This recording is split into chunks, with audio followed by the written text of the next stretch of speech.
Marx, Capital, and the Madness of Economic Reason by David Harvey.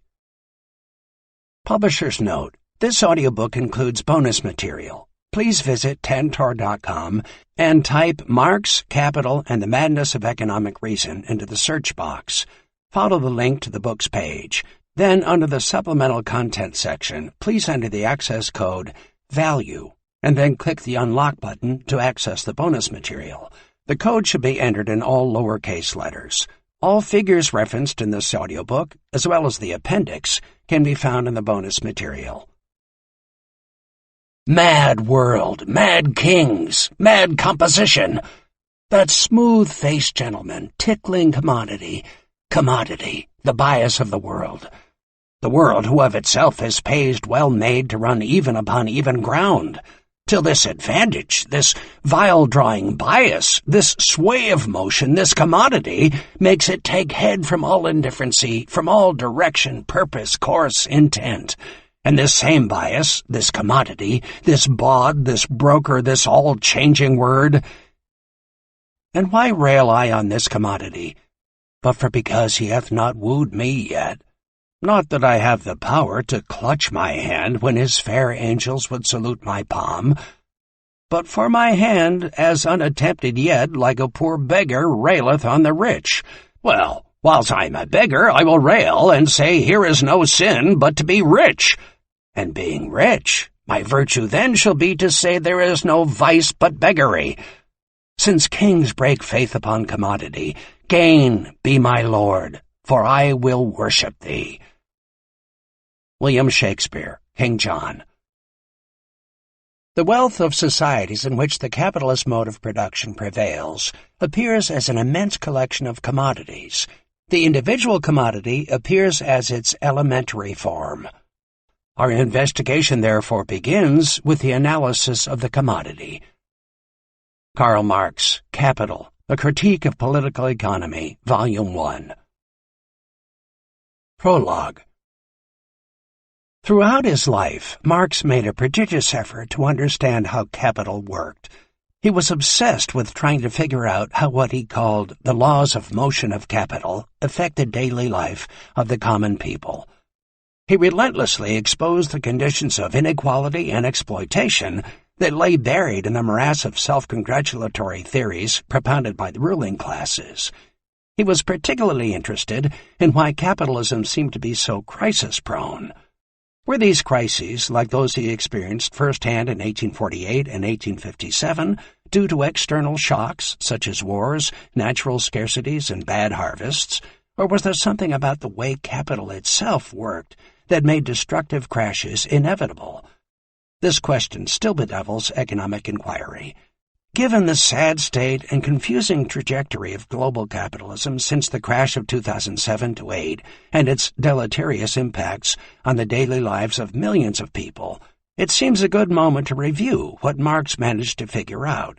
Maybe there are some useful insights here to help clarify the nature of the problems we are now facing. It is not, alas, easy to summarize Marx's findings and follow his intricate arguments and his detailed reconstructions. This is partly due to the fact that most of his work was incomplete. Only a small fraction of it ever saw the light of day in a form that Marx thought fit for publication. The rest exists as an intriguing and voluminous mass of notes and drafts, comments of self-clarification, thought experiments of the what-if-it-worked-like-this variety, and a host of rebuttals of real and imagined objections and criticisms. To the degree that Marx himself relied a great deal on a critical interrogation of how classical political economy answered these kinds of questions, where figures like Adam Smith, David Ricardo, Thomas Malthus, James Stewart, John Stuart Mill, Bentham, and a host of other thinkers and researchers held sway, so our reading of his findings often demands a working knowledge of those he is criticizing. The same is true with respect to Marx's reliance upon classical German philosophy for his critical method, where the imposing figure of Hegel dominates, backed up by Spinoza, Kant, and a host of other thinkers stretching way back to the Greeks. Marx did his doctorate on the Greek philosophers Democritus and Epicurus. Add the French socialist thinkers such as Saint-Simon, Fourier, Proudhon, and Cabet into the mix, and the huge canvas upon which Marx sought to construct his oeuvre becomes intimidatingly apparent. Marx was, moreover, a restless analyst rather than a static thinker. The more he learned from his voluminous reading, not only of the political economists, anthropologists, and philosophers, but of the business and financial press, parliamentary debates, and official reports, the more he evolved his views, or some would say changed his mind. He was a voracious reader of classical literature, Shakespeare, Cervantes, Goethe, Balzac, Dante, Shelley, and on and on. He not only spiced up his writing, particularly in the first volume of Capital, which is a literary masterpiece, with lots of references to their thinking, but he genuinely valued their insights into how the world worked and drew much inspiration from their method of presentation. And if that did not suffice, there was a voluminous correspondence with fellow travelers in multiple languages, along with lectures and talks to British trade unionists or communications in and around the International Working Men's Association, formed in 1864 with its pan-European working-class aspirations. Marx was an activist and polemicist, as well as a theorist, scholar, and thinker of the first rank. The closest he ever came to getting a steady income was as a regular correspondent to the New York Tribune, which was one of the largest circulation newspapers in the United States at that time. While his columns asserted his distinctive views, they also entailed up-to-date analysis of current events. In recent times, there has been a flurry of comprehensive studies of Marx in relation to the personal, political, intellectual, and economic milieu in which he was writing. The major works of Jonathan Sperber and Gareth Stedman Jones are invaluable, at least in certain respects. Unfortunately, they also seem aimed at burying Marx's thinking and massive oeuvre, along with Marx himself, in Highgate Cemetery, as a dated and defective product of 19th century thought. Marx was an interesting historical figure for them, but his conceptual apparatus has little relevance today, if it ever did. Both of them forget that the object of Marx's study in Capital was capital, and not 19th century life, about which he certainly had many opinions. And capital is still with us, alive and well in some respects, while plainly ailing, if not spiraling out of control, drunk on its own success and excess in others. Marx considered the concept of capital foundational for modern economics, as well as for the critical understanding of bourgeois society. Yet one can read to the end of the Stedman Jones and Sperber volumes without having the foggiest clue as to what Marx's concept of capital was all about, let alone how it might be put to good use today. Marx's analyses, though obviously dated in some ways, are, I find, even more relevant now than they were at their time of writing. What, in Marx's day, was a dominant economic system in only a small corner of the world now blankets the earth with astonishing implications and results. In Marx's time, political economy was a far more open terrain of debate than it is now. Since then, a supposedly scientific, highly mathematized and data-driven field of study called economics has achieved the status of an orthodoxy, a closed body of supposedly rational knowledge, a true science to which no one else is admitted except on state and corporate business. It is now supplemented by a growing belief in the powers of computer capacity, doubling every 2 years, to construct, dissect, and analyze enormous data sets on almost everything. For some influential analysts, sponsored by the big corporations, this supposedly opens the way to a techno-utopia of rational management, for example of smart cities, where artificial intelligence rules. This fantasy rests on the assumption that if something cannot be measured and condensed into data points, then it is either irrelevant or does not exist. Make no mistake, large data sets can be extremely useful, but they do not exhaust the terrain of what needs to be known. They do not help solve problems of alienation or of deteriorating social relations. Marx's prescient commentaries on capital's laws of motion and their internal contradictions, its fundamental and underlying irrationalities, turn out to be far more incisive and penetrating than the one-dimensional macroeconomic theories of contemporary economics that were found so wanting when confronted with the crash of 2007-08 and its long-drawn-out aftermath. Marx's analyses, along with his distinctive method of inquiry and his mode of theorizing, are invaluable for our intellectual struggles to understand the capitalism of our times. His insights deserve to be taken up and studied critically with all due seriousness. So what, then, are we to make of Marx's concept of capital and of its purported laws of motion? How might this help us understand our current predicaments? These are the questions I shall explore here. 1. The visualization of capital as value in motion. The transformation of a sum of money into means of production and labor power is the first phase of the movement undergone by the quantum of value which is going to function as capital. It takes place in the market, within the sphere of circulation. The second phase of the movement, the process of production, is complete as soon as the means of production have been converted into commodities whose value exceeds that of their component parts and therefore contains the capital originally advanced plus a surplus value. The commodities must then be thrown back into the sphere of circulation. They must be sold, their value must be realized in money, this money must be transformed once again into capital, and so on again and again. This cycle, in which the same phases are continually gone through in succession, forms the circulation of capital. Capital, Volume 1, page 709.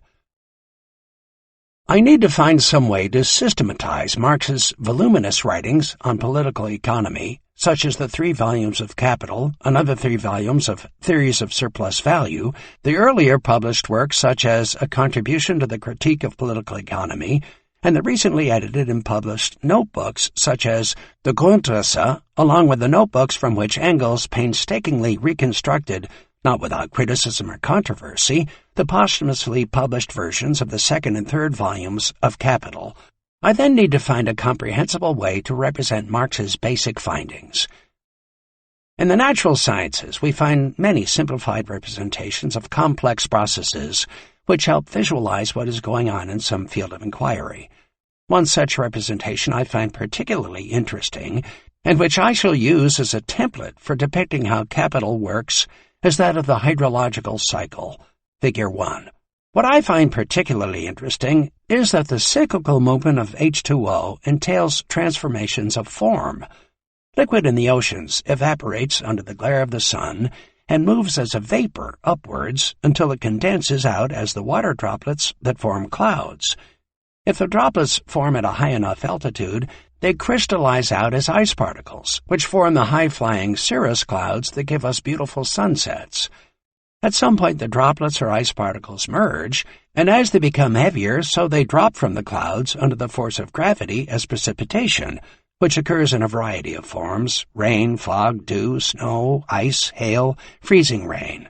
Once returned to the surface of the earth, some of the water falls directly back into the oceans, some of it gets stuck on high ground or cold regions as ice that moves extremely slowly, if at all, while the rest flows downwards across the land as streams and rivers, with some evaporating back into the atmosphere or under the land as groundwater back into the oceans. En route it is used by plants and animals that transpire and perspire to return some water directly to the atmosphere through evapotranspiration. There are also large amounts of water stored in ice fields or underground aquifers. Not everything is in motion at the same pace. Glaciers move at the proverbial glacial pace, torrents rush downhill, groundwater sometimes takes many years to travel a few miles. What I like about this model is that it depicts H2O passing through different forms and states at different rates before returning to the oceans to start all over again. This is very similar to how capital moves. It begins as money capital, before taking on commodity form, passing through production systems, and emerging as new commodities to be sold, monetized in the market, and distributed in different forms to different factions of claimants, in the forms of wages, interest, rent, taxes, profits, before returning to the role of money capital once more. There is, however, one very significant difference between the hydrological cycle and the circulation of capital. The driving force in the hydrological cycle is incoming energy from the sun, and that is fairly constant, though it oscillates a bit. Its conversion into heat has in the past changed a great deal, plunging the Earth into ice ages or phases of tropical heat. In recent times, the heat retained has been increasing significantly due to entrapment by greenhouse gases arising out of fossil fuel use. The total volume of water equivalent circulating remains fairly constant or changes slowly, measured in historical as opposed to geological time, as ice caps melt and underground aquifers get drained dry by human uses. In the case of capital, the sources of energy, as we shall see, are more varied, and the volume of capital in motion is constantly expanding at a compound rate because of a growth requirement. The hydrological cycle is closer to a genuine cycle, though there are signs of speed-up due to global warming, whereas the circulation of capital is, for reasons we will soon explain, a spiral in constant expansion. Value in motion. So what, then, would a flow model of capital in motion look like, and how can this help visualize what Marx's capital is all about? I start with Marx's favored definition of capital as value in motion. I plan here to use Marx's own terms, offering definitions as we go along. Some of his terms are unusual, and on the surface may sound confusing, even mysteriously technocratic. In fact, they are not too hard to understand when explained, and the only way to be true to my mission is to tell the story of capital in Marx's own language. So, what is meant by the value that is in motion? Marx's meaning is very special, so this is the first of his terms that requires some elaboration. I will try to unfold its full meaning as we go along. But its initial definition is the social labor we do for others as organized through commodity exchanges in competitive price-fixing markets. This is a bit of a mouthful, but not really too hard to digest. I have shoes, but I make shoes to sell to others, and I use the money I get to buy the shirts that I need from others. In such an exchange, I in effect exchange my labor time making shoes for the labor time someone else spends making shirts. In a competitive economy, with many people making shirts and shoes, it would make sense to think that if more labor time on average is taken up in shoemaking as opposed to shirt making, then shoes should end up costing more than shirts. The price of shoes would converge around some average, and the price of shirts should also converge on some average. Value underlines the difference between these averages. It might show, for example, that one pair of shoes is equivalent to 2 shirts. But notice, it is the average labor time that counts.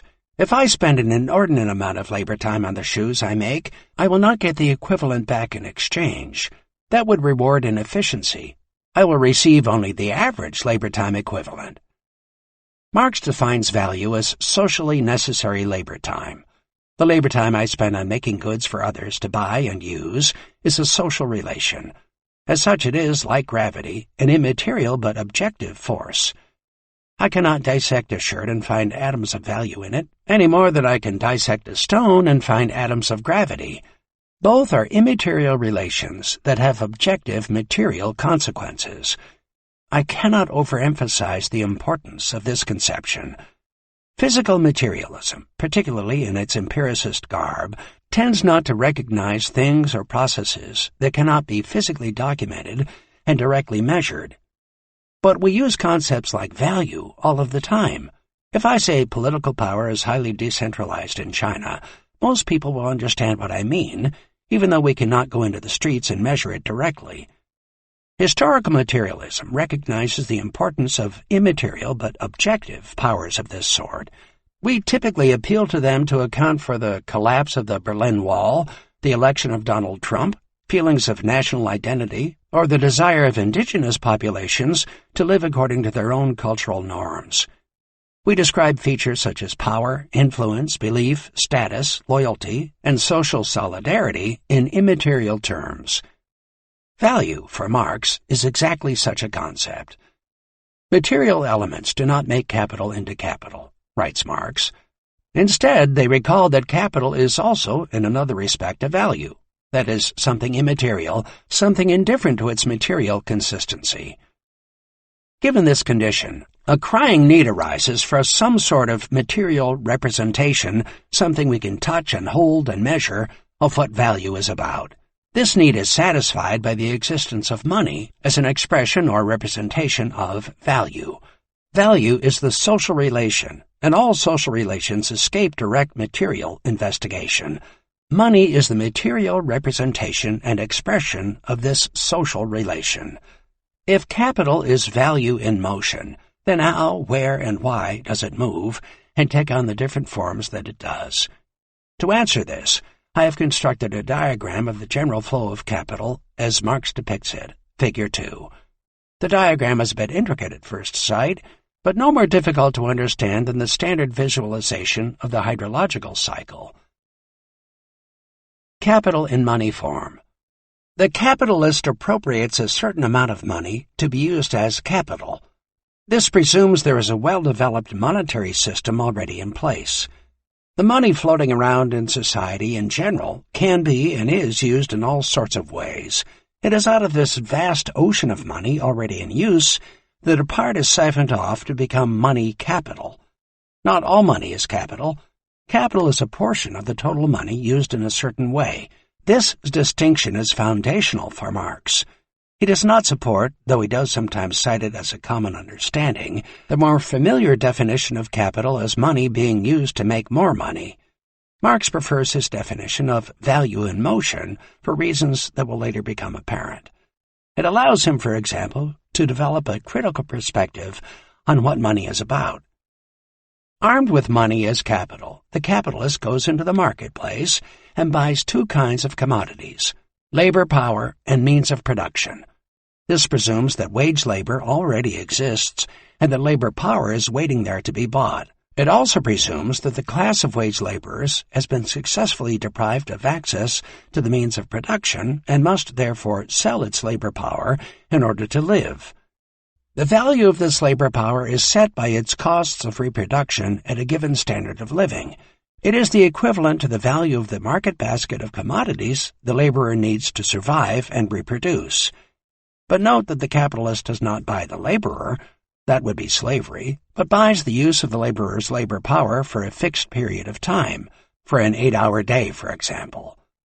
The means of production are commodities that come in a variety of forms: raw materials taken directly as free gifts from nature, partially finished products like auto parts or silicon chips, machines and the energy to power them, factories, and the use of surrounding physical infrastructures, roads, sewers, water supplies, etc., which may be given free by the state or paid for collectively by many capitalists as well as other users. While some of them may be used in common, most of these commodities must be bought in the market at prices which represent their values. So not only must there already be a monetary system and a labor market in existence, there must also be a sophisticated commodity exchange system and adequate physical infrastructures for capital to use. It is for this reason that Marx insists that capital can originate only within an already established system of circulation of money, commodities, and wage labor. Value at this point in the circulation process undergoes a metamorphosis, much as liquid water becomes water vapor in the hydrological cycle. Capital initially had the form of money. Now the money has disappeared, and value appears in the guise of commodities, of labor power waiting to be deployed, and the means of production assembled together, ready for use in production. Keeping the value concept as central permits Marx to inquire into the nature of the metamorphosis that converts value from the money form into the commodity form. Could this moment of metamorphosis become problematic? Marx invites us to think about this question. He sees in it the possibility, but only the possibility, of crises. Production of commodities and production of surplus value. Once the labor power and the means of production are successfully brought together under the supervision of the capitalist, they are put to work in a labor process to produce a commodity for sale. It is here that value is produced by labor in the form of a new commodity.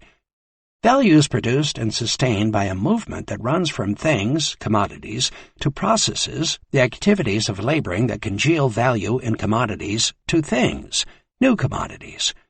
The labor process entails the adoption of a certain technology, the character of which determines the quantitative amounts of labor power, raw materials, energy, and machinery which the capitalist earlier purchased in the market. Plainly, as the technology changes, so do the ratios of the inputs into the production process. Plainly also, the productivity of the labor power deployed in production depends on the sophistication of the technology. A few laborers working with sophisticated technology can produce far more widgets than hundreds of laborers working with primitive tools. The value per widget is far lower under the former technology compared to the latter. For Marx, the question of technology looms large, as it does in almost all forms of economic analysis. Marx's definition is broad and all-encompassing. Technology does not only refer to the machines and tools and energy systems put in motion, the hardware as it were. It also includes organizational forms, divisions of labor, structures of cooperation, corporate forms, etc., and the software of control systems, time and motion studies, just-in-time production systems, artificial intelligence, and the like.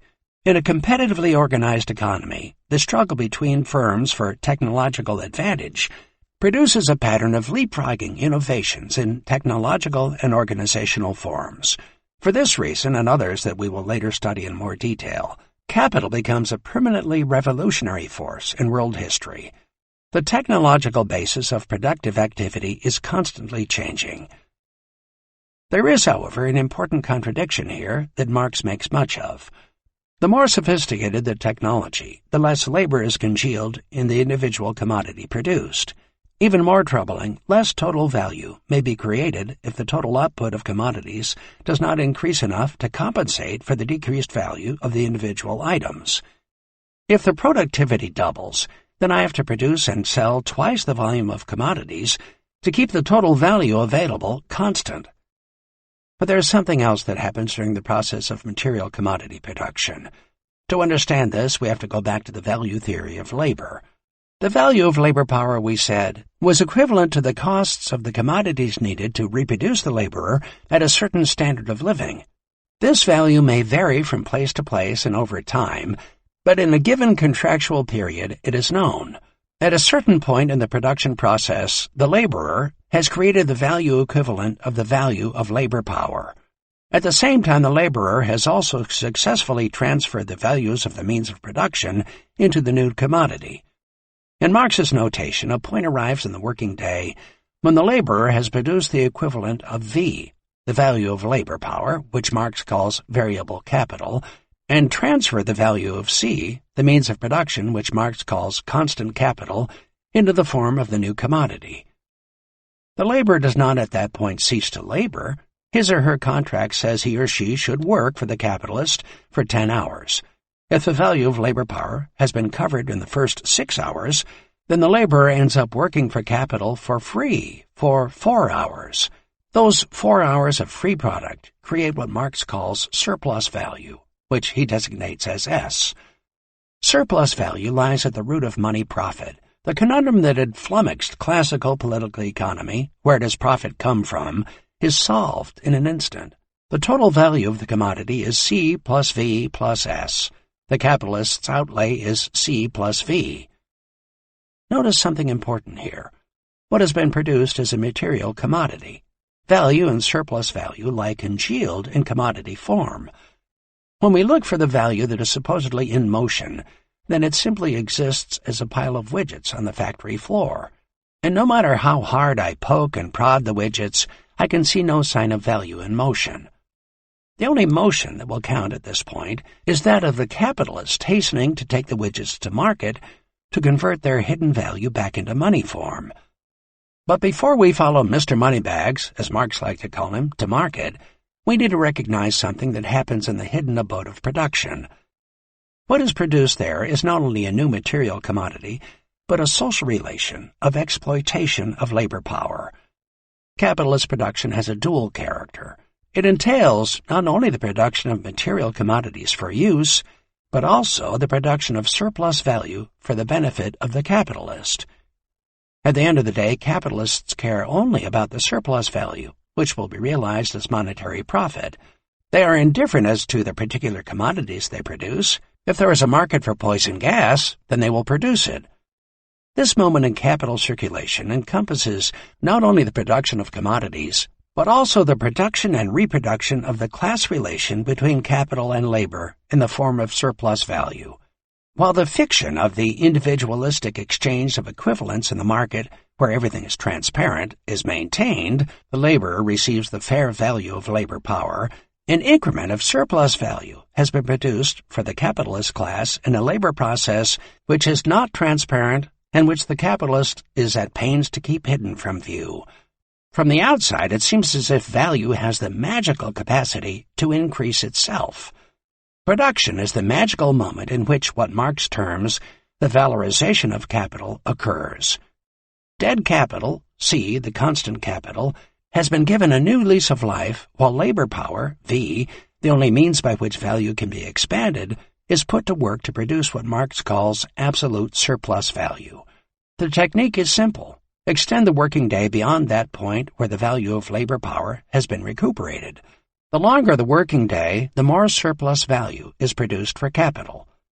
That this is a key feature in capital's history is abundantly illustrated by the more than 200-year struggle over the length of the working day, the length of the working week and year, and even the length of a working life. That struggle has been never-ending and goes back and forth depending on the balance of power in class forces. Over the last 30 years, as the power of organized labor has in so many places crumbled, more and more people are working 80-hour weeks, 2 jobs, in order to survive. Each time capital passes through the process of production, it generates a surplus, an increment in value. It is for this reason that capitalist production implies perpetual growth. This is what produces the spiral form to the motion of capital.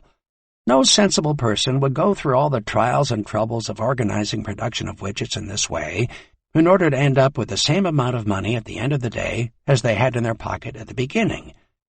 The incentive is the increment, which will be represented by monetary profit. The means is the creation of surplus value in production.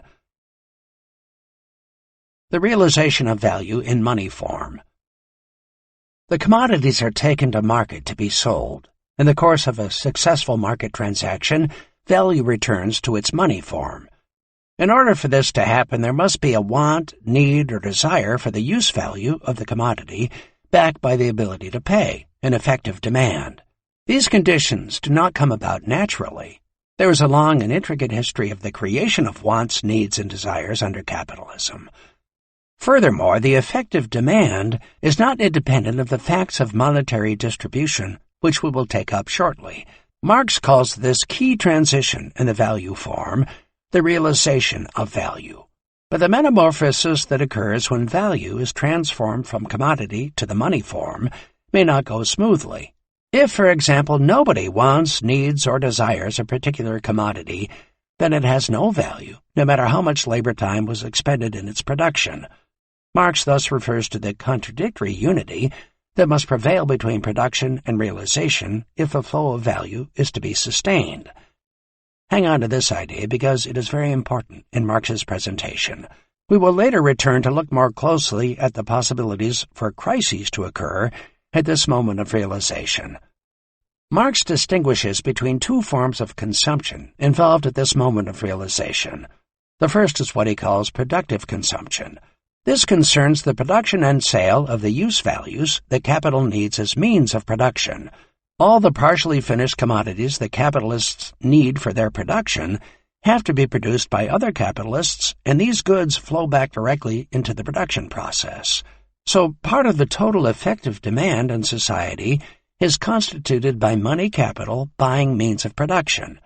The wants, needs, and desires of capitalists for these commodities are perpetually changing in response to technological and organizational innovation. The commodity inputs required to make a plow are very different from those needed to make a tractor, and these are very different again to those required to make an airliner. The second concerns final consumption, which includes both wage goods required by workers to reproduce themselves, luxury goods, mainly if not entirely consumed by class factions within the bourgeoisie, and the goods needed to sustain the state apparatus. With final consumption, the commodities disappear from circulation entirely, which is not the case with the production of means of production. The last chapters of Volume 2 of Capital are devoted to a detailed study of the proportionalities that must be achieved in production of wage goods, luxuries, and means of production if the flow of value is to continue unscathed. If those proportionalities are not observed, then some value will have to be destroyed to keep the economy on an equilibrium growth path. It is in the context of realization and transformation into the money form that Marx builds his theory of the role of effective demand in maintaining and in some instances even impelling the overall circulation of value as capital. The distribution of value in money form. Once values are transformed from commodity to the money form through a sale on the market, then the money is distributed among a whole series of participants who, for one reason or another, can make a claim upon a share of it. Wage labor. Labor will claim its value in the form of money wages. The state of class struggle is one of the factors that determine the value of labor power. Labor may improve its wages and living conditions through class struggles. Conversely, counterattacks by an organized capitalist class may reduce the value of labor power. But if wage goods, the goods labor is required to survive and reproduce, are getting cheaper, for example through cheap imports and technological changes, then a declining value share can be compatible with a rising material standard of living. This has been a key feature of recent capitalist history. Workers in general get a declining share in total national income, but now have mobile phones and tablets. Meanwhile, the top 1% take an ever-increasing share of total value output. This is not, as Marx is at pains to point out, a law of nature, but without any counterforce, this is what capital does. While the value produced is broadly divided between capital and labor, depending upon the organized or disorganized power of each in relation to each other, individual groups in the workforce are differentially rewarded according to skill, status, and position, while there are also differentials due to gender, race, ethnicity, religion, and sexual preference. It needs also to be said, however, that capital appropriates the skills, capacities, and powers of human beings as free goods wherever and whenever it can. The knowledge, learning, experience, and skills stored within the working class are important attributes of the labor force upon which capital often relies. The money that flows to labor in the form of wages returns to the overall circulation of capital in the form of an effective demand for those commodities produced in the form of wage goods. The strength of this effective demand depends upon the wage level and the size of the wage labor force. In its return to circulation, however, the laborer takes on the persona of buyer rather than worker, while the capitalist becomes the seller. There is therefore some degree of consumer choice at work in the way the effective demand emanating from the workers is expressed. If workers have a customary taste for tobacco, says Marx, then tobacco is a wage good. There is here considerable scope for cultural expression and the exercise of socially cultivated preferences within the population, to which capital will find it advantageous and profitable to respond. The wage good supports social reproduction. The rise of capitalism accomplished a separation between the production of value and surplus value in the form of commodities on the one hand, and the activities of social reproduction on the other. In effect, capital relies upon the workers and their families to take care of their own processes of reproduction, with perhaps some assistance from the state. Marx follows capital and likewise treats of social reproduction as a separate and autonomous sphere of activity, providing in effect a free gift to capital in the persona of the laborer who returns to the workplace as fit and ready for work as possible. The social relations within this sphere of social reproduction and the forms of social struggle occurring within it are quite different from those involved in valorization, where the class relation dominates, or in realization, where buyers and sellers confront each other. Questions of gender, patriarchy, kinship and family, sexuality and the like become more salient. Social relations in reproduction also extend to the politics of daily life, is orchestrated through a whole host of institutional arrangements such as church, politics, education, and various forms of collective organization in neighborhoods and communities. While wage labor is hired for domestic and care purposes, some of the work done here is voluntary and unpaid. Taxes and tithes. A certain portion of the value and surplus value is appropriated by the state in the form of taxes and taken by other institutions in a civil society in the form of tithes, for example to the church, or charitable contributions to support key institutions, for example hospitals, schools, and the like. Marx does not provide any detailed analysis of any of these, which in the case of taxes is rather surprising, since one of the main focuses of his critique of political economy was David Ricardo's Principles of Political Economy and Taxation. I suspect the reason for this neglect is that Marx intended, according to the plans laid out in Grundrisse, to write a separate book on the capitalist state and civil society. It would be characteristic of his method to delay any systematic consideration of a topic such as taxation until that work was done. Since Marx never even began upon such a work, it remains an empty box in his theorizing. At various points in his writings, however, the state is invoked as an active agent and element in securing the further circulation of capital. It guarantees, for example, the legal and juridical basis of capitalist market institutions and governance, and takes up regulatory functions with respect to labor policies, the length of the working day and the factory acts, money, coinage and fiat monies, and the institutional framework of the financial system. This last problem preoccupied Marx no end, according to the notes that Engels fashioned into Volume 3 of Capital. The state exercises considerable influence by way of the effective demand it commands in seeking to procure military equipment, all sorts of means of surveillance, management, and bureaucratic administration. It also engages in productive activities, particularly with respect to investments in public goods and collective physical infrastructure such as roads, ports, and harbors, water and sewage provision.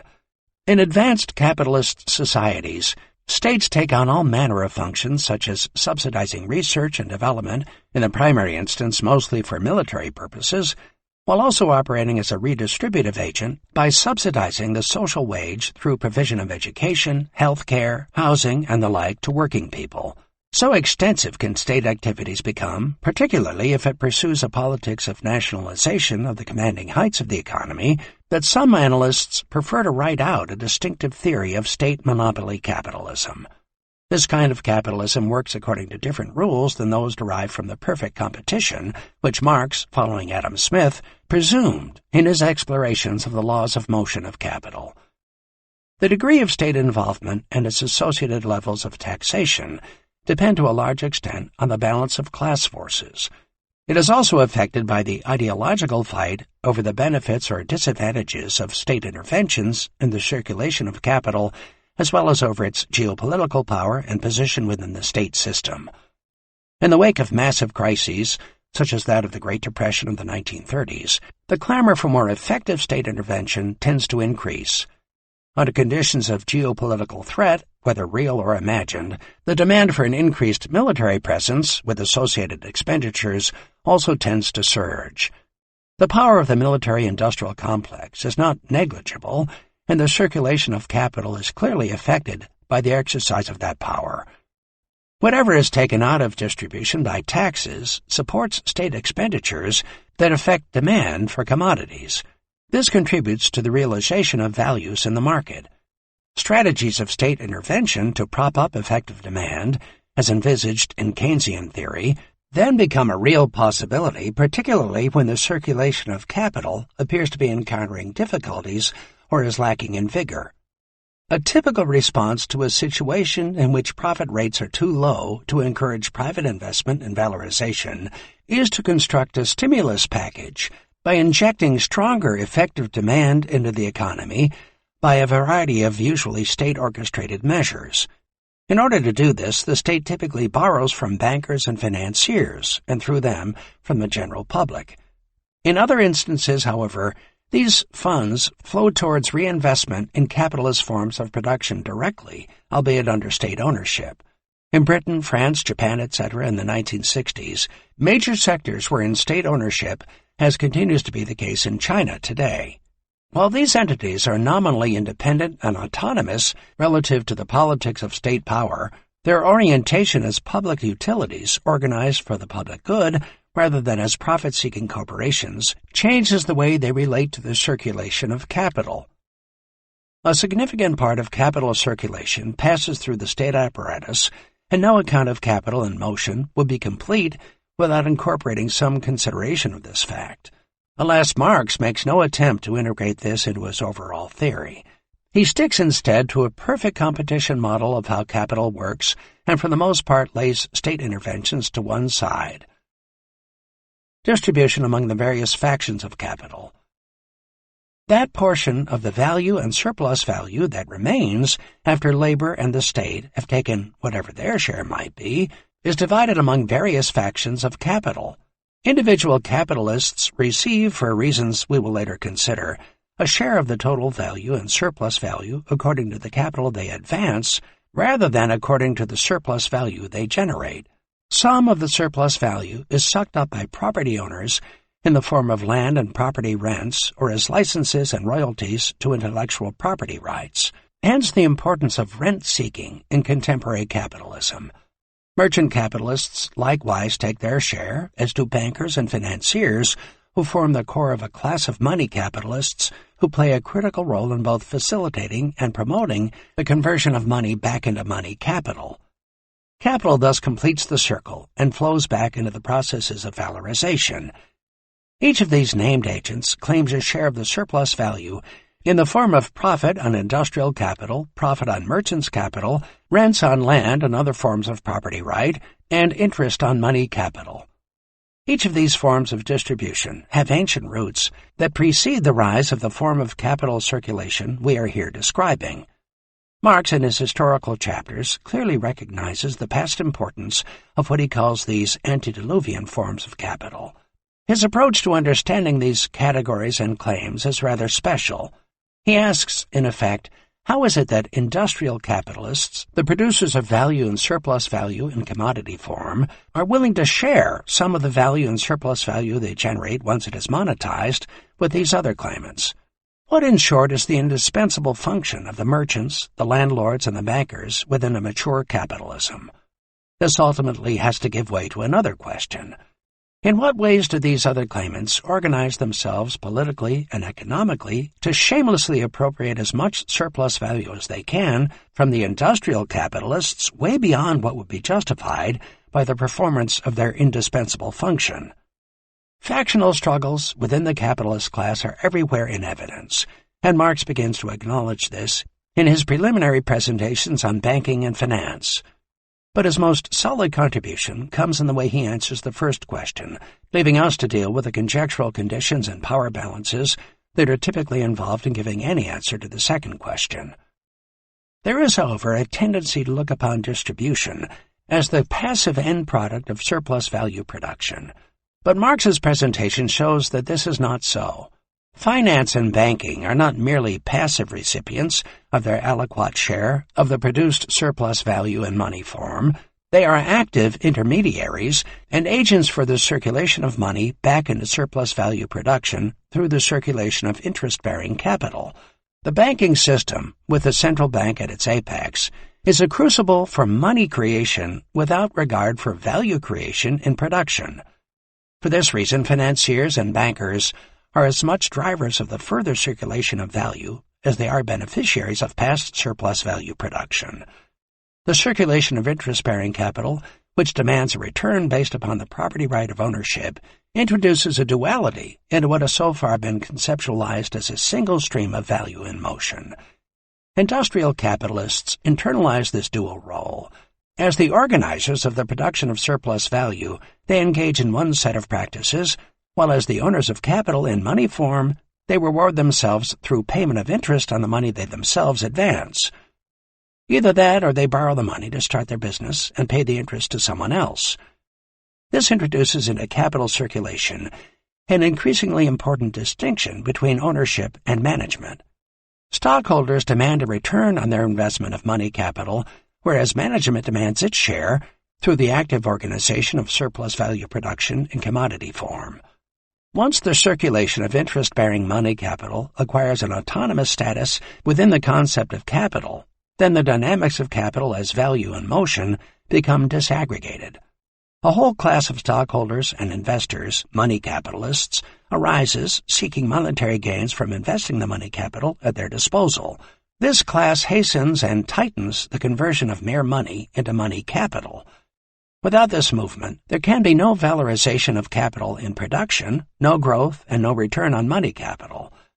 At the same time, it also entails a pure monetary orientation on the part of a powerful and influential segment of capital that can just as easily seek a return on their money by means other than valorization in production. If the rate of monetary gain is to be had from speculation in land, property, and natural resource markets, or from merchant capitalist operations, then they will invest there. If the purchase of government debt yields more than that obtained from production, then money capital will tend to flow to these other sectors at the expense of the flow into valorization. Marx recognizes such possibilities, but he tends to dismiss them on the grounds that if everyone invests in land rents or merchant capitalist activities, and no one invests in value production, then the rate of return on the latter will soar until capital returns to what Marx considers its rightful vital functions. At worst, Marx tends to concede, at least in the cases of merchant capital and interest, that the rate of profit will tend over time to equalize between industrial capital and the other distributive forms. Even if this is so, it is still the case that capital, as value in motion, loses its simple singular structure and shatters into component streams that often move in an antagonistic relation to each other. This is rather like what happens in the hydrological cycle when precipitation occurs in many different forms. In recent times, for example, capital flow has tended to diminish with respect to value production, while money capital seeks higher rates of monetary return elsewhere, such as in land and property speculation. The effect is to exacerbate the long-run stagnation in value production that has characterized much of the global economy since the grand disruption of 2007-8. The contradictory element of this is that the creation of indebtedness from within the financial system becomes a persistent driver of further accumulation. The frantic search for profit is supplemented by the frantic need to redeem debts, and some of that frantic search has to find ways to augment the valorization of capital in production. Value does not return to the practices of valorization that we began by analyzing in the same form that it had when it began upon its journey. It evolves as it goes and expands as it evolves. But its expansion now encompasses not only the quest for surplus value, but the added necessity to redeem the debts that are piling up within the distributive network that is required for capital circulation to function effectively. The driving forces of value in motion. The visualization of capital flow proposed here is, of course, a simplification, but it is not an unwarranted simplification. It depicts four fundamental processes within the overall circulation process of capital. That of valorization, where capital is produced in the form of surplus value in production; that of realization, when value is transformed back into the money form through the market exchange of commodities; that of distribution of value and surplus value among various claimants; and finally, that of capturing some of the money that circulates among the claimants and converting it back into money capital, from whence it continues on its way through valorization. Each distinctive process is in some respects independent and autonomous, but all of them are integrally related within the circulation of value. These distinctions within the unity of value in motion, as we shall shortly see, have a key role to play in structuring capital as a text. Volume 1 focuses on valorization, Volume 2 on realization, and Volume 3 dissects the various forms of distribution. It remains to offer a brief commentary on the driving force or forces at work which keep this flow of capital in motion. The most obvious driving force rests on the fact that no rational money capitalist would undertake all the effort and suffer all the aggravations that attach to organizing production of commodities and surplus value in the way they do unless they ended up with more money at the end of the process of valorization than they had at the beginning. In short, it is the individual profit motive that drives them. We can, of course, attribute this to human greed, but Marx, for the most part, refrains from viewing this as a moral defect. It is socially necessary if we are to produce the use values required to live. Since the origin of profit lies in surplus value production, then the process of valorization has a built-in incentive to continue indefinitely on the basis of perpetual exploitation of living labor in production. The implication, however, is a perpetual expansion of surplus value production. The circle of reproduction of capital becomes a spiral of perpetual growth and expansion. Marx, by and large, discounted the idea that a driving force might attach to the processes of realization. There is, however, no inherent reason why not. This driving force could derive from public shifts in wants, needs, and desires for different use values. While Marx was inclined to see the state of wants, needs, and desires as rational consumption, as defined by capital, circumstances may arise in which this is not so, For example, when a significant segment of a population, whether workers or bourgeois does not matter, expresses a desire to achieve a different relation to nature, one in which the environmental degradations, habitat losses, and climate changes deriving from actually existing capitalist practices might be rolled back, then the overall circulation process of capital may be pushed down alternative paths. To the degree that these wants, needs, and desires are backed by an ability to pay, and here state incentives and subsidies can clearly make a difference, so environmental protections and renewable energies may begin to replace fossil fuels. Marx did not consider questions of this sort, but the visualization here constructed, based on his thinking, is easily adapted to take such questions into account. Furthermore, the state can become a driving force in accumulation to the degree that it exercises powerful influences over effective demand for military equipment, police and surveillance technologies, and a variety of instruments of social control, to say nothing of all the demands of routine administration and governance. So strong could this influence become that some analysts have preferred during certain historical periods to depict military Keynesianism as the main driver of accumulation. The state has also in practice played a very important role in fostering innovations and technological changes. Political and social struggles around questions of the realization of values in fact abound, but they have a rather different social structure and meaning to the classic struggles that occur around valorization. This is because the basic social relation that prevails at the moment of realization is that between buyers and sellers, rather than between capital and labor, as it is at the moment of valorization. It is likewise difficult to ignore the social and political struggles that occur within the general field of distribution. But to take these on board requires that we go much further than Marx, who confined his analysis to the question of why these distributional forms could and should exist within a pure form of capitalism. A more dynamic perspective sees the rentiers, the merchants, and the finance capitalists as distinctive power blocks acting in their own interest, seeking to appropriate as much value as they can get away with. The big question that then follows is what incentives exist for merchants, financiers, and landlords to reinvest in valorization when they are doing very well for themselves by just sitting back and living on their ill-gotten gains at the expense of those who take the trouble to engage in production. Why would anyone bother with production if they could live on land rents? It is here that the distinctive form taken by the circulation of interest-bearing capital plays a critical role. Through the creation of indebtedness, which includes, by the way, the creation of money by the banks, independent entirely of value production, the field of distribution internalizes a tremendous incentive to perpetuate circulation through valorization. It is not impossible to say that the incentive to redeem debts plays just as important a role in impelling future value production as the search for profit. Debts are claims upon future value production, and as such, foreclose upon the future of valorization. Failure to redeem debts initiates the mother of all crises to the system of capital flow. Looking then at the overall circulation process, there are multiple incentives to keep the system intact and in motion, and no shortage of driving forces to keep value in motion. That there might also be multiple threats and difficulties in perpetuating value in motion is also very much in evidence. This is, however, a question we will take up later. 2. Capital. The book. The first condition of accumulation is that the capitalist must have contrived to sell his commodities and to reconvert into capital the greater part of the money received from their sale.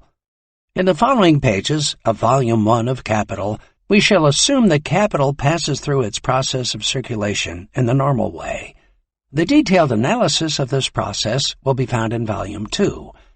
The capitalist who produces surplus value is by no means its ultimate proprietor. He has to share it afterwards with capitalists who fulfill other functions in social reproduction taken as a whole, with the owner of the land and with yet other people. Surplus value is therefore split up into various parts. Its fragments fall to various categories of person and take on various mutually independent forms such as profit, interest, gains made through trade, ground rent, etc. We shall be able to deal with these modified forms of surplus value only in Volume 3. On the one hand, then, we assume here that the capitalist sells the commodities he has produced at their value. On the other hand, we treat the capitalist producer as the owner of the entire surplus value, or perhaps better, as the representative of all those who will share the booty with him. Capital, Volume 1, 709-10. If the map of the circulation of capital as a whole is a reasonable representation of how Marx conceives of the motion of capital as value, then where are the 3 volumes of Capital located on that map? Volume 1. Once we get beyond the first 3 introductory chapters, Volume 1 focuses almost exclusively on the process of valorization. It takes us from the moment when money becomes money capital up until the moment value is realized in its money form in the market. The flow of wages to buy the commodities needed to reproduce labor power, along with the flow of profit to nourish reinvestment, are the only links in the chain external to the movement from money to commodities to production to commodities and back to the money form again. Everything else within the overall circulation process is considered to operate in the normal way, by which I think Marx means in a trouble-free way. The assumption that all commodities exchange at their value means that there are no problems of realization of value as money in the marketplace. The assumption that the split-up of the surplus value into distributional shares does not matter, other than that between wages and profit in general, avoids all manner of complications. Perhaps the most far-reaching and significant of Marx's assumptions concerns the unchallenged power of private property rights in both production and exchange. It is in this context that he also assumes perfect competition in the marketplace. He accepts Adam Smith's theory of the hidden hand, although he insists that the hidden hand is that of labor, not that of capital. Monopoly power is assumed away. Why he adopted these assumptions is an interesting question.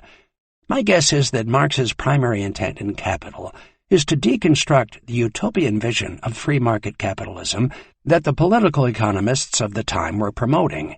He wishes to show how market freedoms do not produce a result that is beneficial for all, as Smith and others supposed, but that it would produce a dystopia of misery for the masses and immense wealth for the propertied capitalist class. Having cleared the decks by making these assumptions, Marx is free to examine valorization in all of its intricacies and detail. He examines the forms of exploitation of living labor in production under conditions of equality in free market exchange. Capitalists pay laborers the value of their labor power and then use them to produce more value than they themselves receive from selling their labor power for a certain block of time. The basis of surplus value production and appropriation lies in the exploitation of living labor power in the process of production, but not, please note, in the market. Marx then elaborates on the distinction between absolute and relative surplus value, the former resting upon the extension of the working day beyond that required to reproduce the equivalent value of labor power. The theory of relative surplus value explains the inherent technological and organizational dynamism of the capitalist mode of production organized on the basis of intercapitalist competition. Increased productivity reduces the value of the commodities needed to reproduce the laborer. This means the value of labor power declines, assuming a constant material standard of living, leaving more surplus value for the capitalist. Competition between capitalists for market share transforms the circle of simple reproduction into the spiral form of perpetual accumulation for accumulation's sake. Finally, Marx builds 2 dynamic models of what he calls the general law of capitalist accumulation, the first based on the assumption of a constant technology, while the second incorporates technological change. The consequences for labor are a major focus throughout. In the second model, we see why capital cannot escape the imperative, already established in earlier chapters, to increasingly impoverish the laborer both within and without the production process. This culminates in the production of an industrial reserve army of unemployed and underemployed laborers that anchors the disempowerment of the laborer. At the same time, it confirms capital's capacity to maximize surplus value extraction through the increasing exploitation of living labor. The conclusion runs as follows. Within the capitalist system, all methods for raising the social productivity of labor are put into effect at the cost of the individual worker. All means of the development of production undergo a dialectical inversion so that they become means of domination and exploitation of the producers. They distort the worker into a fragment of a man. They degrade him to the level of an appendage of a machine. They destroy the actual content of his labor by turning it into torment.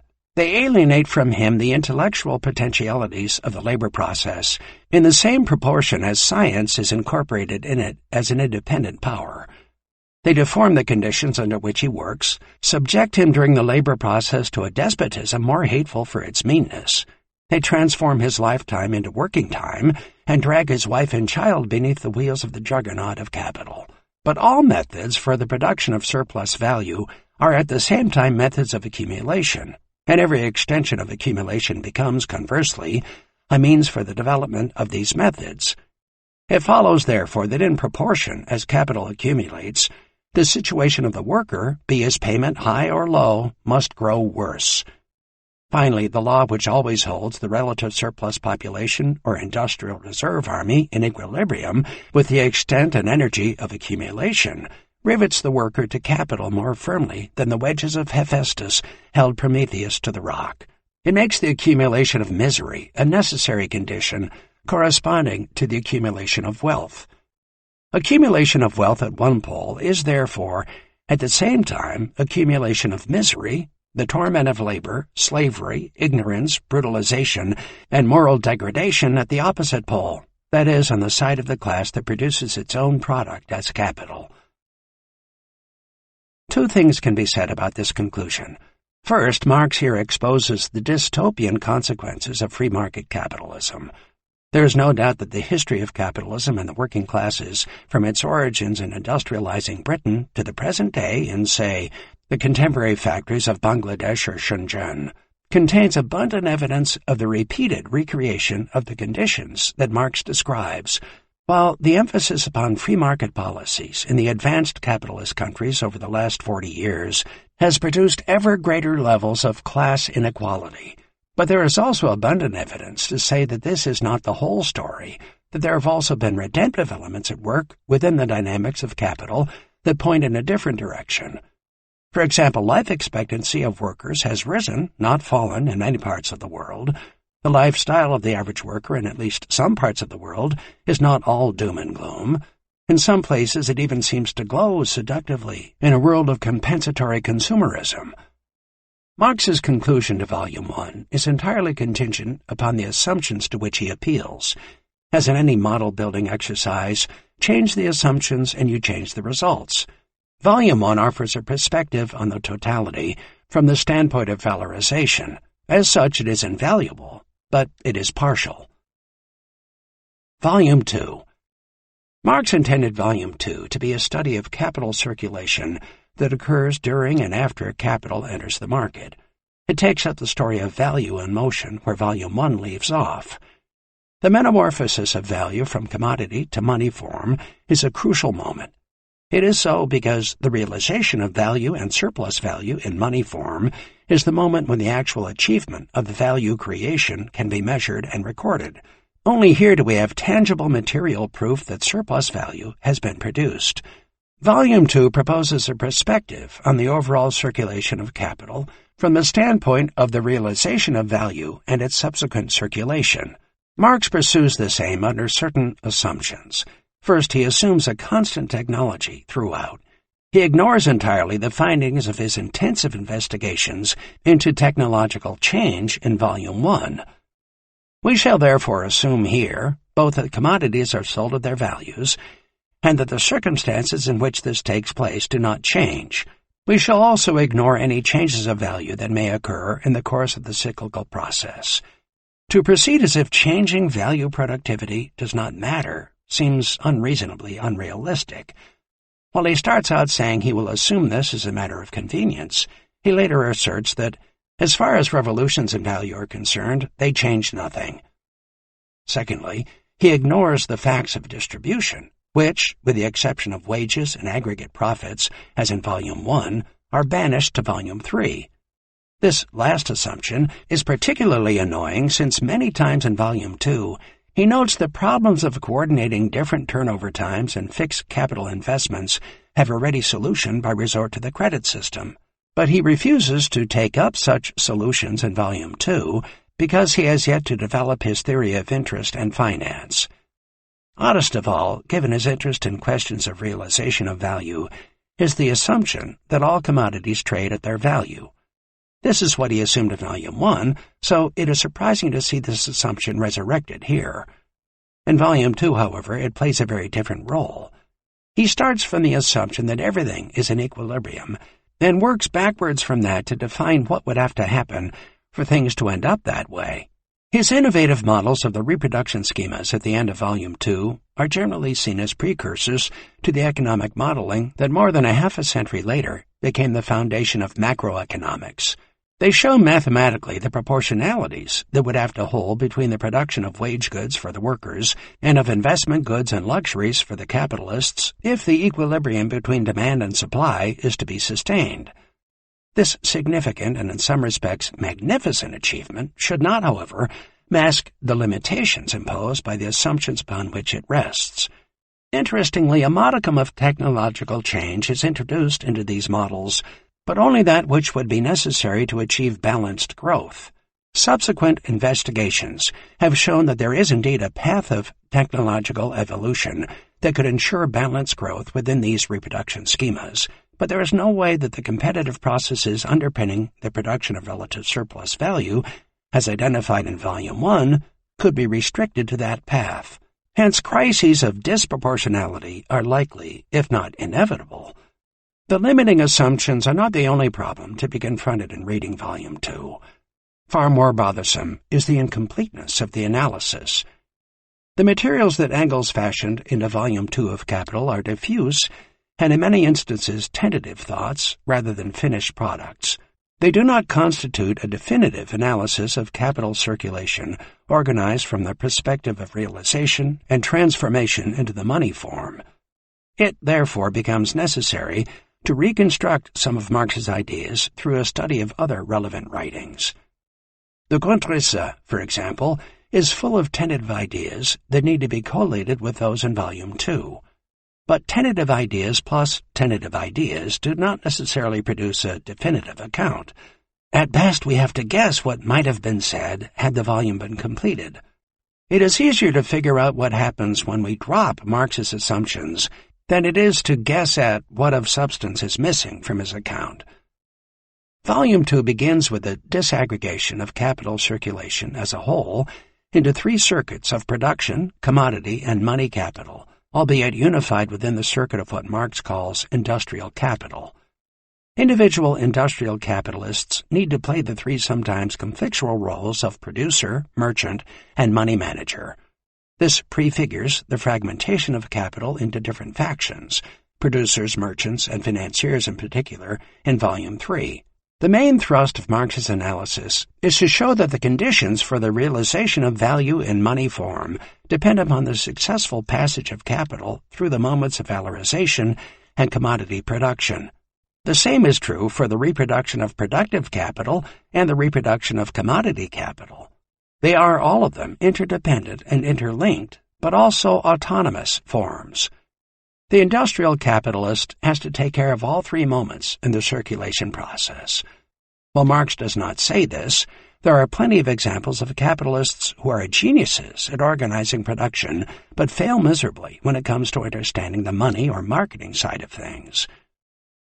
The first 4 chapters emphasize the necessity for continuous flow of capital through valorization in production and realization in the market, followed by the reinvestment of money capital.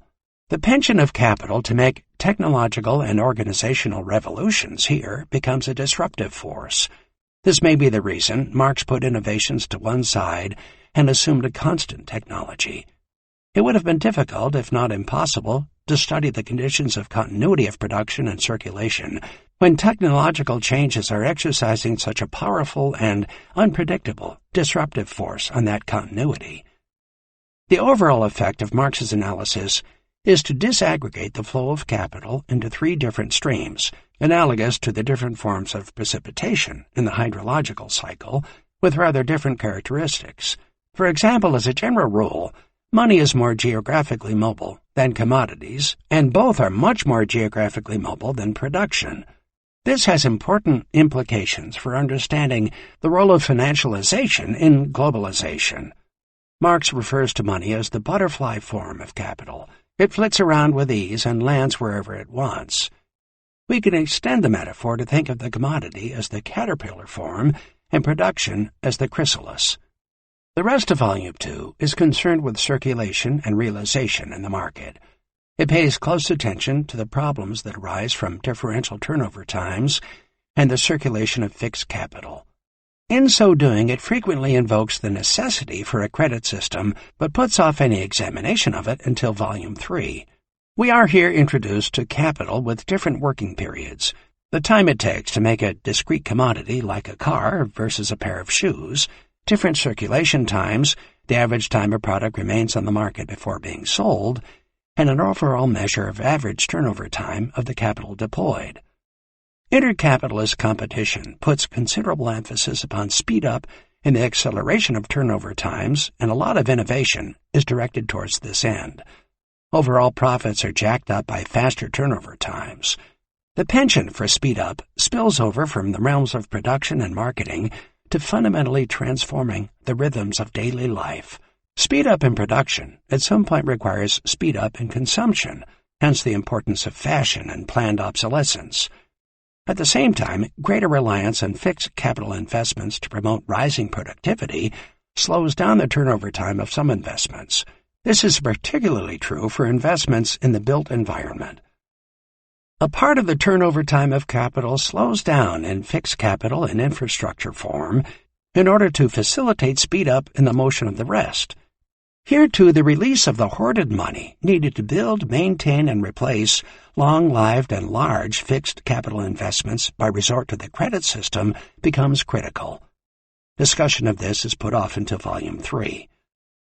It is hard to identify any unifying conclusion to Volume 2. If there is one idea that dominates from the substantive investigations, it would be that of the powerful incentive towards speed-up and perpetual acceleration in the circulation of capital. But there is also a notable contrast to the conclusion of Volume 1. Contradiction in the capitalist mode of production. The workers are important for the market as buyers of commodities, but as sellers of their commodity, labor power, capitalist society has the tendency to restrict them to their minimum price. Further contradiction. The periods in which capitalist production exerts all its forces regularly show themselves to be periods of overproduction, because the limit to the application of the productive powers is not simply the production of value, but also its realization. However, the sale of commodities, the realization of commodity capital, and thus of surplus value as well, is restricted not by the consumer needs of society in general, but by the consumer needs of a society in which the great majority are always poor and must always remain poor. The effective demand of the working classes is here implicated in keeping the market in balance, and that effective demand is perpetually under threat given the analysis of Volume 1. It is difficult to introduce this question into Marxist theorizing, because this was one of Keynes's concerns also, and in talking about it one immediately risks the accusation of importing Keynesianism into Marxism, when of course the influence is the other way round. But here we have an explanation of why the fate of the working classes is to get lost in compensatory consumerism, because that is how capital keeps its market intact. But as in the case of Volume 1, this tentative conclusion is contingent on the assumptions. But however one parses it, the findings in Volume 2 on this matter contradict those of Volume 1. The pressure to reduce wages that animates Volume 1 undercuts the capacity of the workers' effective demand to stabilize the economy in Volume 2. This signals a point of contradiction and instability within the circulation of value and motion. The weakening of the relative power of workers' effective demand over the past 40 years of neoliberalism has contributed to the secular stagnation now being experienced in many parts of the capitalist world. Volume 3. The main focus of Volume 3 is distribution. Engels also inserted some other important materials, such as chapters on competition and on the critique of the so-called Trinity formula of land, labor, and capital, because they were interesting in their own right. But most of the text is given over to an analysis of the different forms of distribution and their consequences. In so doing, it assumes away the questions of valorization and realization analyzed in the other two volumes. The dynamics of technological and organizational change that underpin relative surplus value and contribute to the formation of the Industrial Reserve Army are put to one side. Marx's technique in this volume, as is the case with the two others, is to take one phase of the circulation of value and examine it in detail while holding all the other features of the circulation process constant. As the lead quote of this chapter shows, Marx was quite explicit about doing this. Bearing this in mind, let us consider the main forms in which value and surplus value are distributed among the various claimants, other than the wages and taxes that we have already considered. A. The distribution of value among individual capitalists. Individual capitalists are compelled by market forces to compete to maximize their profit. As a result, the rate of profit tends to equalize. This produces a curious distributive effect. The total aggregate surplus value created is distributed among individual capitalists not according to the surplus value they produce, but according to the capital they advance. Marx amusedly refers to this as capitalist communism, since the redistribution of the surplus value among individual capitalists is based on the principle from each capitalist according to the labor they employ and to each capitalist according to the capital they advance. The technical reasons why this occurs are too complicated to detain us here. Significant consequences follow. The redistribution of surplus value favors capital-intensive industries, which employ fewer laborers, and penalizes labor-intensive industries where much surplus value is produced. In the absence of any countervailing tendencies, the basis for surplus value production, the employment of laborers, tends to diminish. If the rate of surplus value extraction per laborer and the total labor force remains constant, then the total amount of surplus value available for distribution falls. The profit rate tends to fall along with it. The result is a critical contradiction within the laws of motion of capital. Individual capitalists, pursuing their own interests under conditions of perfect competition, tend to produce a result that threatens the reproduction of the capitalist class. This happens not because individual capitalists are stupid, greedy, or mad, but because they are driven by the hidden hand of the market to pursue the maximization of profit rather than the maximization of surplus value production. In other words, the laws of distribution of surplus value among individual capitalists are antagonistic to the laws of production of surplus value. A potential for crises rests on this antagonism. Perhaps even more important for Marx is the way in which the equalization of the rate of profit completely obscures and mystifies the real origin of surplus value. The inner core of what capital is about becomes unrecognizable not only to the capitalists themselves, but to the economists who seek to represent it. In competition, everything appears upside down. The finished configuration of economic relations, as these are visible on the surface, is their actual existence, and therefore in the notions with which the bearers and agents of these relations seek to gain an understanding of them, is very different from the configuration of their inner core, which is essential but concealed, and the concept corresponding to it. It is, of course, the hidden and mysterious inner core that is the focus of Marx's attention. B. Industrial capitalists as a class fraction. Those capitalists who hire labor for the express purpose of creating surplus value in commodity form should be in a privileged position to capture the surplus value they produce for themselves, but the equalization of the rate of profit redistributes the surplus value unequally among them according to the capital they advance, and the taxmen constantly hunt them to get their pound of flesh.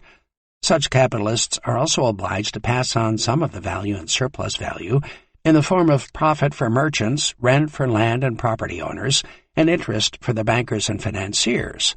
Far from being privileged appropriators of the surplus value, industrial capitalists, as Marx calls them, often end up taking whatever is left over after everyone else's claim has been satisfied. C. Merchant capitalists.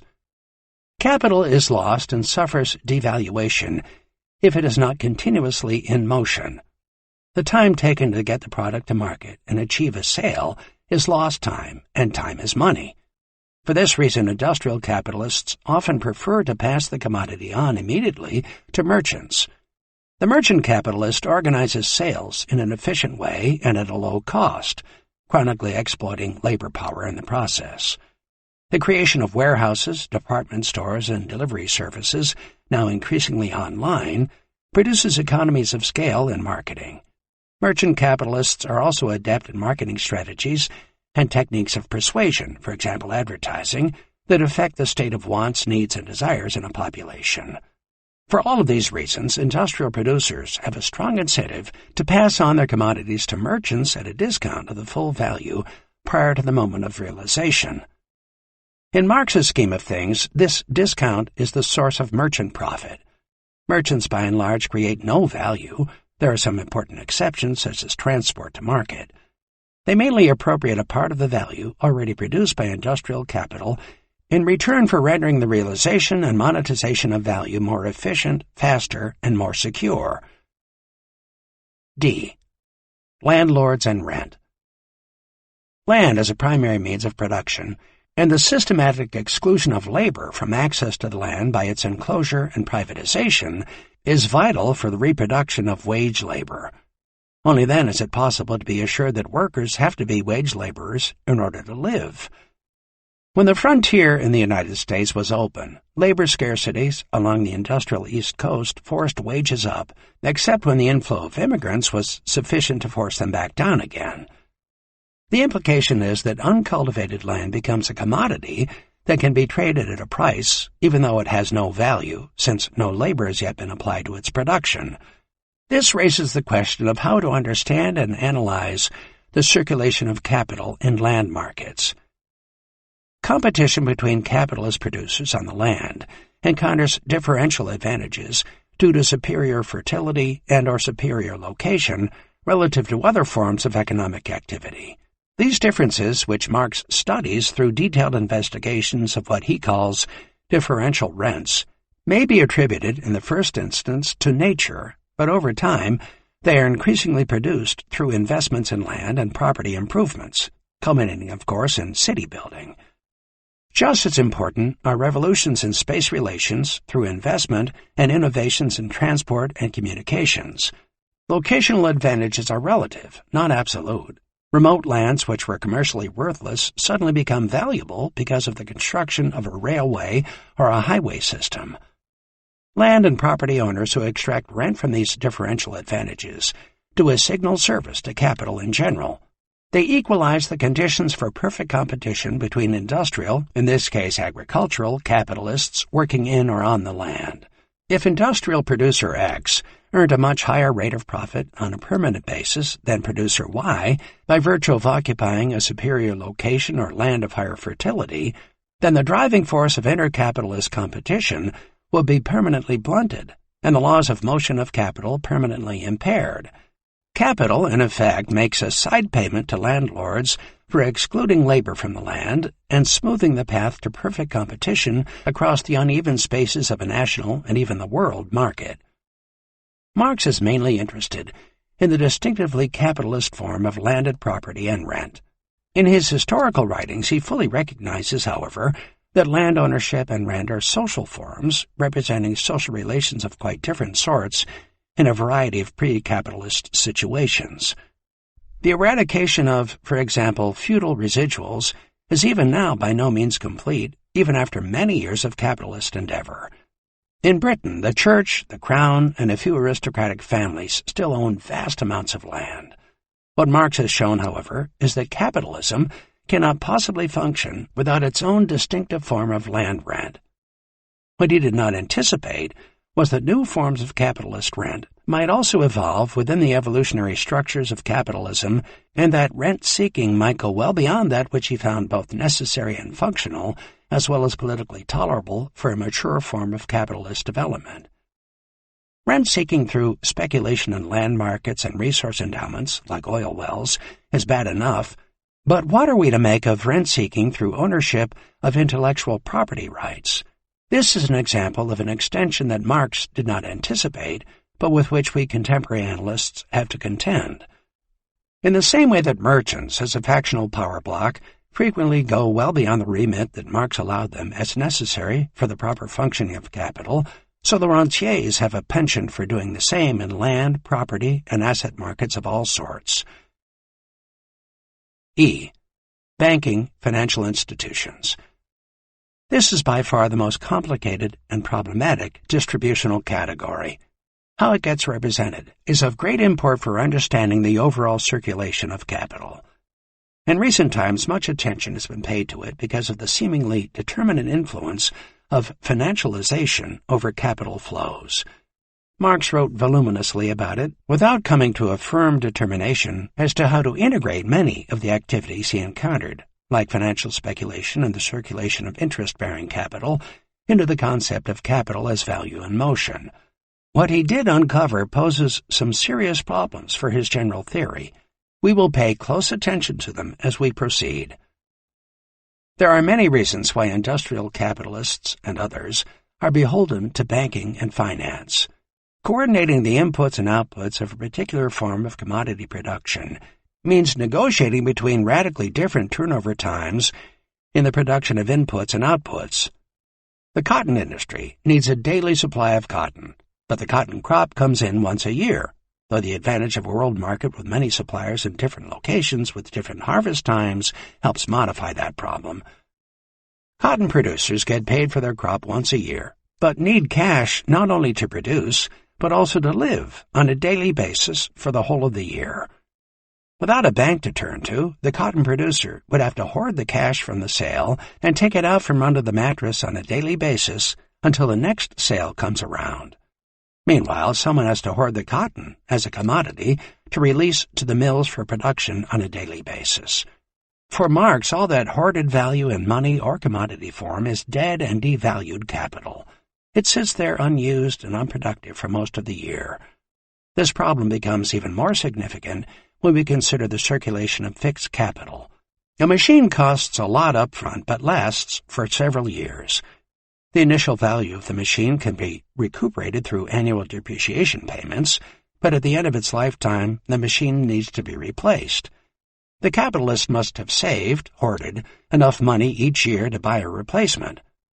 The result is a vast trove of dead and devalued capital sitting idle in the safes of the capitalists. The security of these hoards poses a problem since robbers are everywhere. The capitalist banking and credit system addresses these problems. Capitalists can safely, they hope, place their hoarded surplus funds in a bank in return for interest, and the bank can lend them out at a slightly higher rate of interest to someone else. Either that or industrial capitalists can borrow the money up front to buy the machine and pay off the loan out of annual depreciations. In either case, dead and devalued capital is resuscitated for active circulation. Plainly, as capital becomes more complicated with respect to intersecting value chains and divisions of labor and relies more on large quantities of fixed capital, to say nothing of increasing demands for infrastructural provision and city building, so the demand for a more sophisticated credit and financial system grows. Either that or the whole system of capital circulation would gum up, with more and more capital hoarded to deal with these temporal problems. In the same way that rent covers a diversity of problems in the geographical and spatial dimensions to capitalist activities, so the credit system deals with the multiple temporalities involved in the organization of productive activities. The credit system takes a seemingly infinite variety of temporalities at work in the daily organization of capitalist production and reduces them to one singular metric, the rate of interest over time. To be sure, that metric is variable, depending on the conditions of supply and demand for money, not only as capital but for anything else, including private consumption and loans to landlords. The credit system introduces into capitalism wholly new dimensions to capital flow. In the same way that land rent rests on the fiction that land is a commodity that can have a price but no value, so also the credit system rests on the fiction that money is a commodity that has a price. The effect is to suggest that money, the representative or expression of value, has a value, which is clearly ridiculous. But money does have a price, which is interest. Banking and finance play multiple roles. They suck up idle pockets of money, wherever they may be, and convert that money into money capital by lending it to anyone interested in pursuing profitable investment opportunities. As intermediaries, banks and financial institutions operate as the common capital of the capitalist class. They play a key role in accelerating the equalization of the rate of profit, extracting funds from those working in low-profit sectors of the economy and redirecting them to wherever the rate of profit is higher. They also hold in their hands a certain power of money creation, independent of any increase in value output. The independence and autonomy of the financial system, along with its inherent powers of money creation, may be subsumed within the overall circulation process of capital as value in motion, but not without having some major impacts. Banks and financial institutions work with money as a commodity and not with value production. They lend to wherever the money profit rate is higher, and that is not necessarily in productive activity. If profits can be made from speculation in land, then the banks will lend for land and property purchases, as they did wholesale from 2001 to 2007 in the United States. The fetish character of capital and the representation of this capital fetish is here complete. What Marx means by this is that the financial system necessarily responds to money and profit signals within the different fields of distribution that can divert capitalist activity away from value creation and into unproductive channels. Banks can lend to other banks, to land and property companies, to merchant capitalists, as well as to consumers, whether working class or bourgeois does not matter, and as well as to the state. The national debt is huge. The result is a world of what Marx calls fictitious capital circulation. Banks leverage their deposits to lend out a multiple of the assets they actually possess. Their loans can be 3 times, or in periods of irrational exuberance, as much as 30 times the assets they have on deposit. This is money creation over and beyond that needed to cover current value production and realization.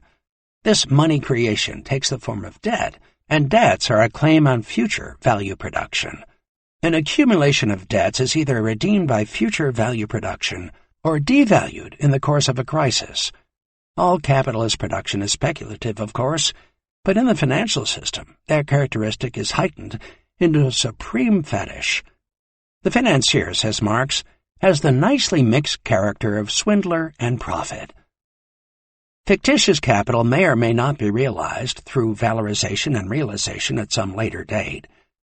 At the apex of the world's financial and monetary system sit the central banks, armed with seemingly infinite powers of money creation, no matter what the state of value production.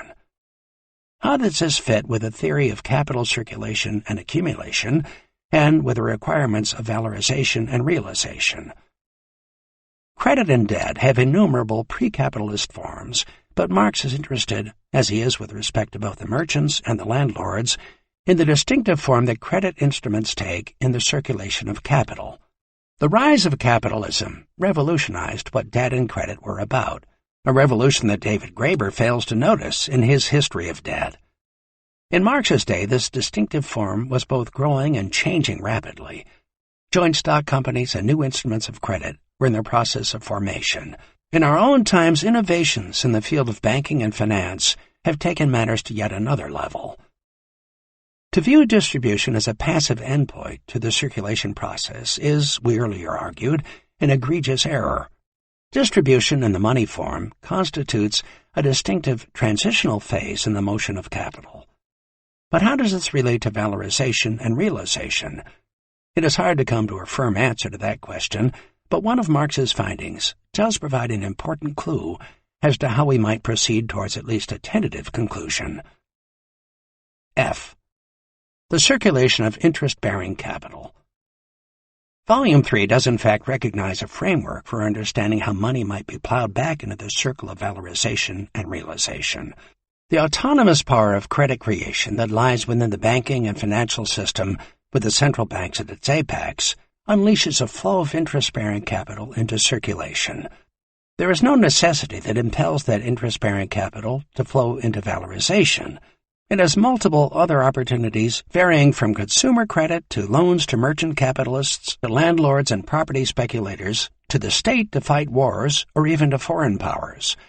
The circulation of interest-bearing capital claims its share of the surplus value on the basis not of its contribution to active production, but as a pure property right. This right is conferred by the ownership of money as a commodity, whose use value is that it can be used to make more money.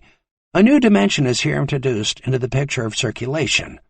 This was prefigured in Volume 2, where Marx looks at the circulation of money capital as a distinctive form. When industrial capitalists realize value as money, they come into possession of a commodity which has interest as its price. Capitalists here have a choice. They can invest in further production of value, or they can put the money on the money market to earn interest. To stay in business, industrial capitalists must earn more than the going rate of interest. Otherwise, all the aggravation and effort that goes into organizing production does not make economic sense. The flow of capital through the hands of industrial capitalists in effect divides into two paths.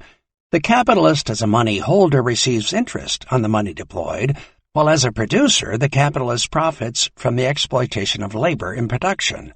The capitalist has the choice between lending his capital out as interest-bearing capital or valorizing it himself as productive capital. The industrial capitalists can borrow the money they need to start up and pay interest on it while looking to retain the rest of the profit for themselves. Marx, in an aside, regards this as a singular virtue of capitalist finance for sustaining the power and legitimacy of the bourgeois capitalist class. It offsets the power of inherited wealth and allows pushy entrepreneurs and upstarts the possibility of breaking open the class barriers that would otherwise stand in their way.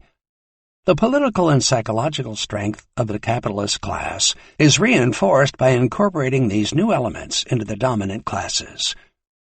This dual process produces, Marx goes on to note, a distinction between ownership and management. Stockholders demand a return on their investment of money capital, whereas management claims its share through the active organization of production. A class of stockholders and investors, money capitalists, seeks monetary gains from investing the money capital at their disposal. This class hastens and tightens the conversion of mere money into money capital. Even more active is the fictitious capital created within the banking system that is lent out as circulating interest-bearing capital. Capital here shatters into component streams that often move in an antagonistic relation to each other. In recent times, for example, capital flow has tended to diminish with respect to value production, while money capital seeks high rates of monetary return elsewhere. The effect has been to exacerbate the long-run stagnation in value production that has characterized most of the global economy since the grand disruption of 2007-8. Marx could not have anticipated the contemporary situation in which a few powerful banks judged too big to fail invest irresponsibly under conditions of moral hazard created by a state that reassures them that taxpayers will cover their losses if they fail. The circulation of interest-bearing capital puts immense pressure on both valorization and realization. It suffuses and can in some instances corrupt the whole system of capital in motion. There are, however, good reasons why Marx depicts the circulation of interest-bearing capital as representing the interests of the whole capitalist class. To begin with, it reduces an immense variety of temporalities to a single yardstick of the rate of interest. It introduces a fluidity into valorization and realization that would otherwise be lacking. Lending to consumers props up effective demand that stimulates realization. In housing markets, for example, financiers fund developers to produce housing, while the same financiers lend to consumers to realize housing values in the market. The circulation of interest-bearing capital bridges the contradictory unity of valorization and realization to harmonize both. Marx clearly recognizes this distinction. Loans to facilitate valorization to industrial capitalists to set up production are quite different from loans concerned to facilitate realization, such as the discounting of bills of exchange that was common in Marx's time, even though they are clearly related to each other. But this carries with it a danger. The word foreclosure here takes on a convenient double meaning. If consumers cannot pay the mortgage, then they lose their house to foreclosure, But if they do pay it, then their future is in many respects foreclosed upon because they are condemned to debt peonage for 30 years. Of course, they are free to sell out at any point, but if house prices decline, then they may find themselves underwater, owing more on the house than it is currently worth. And if they sell out to retire their debt, then they still have to find a place to live. This is, it seems to me, a fitting conclusion to this aspect of capital circulation through financial markets. There is obviously much more to say and much more research that is needed, but the critical point to accept is the active roles that the different forms of distribution play in promoting the further circulation of capital. In this, the financial aspect is of paramount importance because it deals directly in money, capital, credit, and the fictitious forms of capital created within the financial system. This becomes one of the most persistent drivers of further accumulation through the imperative it imposes to redeem the debt through expanded value production. The frantic search for profit is supplemented by the frantic need to redeem debts. Preferably, valorization will realize both goals simultaneously. The visualization of capital as value in motion has to be adjusted and modified accordingly. The totality of capital. On several occasions, Marx mentions his ambition to depict capital as a totality. The map of capital flows we have here constructed provides a simplified way to visualize what this totality might look like. Each volume of capital provides us with a definite perspective on the totality viewed from a particular standpoint. It is rather like taking videos of what is happening in a square, tahrir or taksim, for example, from 3 different windows. Each video will tell its own story and will be true to its own standpoint, but the totality of what is going on in the square is best captured by looking at all 3 videos taken together. In the reading of capital, there's a strong predilection for favoring the standpoint of valorization, as articulated in Volume 1, over those of realization and distribution as analyzed and described in the other 2 volumes. This biased emphasis leads, I claim, to serious error. The point of considering capital as a totality is precisely to recognize how the different phases presuppose and prefigure the others. While each phase is autonomous and independent, all phases are subsumed within the movement of the totality. My language here is that which Marx uses explicitly in his characterization of finance capital and the movement of its interest-bearing offshoot. The different moments within the circulation process of capital are loosely coupled and correlated rather than tightly bound together in a functional embrace. This organic system itself, as a totality, has its presuppositions, and its development to its totality consists precisely in subordinating all elements of society to itself, or in creating out of it the organisms which it still lacks. This is historically how it becomes a totality. The process of becoming this totality forms a moment of its process, of its development. Or as he puts it elsewhere, the conclusion we reach is not that production, distribution, exchange, and consumption are identical, but that they all form the members of a totality, distinctions within a unity. Production predominates not only of itself in the antithetical definition of production, but over the other moments as well.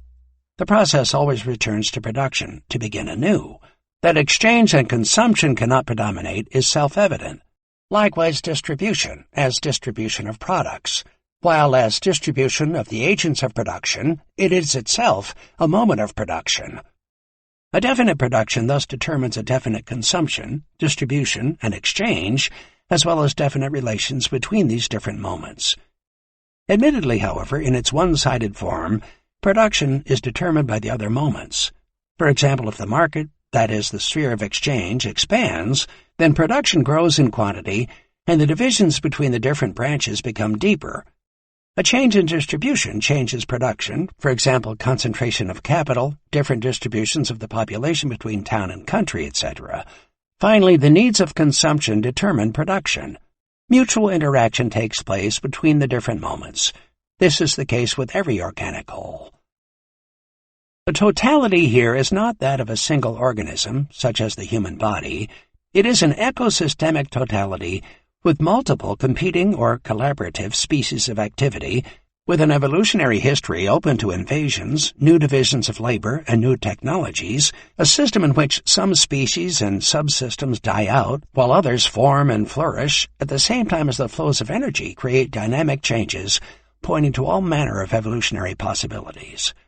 Marx was fond of scientific analogies and metaphors, but the organic and evolutionary analogies take pride of place. As he notes in the preface to the first edition of Volume 1 of Capital, his standpoint is one from which the development of the economic formation of society is viewed as a process of natural history. A great admirer of Darwin, Marx seeks to do for the social and historical sciences what Darwin did in promoting his theory of evolution in the natural sciences. To dissect this organic totality fully would require at the very minimum a fusion of the perspectives of the 3 volumes of Capital into a holistic theory. Marx never tried to do this. The various outlines for his research projects sketched out in the Grundrisse indicate that other volumes on topics such as competition, the state, and presumably taxes, the world market, and crises would also be needed to complete his project. He came nowhere near realizing that aim. He did, however, acknowledge the complicated ways in which intersecting and cross-cutting instabilities within the organic ecosystem that constitutes capital were likely to produce crises. The contradictions existing in bourgeois production, he wrote, are reconciled by a process of adjustment, which at the same time, however, manifests itself as crises, violent fusion of disconnected factors operating independently of one another, yet correlated. A note on political relevancy. I am bound to be asked at some point as to the political relevancy of this visualization. My answer is that it helps situate issues and proposals in the context of an understanding of capital circulation, and in so doing allows an evaluation of the likelihood of political proposals succeeding in their objectives. Let me give you a simple example. During the Democratic primary campaign, Bernie Sanders pushed very hard for a $15 minimum wage as a fundamental part of his political program. In August 2016, the alliance that formed around Black Lives Matter published a document that put forward a basic income as a foundational political proposal, targeted in the first instance to the black population as part of a reparations package for the years of slavery. In both instances, the idea was that the quality of life associated with the reproduction of labor power could be radically improved by increasing the effective demand of those employed, Sanders, or of everyone who had suffered historically from slavery, whether employed or not, Black Lives Matter. Both proposals raise the equivalent of money wages. This increased effective demand should mean an increase in the goods and services received by the respective populations. But that impact presumes nothing happens at the point of realization to reduce the possibility of that effect. But we know from the analysis of the circulation of capital that a great deal of appropriation of value through predation occurs at the point of realization.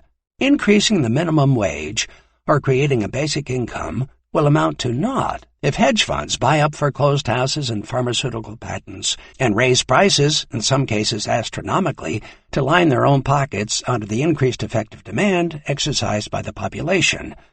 Increasing college tuitions, usurious interest rates on credit cards, all sorts of hidden charges on telephone bills and medical insurance could steal away all the benefits. A population might be better served by strict regulatory intervention to control these living expenses, to limit the vast amount of wealth appropriation occurring at the point of realization. It is not surprising to find that there is strong sentiment among the venture capitalists of Silicon Valley to also support basic minimum income proposals. They know their technologies are putting people out of work by the millions, and that those millions will not form a market for their products if they have no income. By locating such proposals in the visualization here provided, we can see immediately what the barriers to implementation as well as the hidden motivations might be. The visualization also provides a map of the potential barriers to the continuity of the circulation of capital as a whole. It locates points where blockages might trigger crises. Every point of metamorphosis of value, for example, is a potential site for crisis formation. The visualization also sheds an interesting light on the different forms of social struggle that might reverberate throughout the totality. Struggles at the point of valorization inevitably have a class character, which is much theorized and well known. Those at the point of realization focus on buyers and sellers and trigger fights against predatory practices and accumulation by dispossession in the marketplace, for example, against gentrification and foreclosures. Such struggles are not well theorized. In the field of social reproduction, issues of social hierarchy, gender, sexuality, kinship, and family, and the like, become much more predominant, and the primary political focus shifts to the qualities of daily life rather than the labor process. These struggles have often been ignored in the Marxist literature. Struggles over distribution call for an analysis of the often antagonistic relations between different factions of capital and the state apparatus. These, along with the capital-labor struggles over wage rates in the marketplace, complete a tentative map of the different potential loci of political struggle in and around the circulation of capital as a whole. It then follows that social and political struggles against the power of capital within the totality of capital circulation take different forms and call for different kinds of strategic alliances if they are to succeed. Traditional left movements have not always acknowledged the importance of such alliances and the compromises necessary to make them work. In addition, there are all of those struggles that occur in the contextual field in which capital circulation is embedded. The question of not only what human nature is, but what it might be, is of huge significance politically.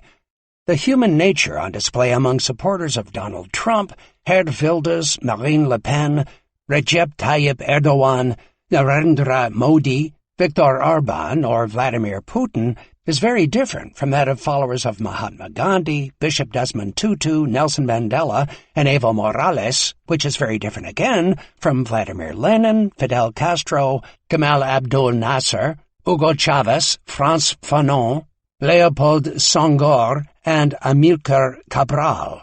While it may be a banal cliché of politics that the hearts and minds of the people have first to be engaged, shaped, and captured to pursue any kind of political economic project, it is nevertheless the case that political struggles over what might be called the nature of human nature will quite rightly lie at the base of concerns arising from economic questions of capital circulation. But as I think the visualization of capital in motion makes quite clear, the relations between the value that circulates as capital and the perpetual construction and reconstruction of broader political, cultural, and aesthetic values is in itself a matter of great import. But those that prioritize thinking and active struggles about the latter have to recognize that they do so in the context of the circulation of capital that constrains as it facilitates certain forms of thought and action. To the degree that capital is perpetually and necessarily engaged with the construction and reconstruction of wants, needs, and desires, this forms one vital bridge between what sometimes may seem like two distinctive domains of human action. Margaret Thatcher, after all, set out not only to change the economy, but to change the soul, and in this she had some success. Many people came to accept her dictum that there is no alternative.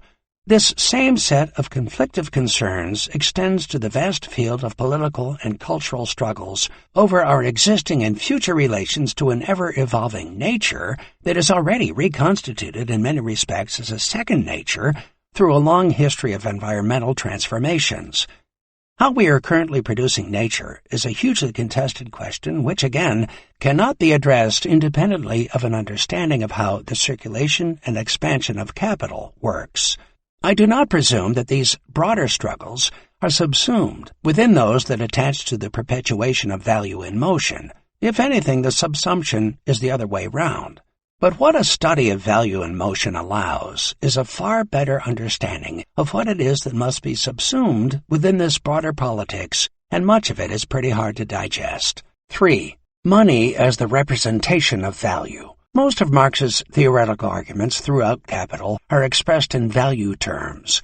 The economic data of the world and most of Marx's actual examples are expressed in money terms. Are we to assume that money is an accurate and unproblematic representation of value? If not, why not? And with what consequences? Given the history of representational forms, is it possible that money is founded on systemic distortions of the value it is supposed to represent? Map projections are notorious for accurately representing some features of the Earth's surface while distorting others. Should we not worry about the possibility of similar distortions in the case of money in relation to value? Value is a social relation. As such, it is immaterial but objective. The phantom-like objectivity of value arises because not an atom of matter enters into the objectivity of commodities as values. Their status as values contrasts with the coarsely sensuous objectivity of commodities as physical objects. We may twist and turn a single commodity as we wish. It remains impossible to grasp it as a thing possessing value. The value of commodities is, like many other features of social life, such as power, reputation, status, influence, or charisma, an immaterial but objective social relation that craves a material expression. In the case of value, this need is met through what Marx calls the dazzling form of money. Marx is very careful with his language. He refers to money almost exclusively as the form of expression or as the representation of value. He scrupulously avoids the idea that money is value incarnate, or that it is an arbitrary symbol imposed by convention on exchange relations, which was a widespread view in the political economy of the time. Value cannot exist without money as its mode of expression. Conversely, however autonomous it may seem, money cannot cut the umbilical cord that ties it to what it represents. We should think of money and value as autonomous and independent of each other, but dialectically intertwined. This kind of relationship has a long history. Here's how Marx thinks of it. It has become apparent in the course of our presentation that value, which appeared as an abstraction, is possible only as soon as money is posited. This circulation of money in turn leads to capital, hence can be fully developed only on the foundation of capital. Just as, generally, only on this foundation can circulation seize hold of all moments of production. This development, therefore, not only makes visible the historic character of forms such as capital, which belong to a specific epoch of history, but also, in its course, categories such as value, which appear as purely abstract, show the historic foundation from which they are abstracted and on whose basis alone they can appear. And categories which belong to more or less all epochs, such as, for example, money, show the historic modifications which they undergo. For Marx, all the major categories in capital, taken together, are abstractions grounded in the historical experience and practices of capitalism. The economic concept of value does not occur in antiquity. The concept of value is entirely peculiar to the most modern economy, since it is the most abstract expression of capital itself and the production resting on it. Categories that have a longer history, such as rent, interest, and profit on merchants' capital, become adapted over time to the requirements of a capitalist mode of production. This is the case with money. The problem is how to distinguish between those characteristics of money that are unique to capitalism and the various money forms, like cowrie shells or wampum beads, that pre-existed it. This question becomes doubly important when it comes to analyzing credit. The constant continuity of the process of circulation, the unobstructed and fluid transition of value from one form into the other, or from one phase of the process into the next, appears as a fundamental condition for production based on capital to a much greater degree than for all earlier forms of production. It thus appears as a matter of chance for production based on capital whether or not this essential condition is actually brought about. The suspension of this chance element by capital itself is credit, which is why credit, in any developed form, appears in no earlier mode of production. There was borrowing and lending in earlier situation as well, and usury is even the oldest of the antediluvian forms of capital, but borrowing and lending no more constitute credit than working constitutes industrial labor or free wage labor. And credit as an essential, developed relation of production appears historically only in circulation based on capital or on wage labor. Money itself is a form for suspending the unevenness of the times required in different branches of production to the extent this obstructs exchange. The distinctive qualities of both money and credit within a capitalist mode of production are to ensure the continuity of movement of capital as value in motion.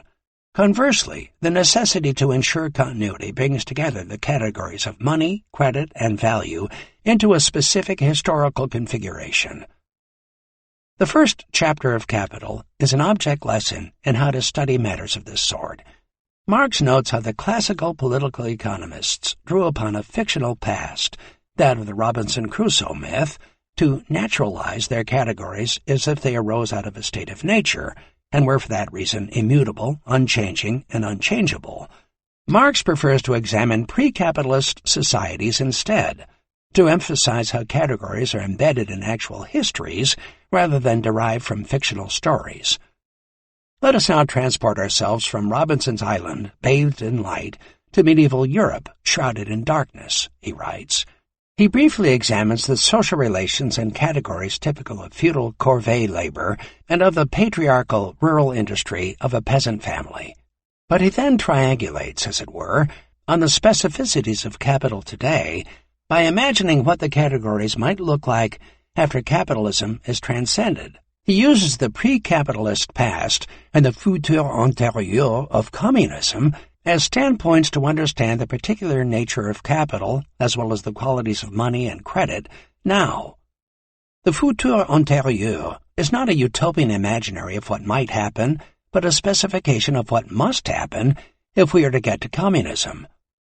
Let us imagine, for a change, an association of free men working with the means of production held in common and expending their many different forms of labor power in full self-awareness as one single social labor force.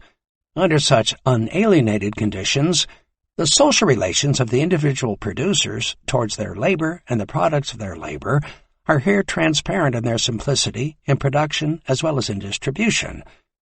In this world, there is no hidden hand of the market or laws of motion going on behind everyone's backs that limit our freedoms, and certainly no state dictation. It is from these perspectives of before and after that Marx gets behind the veil of what he calls the fetishisms that suffuse not only the writings of the political economists, but also corrupt common-sense representations of commodity exchange and price-fixing markets. Money is the supreme example of such fetishism.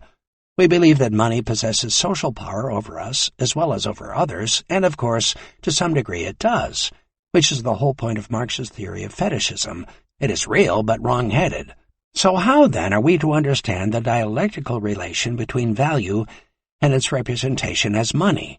This was a deeply contested political question in Marx's time.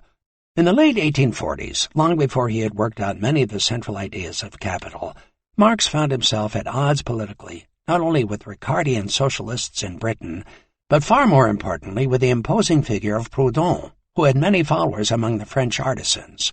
Proudhon and his followers posed the following perfectly reasonable question: why are capitalists so rich and the working classes so impoverished when all the leading political economists of the time, most notably David Ricardo, insisted that economic value was produced exclusively by labor?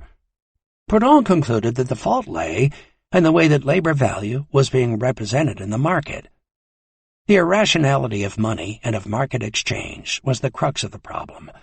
What was needed, he suggested, was an alternative way of measuring labor value and setting prices, a way which rested directly on the actual time workers spent making a product. Workers should be paid in labor time chits, labor hours, or even coins, designating the hours of labor actually worked. The Proudhonist movement looked to restructure the money system, organize the supply of free credit, reform central banking, and create mutual credit institutions so as to solve the problem of social inequality and restore the rights of labor. Marx vehemently objected to these ideas in The Poverty of Philosophy, published in 1847. The first part of the Grundrisse, the unpublished notebooks from 1857, is a lengthy rebuttal of the monetary ideas of Alfred d'Arimont, a follower of Proudhon. The problem Marx had with Proudhon and his followers was their failure to grapple with the social relations that defined value. Under capitalism, it is socially necessary labor time and not actual labor time that counts. The socially necessary implies the existence of some hidden hand or law of motion to which both the capitalist and the laborer are subservient. As early as the economic and philosophic manuscripts of 1844, Marx had concluded that value under capitalism was alienated labor exploited by capital in production, secured by private property and commodity exchange and price-fixing markets. These were the conditions that produced the social inequalities and degradations to which laborers were subjected, even as they were engaged upon the valorization of capital. The objective of socialist revolution was the radical transformation of the social relations under which workers labored. Without such a transformation, it would be impossible to create a world in which associated laborers made the decisions and in which actual labor times, rather than socially necessary labor times, might become the measure of value. Alienated labor, dominated by alien class power, was the core of the problem. Money, in Marx's view, represented alienated labor values.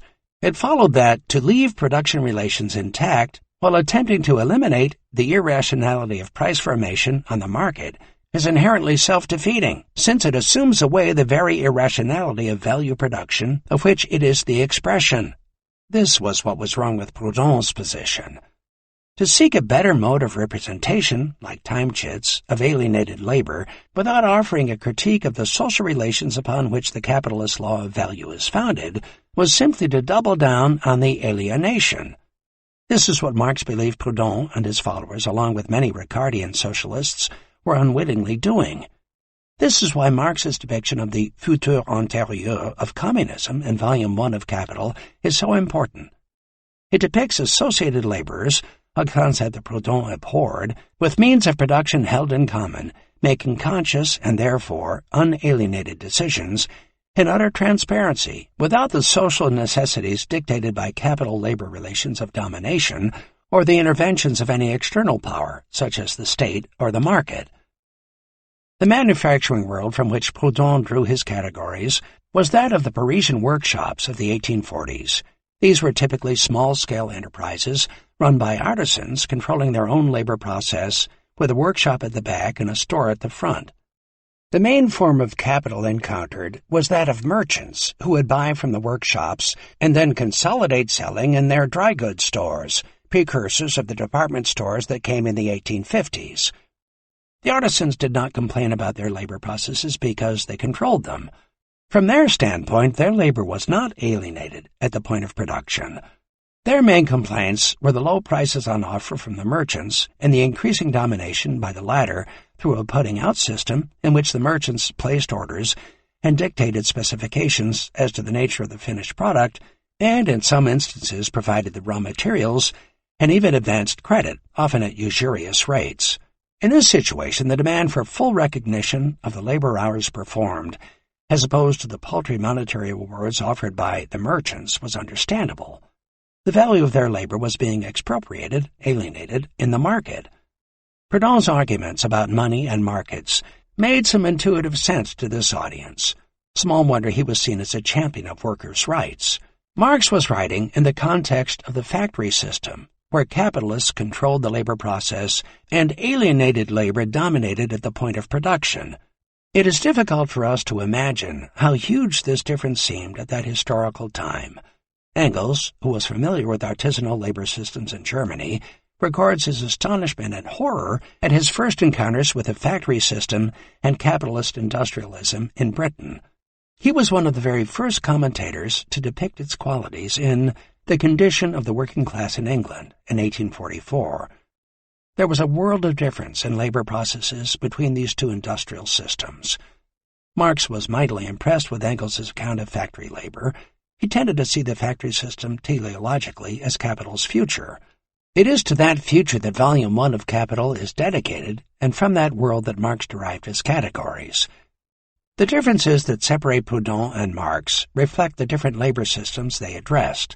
It follows that we might also need to reevaluate our own categories to reflect contemporary labor practices. The factory labor that Marx assumed was the future of capitalism has been, for example, much diminished in advanced capitalist countries, and the teleology Marx broadly assumed has not unfolded in the way he imagined.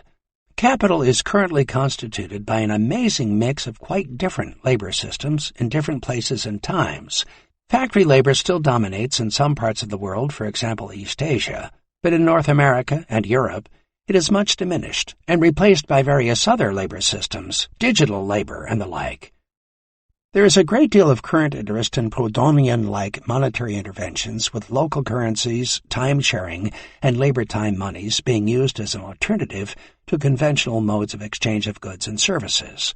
This has been associated in some political movements with attempts to revive small-scale and decentralized production systems, preferably under worker control. The latter became possible given the new technologies and organizational forms of flexible specialization and small-batch production that emerged in the 1980s. At that time, Peoria and Sable, in their influential book The Second Industrial Divide, read this as an opening for the left to realize Proudhon's dream of workshop mutualism. The small-batch, self-organized production systems that emerged in Tuscany became a model for a socialist future in the 1980s. Unfortunately, this labor system turned out to be a neoliberal trap, dismantling the organized power of labor and expanding rates of exploitation in labor systems founded on decentralized precarity and insecurity. Flexible specialization became flexible accumulation for capitalist corporations. On the other hand, the mass factory system is alive and well in East and Southeast Asia, while employment patterns of digital labor and microfinance are highly decentralized, though increasingly organized into configurations of self-exploitation that are every bit as oppressive as traditional industrial labor. It would be a huge error to assume that the social relations expressed in the labor theory of value could be reconstructed by reforms of the monetary system. The evil of bourgeois society is not to be remedied by transforming the banks or by founding a rational money system, just as it is impossible to suspend the complications and contradictions which arise from the existence of money alongside the particular commodities merely by altering the form of money, although difficulties characteristic of a lower form of money may be avoided by moving to a higher form, so also it is impossible to abolish money itself as long as exchange value remains the social form of products.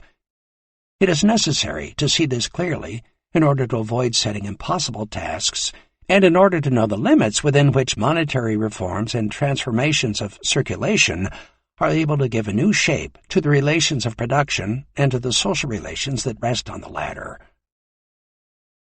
The only ultimate solution as far as Marx is concerned is the total abolition of exchange value, which, of course, also implies the abolition of value as socially necessary labor time, leaving the organized exchange of use values as the only remnant of the categories Marx derived from capitalism. Marx, in composing his critique of Darrimont, posed two basic questions. Can the existing relations of production and the relations of distribution which correspond to them be revolutionized by a change in the instrument of circulation and the organization of circulation? Marx's answer to this question is a resounding no. Further question: can such a transformation of circulation be undertaken without touching the existing relations of production and the social relations which correspond to them? Marx equivocates. It would be part of this general question whether the different civilized forms of money, metallic, paper, credit money, labor money, the last named is the socialist form, can accomplish what is demanded of them without suspending the very relation of production, which is expressed in the very category of money, and whether it is not a self-contradictory demand to wish to get around essential determinants of a relation by means of formal modifications. But he goes on to say, various forms of money may correspond better to social production in various stages. One form may remedy evils against which another is powerless, but none of them, as long as they remain forms of money, and as long as money remains an essential relation of production, is capable of overcoming the contradictions inherent in the money relation, and can instead only hope to reproduce those contradictions in one or another form. In the same way that one form of wage labor may correct the abuses of another, but no form of wage labor can correct the abuse of wage labor itself, so one form of money may be handier, more fitting, may entail fewer inconveniences than another, but the inconveniences which arise from the existence of every specific instrument of exchange, of any specific but general equivalent, must necessarily reproduce themselves in every form, however differently. The rise and adaptation of the credit system is an obvious example of what Marx is talking about here. Initially, long-standing practices were adapted to deal with the problem of excessive hoarding associated with widely differing turnover times of capital, fixed capital formation, and long-term investments in collective means of consumption. More recently, interest-bearing capital has become a powerful independent driving force of accumulation on its own account. The result has not been human emancipation from want and need, but increasing efficiency of circulation and surplus value production had at the price of increasing debt peonage and increasing alienation across the politics of daily life. The technologies of money forms and uses have been revolutionized several times throughout capital's history. This does pose interpretive problems. What are we to make, for example, of the labor theory of value when central banks are engaging in quantitative easing or when credit creation within the banking system seems to be so out of control? Where is the discipline supposedly imposed by values upon money forms in an insanely speculative economy? Technologies of electronic banking and blockchain technologies, pioneered by Bitcoin but now actively being developed by the banks, suggest that revolutions in the monetary form may be in motion, and while such revolutions may not challenge the underlying value relations, they must be closely monitored for their implications for social relations. Marx recognized the existence of such problems. For answers, he goes back to the very foundations of his investigations. When commodity exchange becomes a normal social act, then one or two commodities crystallize out to play the role of the general equivalent.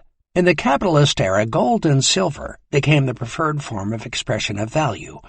But this leads immediately to certain contradictions. The use of gold, a sensuous commodity, becomes the form of appearance of its opposite, value. The concrete physical labor embodied in gold production becomes the mode of expression of its opposite, abstract human labor. The private labor involved in gold production takes the form of its opposite, namely labor in its directly social form. Finally, and perhaps most significant of all, money itself becomes a commodity, an external object capable of becoming the private property of any individual. Thus, the social power that derives from social labor becomes the private power of private persons. The distortions set up here are systemic and major rather than accidental and minor. Money becomes a measure of individual wealth and power, a supreme object of desire. It forms a singular basis for class power and class rule. Even more importantly, it becomes a vital means of production for valorization to proceed. This social power is, however, systemically limited all the time the precious metals lie at the base of the monetary system. With their proliferation and increasing complexity of the social division of labor and of exchange relations, so grows the power of money, such that the exchange relation establishes itself as a power external to and independent of the producers. What originally appeared as a means to promote production becomes a relation alien to the producers. As the producers become more dependent on exchange, exchange appears to become more independent of them. Money is introduced as the servant of exchange, but soon becomes its despotic master. Adam Smith's hidden hand begins to take over. Producers become price takers rather than price makers. The gap between the product as product and the product as exchange value appears to widen. Money does not create these antitheses and contradictions, Marx explains. It is rather the development of these contradictions and antitheses which creates the seemingly transcendental power of money. It is this transcendental power that now surrounds us at every turn. These contradictions echo across all of Marx's writings. His account of capital's labor theory of value is inextricably entangled with them. The topic becomes even more complicated as Marx delves deeper into the multiple functions of money. It can be a measure of value, a mode of saving, a standard of price, a means of circulation, or it can function as money of account, as credit money, and last but not least, as a means of production to produce capital. Several of these functions are incompatible. While gold is excellent as a measure of value, as a standard of price, and as a vehicle for saving, because it is a metal that does not oxidize, it is hopeless as a means of circulation.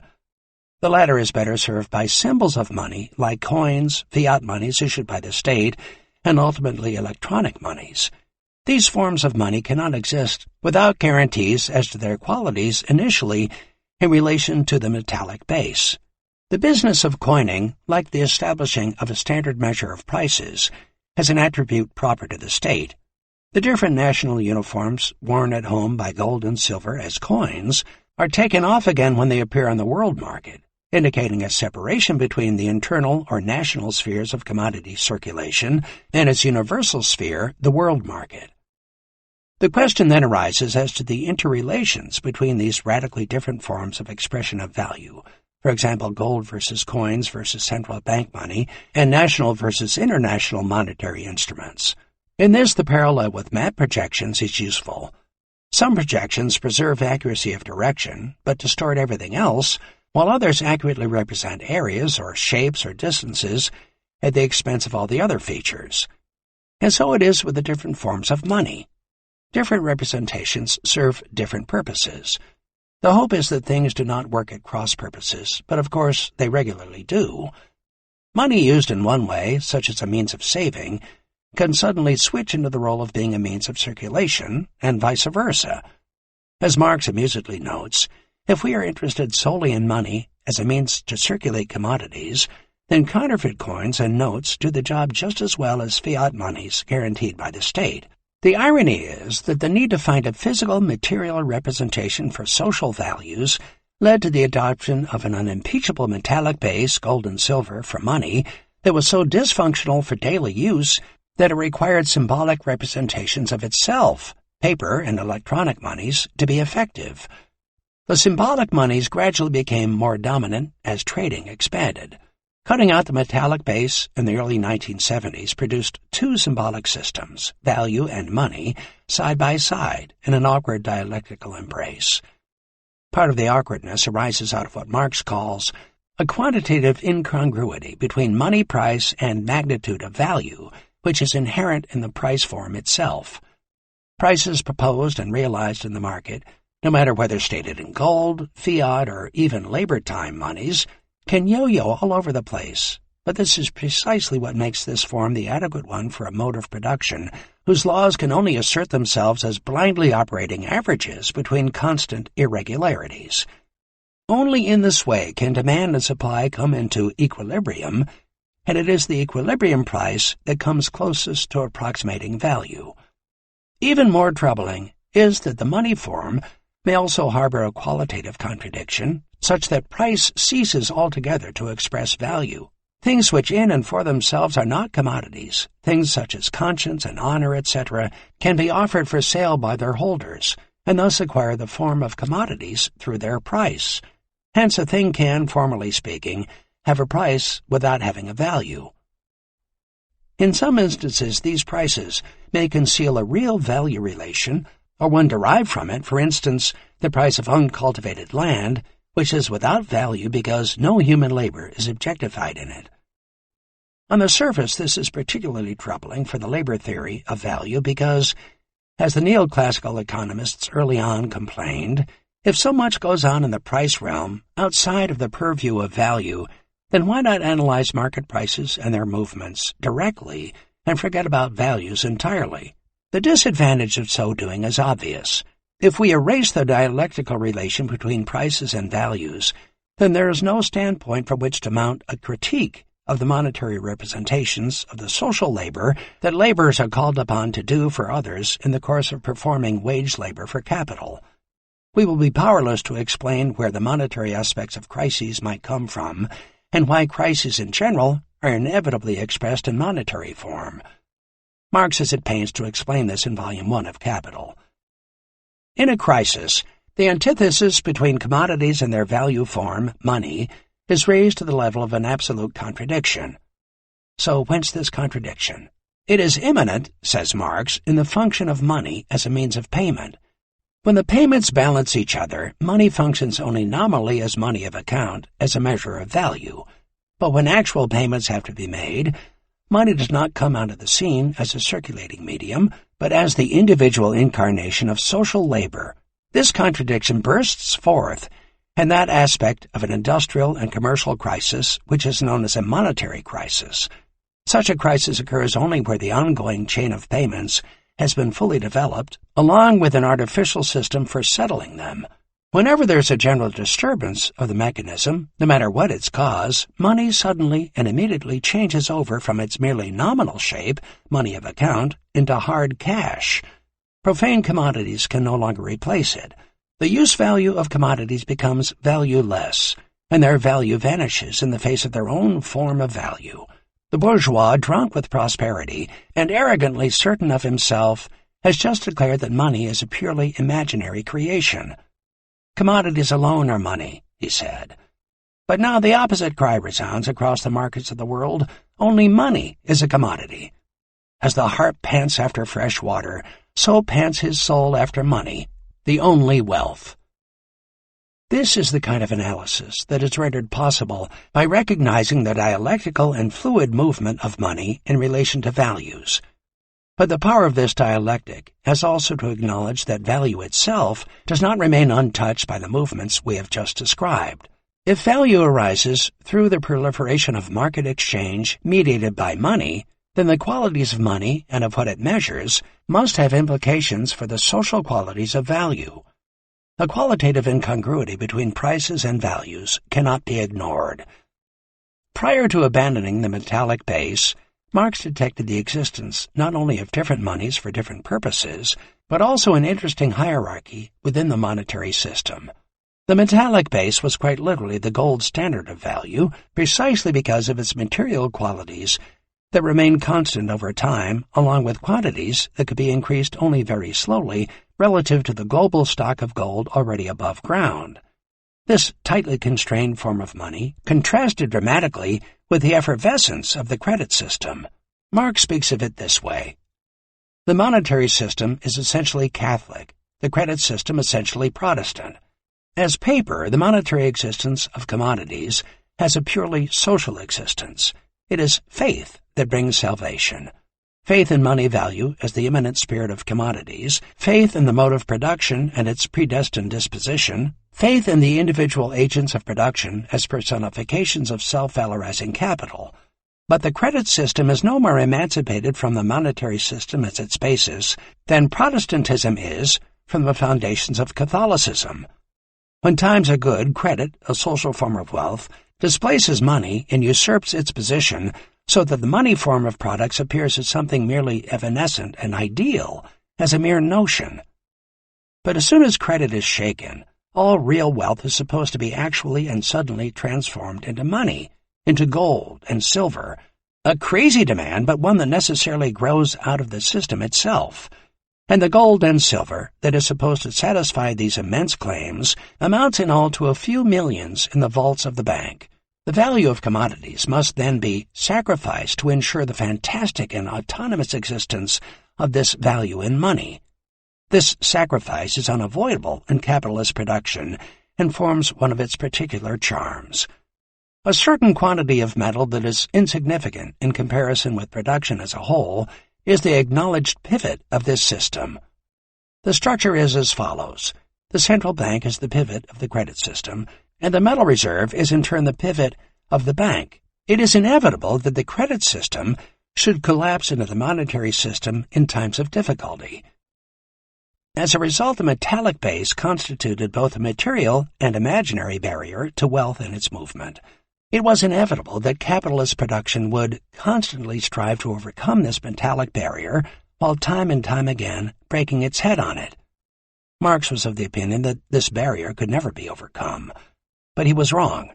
Now that the metallic base has been abandoned and capital no longer has to break its head on it, the only barrier is constituted by the policies and politics of the central banks and the states.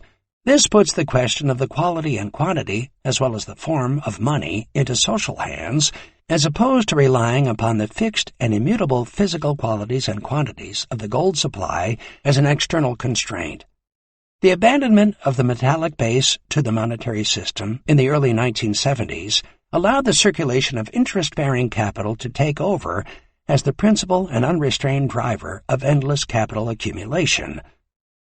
The analysis of this phenomenon requires a closer look at the position of banking and finance within the field of distribution more generally. Let it first be said that there are some immensely complicated interactions that take place within the field of distribution as a whole. Financiers may channel money and investments towards land and property speculation, thus supporting the activities of the land and property-owning classes at the expense of everything else. Landowners use their land as security for taking out loans. In Britain, many aristocratic landowners became bankers as a result.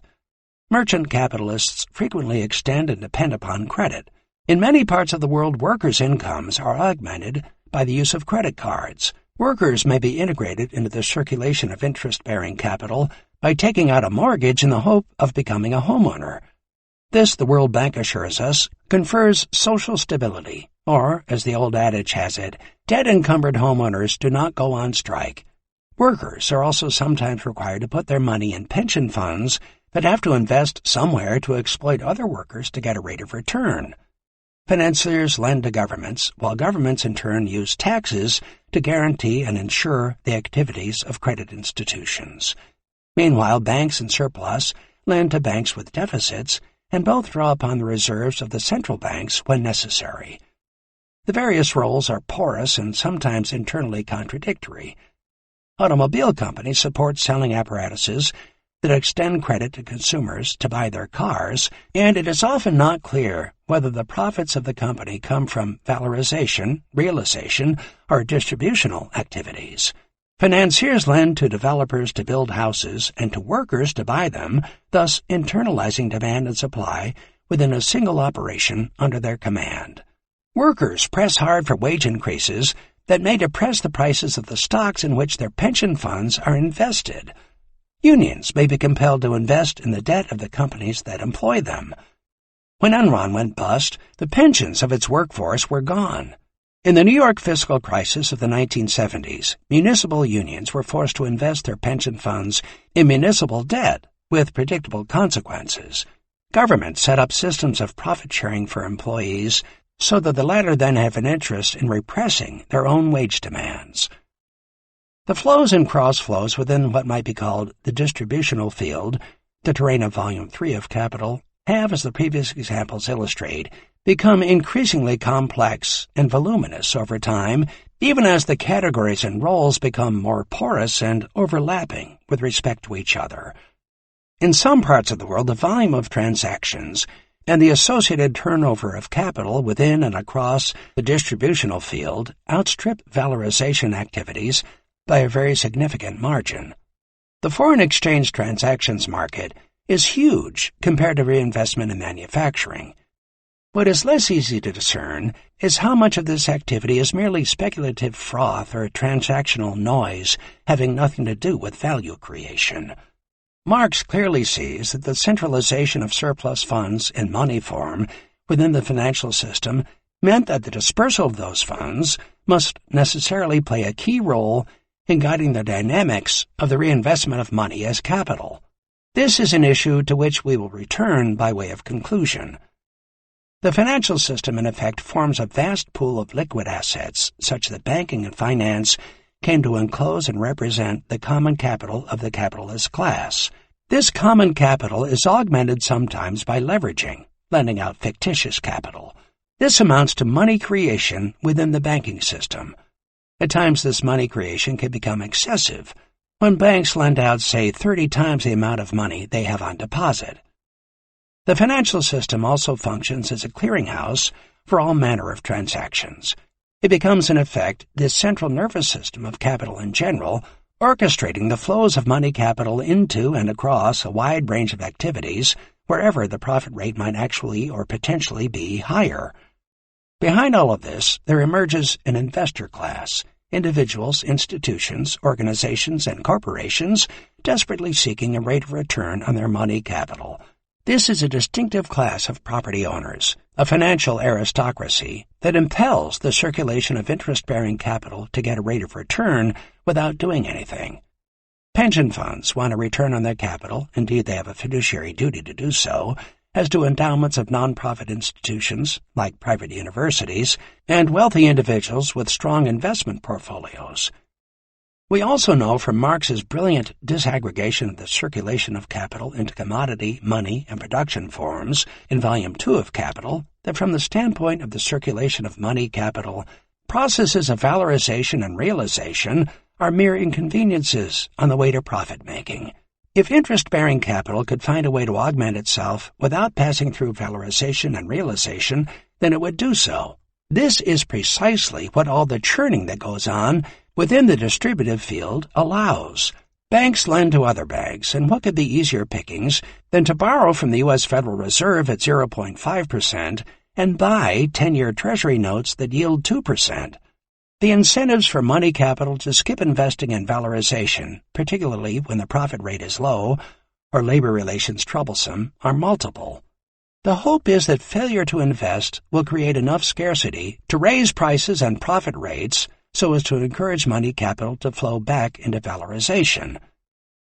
But in the midst of all this churning, there arise hedge funds and private equity companies that gain profits directly from betting on market movements of any sort, both up and down and long and short. The rationale given for their activities is that they supposedly help markets clear more efficiently, but when successful, which they usually are, they do so by sucking out vast monetary gains from the overall circulation of capital. Marx's penchant for deploying vampire images seems as appropriate here as it does in production. Marx, in fact, had some choice things to say about the circulation of interest-bearing capital even in his day. With interest-bearing capital, he wrote, capital appears as a mysterious and self-creating source of its own increase. It is here that the capital relationship is elaborated into its pure form, self-valorizing value, money breeding money. The fetish character of capital and the representation of this capital fetish is now complete. This is capital mystification in the most flagrant form. This is the great betrayal of value by way of its monetization. This is the height of the distortion that money inflicts upon the value form which it is supposed to represent. The effects are far deeper than just surface froth of speculative activity in unstable markets. Marx did not know what to make of some of the institutional shifts that accompany the increasing centralization of capital flows within the financial system. The emergence of joint stock companies and relatively large-scale banking institutions in the 1860s suggested a break between ownership and management of corporations. Admiring as he was of the associationist ideas of Henri de Saint-Simon, he looked in vain for some progressive consequences of the association of capitals, at one point suggesting this might mean the abolition of the capitalist mode of production within the capitalist mode of production itself. It was, therefore, a mere point of transition to a new form of production. But in the light of the counter-revolutionary mobilization of Saint-Simonian ideas in Second Empire Paris, incorporating the construction of new credit institutions and state financing of capitalist mega-projects, Marx soon changed his opinions. The credit system gives rise to monopoly in certain spheres and hence provokes state intervention. It reproduces a new financial aristocracy, a new kind of parasite, in the guise of company promoters, speculators, and merely nominal directors, an entire system of swindling and cheating with respect to the promotion of companies, issues of shares and share dealings. It is private production unchecked by private ownership. Not only did capital get redefined as command over other people's money, it also created a space totally out of control of value relations. All standards of measurement, all explanatory reasons that were more or less justified within the capitalist mode of production now vanish. What the speculating trader risks is social property, not his own. Equally absurd now is saying that the origin of capital is saving, since what this speculator demands is precisely that others should save for him. Hence the perpetual pressure to turn the pay-as-you-go Social Security system in the United States into stock market pension funds. The effects of this were certainly not benign even in Marx's day. Conceptions that still had a certain meaning at a less developed state of capitalist production now become completely meaningless. Success and failure lead in both cases to the centralization of capitals and hence to expropriation on the most enormous scale. Expropriation now extends from the immediate producers to the small and medium capitalists themselves. Expropriation is the starting point of the capitalist mode of production. Within the capitalist system itself, this expropriation takes the antithetical form of the appropriation of social property by the few, and credit gives these few evermore the character of simple adventurers. The economics of expropriation and accumulation by dispossession enters into the picture in disruptive ways, orchestrated through the debt and credit system, only to be heightened as the difficulties of conventional paths to capital accumulation mount, as they have since the 1970s. Marx clearly sensed that of all the future dangers that the reproduction of capital faced, this was the one that might ultimately prove fatal. The irony being that the central contradiction, in this case, is not that between capital and labor, it lies in the antagonistic relation between different factions of capital. 4. Anti-value.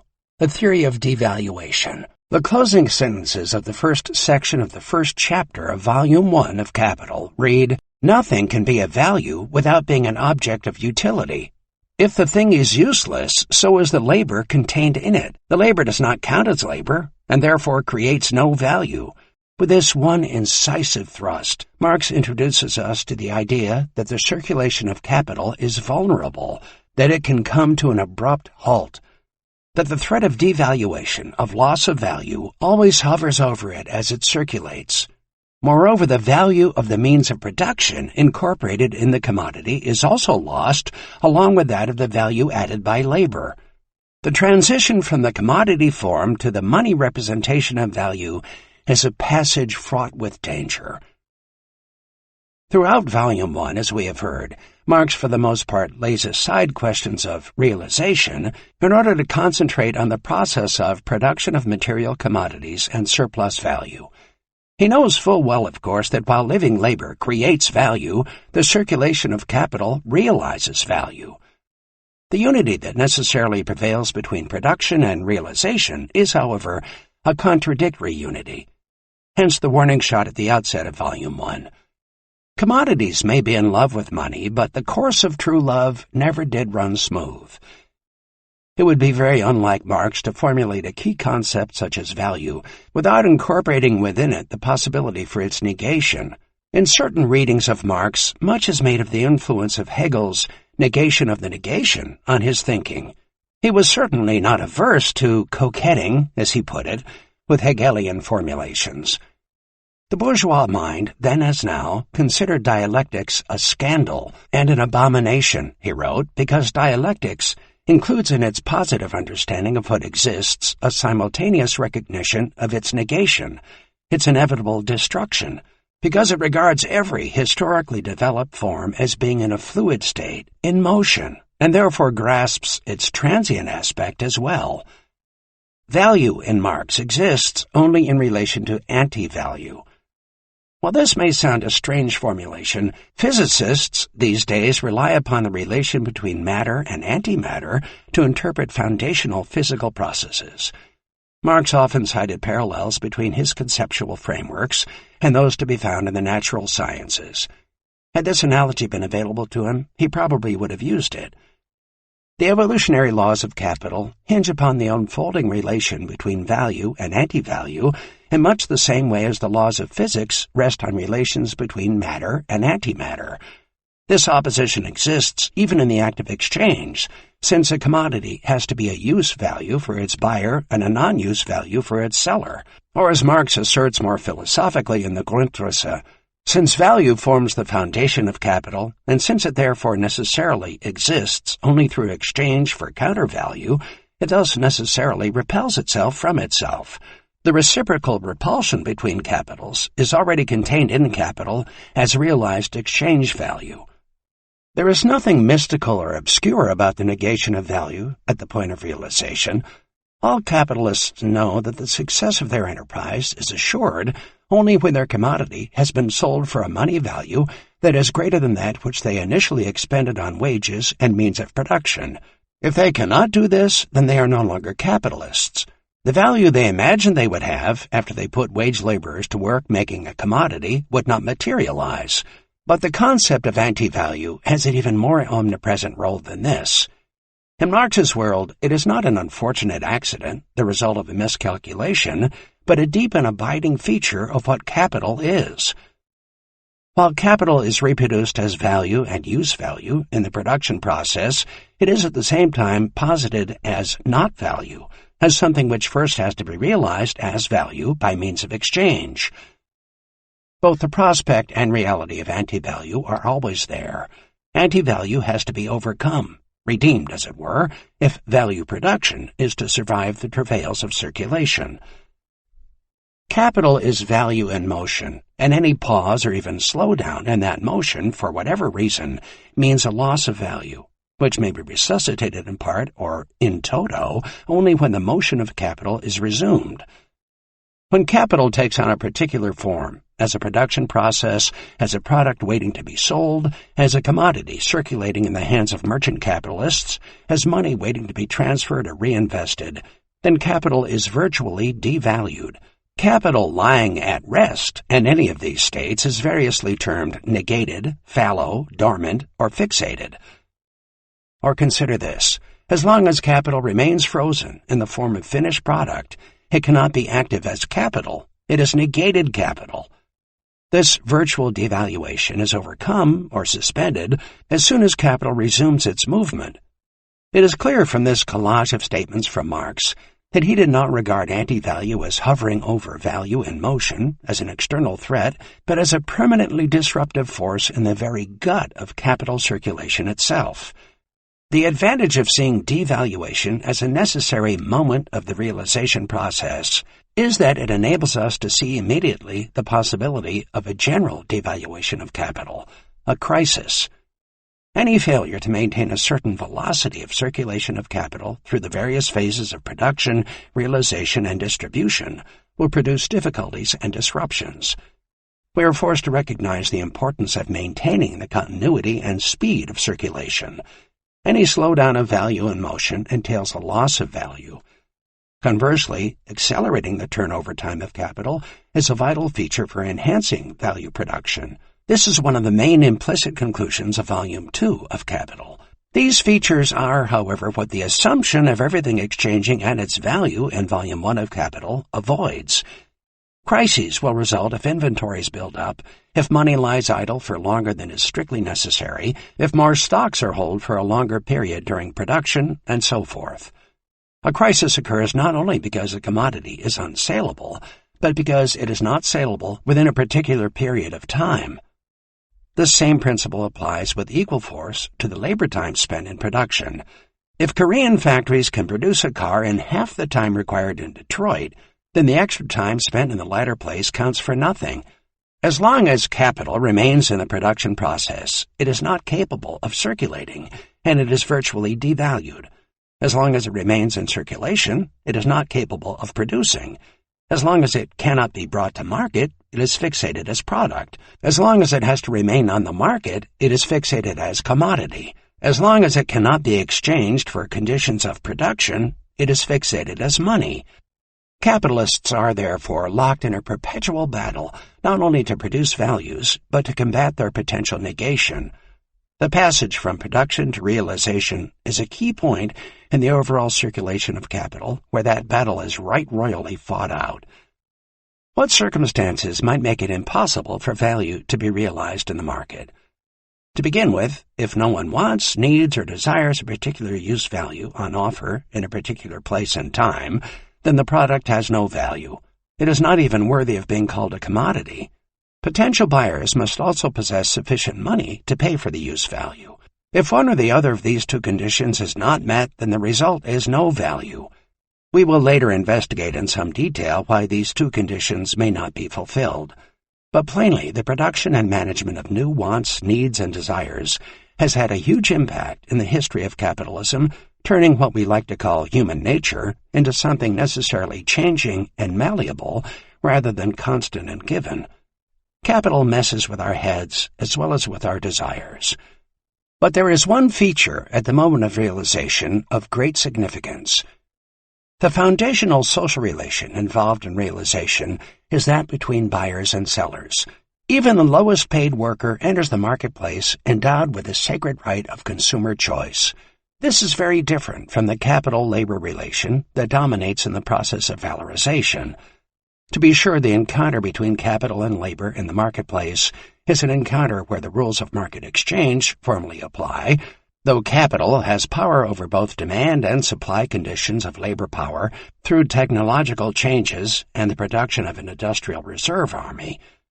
But in the case of valorization, it is what happens in the hidden abode of production, the class relation between capital and labor as experienced in the labor process, that really matters. There is no equivalent for that in the process of realization. In the latter case, the buyers of commodities, of no matter what class, exercise some degree of consumer choice, either individual or collective. While it is broadly true that the wants, needs, and desires of the buyers have been manipulated over time by all sorts of direct and indirect means into patterns of rational consumption as defined by capital, there have always been pockets and sometimes whole social movements of resistance to such manipulations. Collective consumer choices can be exercised in a variety of ways, including, for example, through state policies with regard to the social wage forced through by legislation at the behest of long-standing political movements. Resistances arise on moral, political, cultural, aesthetic, religious, and even philosophical grounds. In some instances, the resistance is to the very concept of commodification and market rationing of access to basic goods and services, such as education, healthcare, and potable water. Many would regard such goods as basic human rights rather than as commodities to be bought and sold. The anti-value that arises from technical glitches and hold-ups in the circulation of capital morphs into the active anti-value of political resistance to commodification and privatization. Anti-value thereby defines an active field of anti-capitalist struggle. Consumer boycotts, though rarely successful, are one sign of this kind of politics, but all movements against conspicuous or even compensatory consumerism constitute a political threat to realization. Capitalists have to organize to counter this threat. But the existence of multiple ongoing struggles in and around the politics of realization is undeniable. Organized struggles, resistances, and agitations over daily life issues are commonplace, no matter whether they are explicitly meant as anti-capitalist struggles or not. Marx did not investigate such questions. He merely notes them in passing. But here the virtue of the overall framework that he constructs to represent the circulation of capital becomes more evident. Realized value can remain capital only by circling back into production to be valorized by the further application of labor in production. It is at the point of valorization, when money returns to refinance the labor process, that capital encounters its other most persistent threat of active negation in the persona of the alienated and recalcitrant laborer. The working class, however defined, is the embodiment of anti-value. It is on the basis of this conception of alienated labor that Tronti, Negri, and the Italian autoministas build their theory of labor resistance and class struggle at the point of production. The act of refusal to work is anti-value personified. This class struggle occurs in the hidden abode of production. It entails a quite different politics from that between buyers and sellers that dominates at the moment of realization. In producing surplus value, the laborer produces capital and reproduces the capitalist. The refusal to work is a refusal to do either. In the same way that Marx invokes the idea of a contradictory unity between production and realization from the standpoint of continuous capital accumulation, so there's a parallel need for anti-capitalist movements to recognize the contradictory unity of struggles over production and those waged around realization.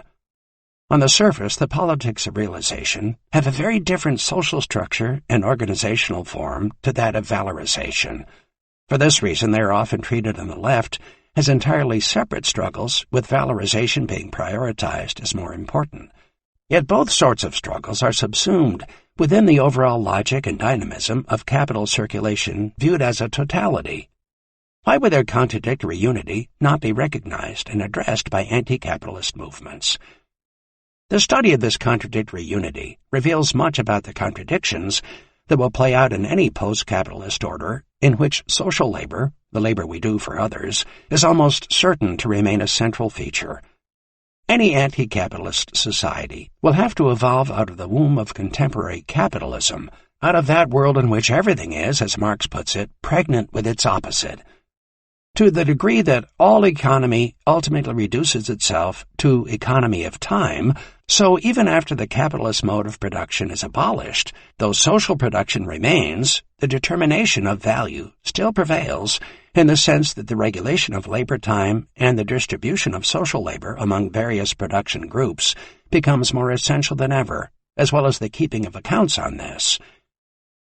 This would be so, for example, as associated laborers, in command of their own labor processes and means of production, set about coordinating their capacities with those of others, while satisfying their own wants, needs, and desires with the help of those others.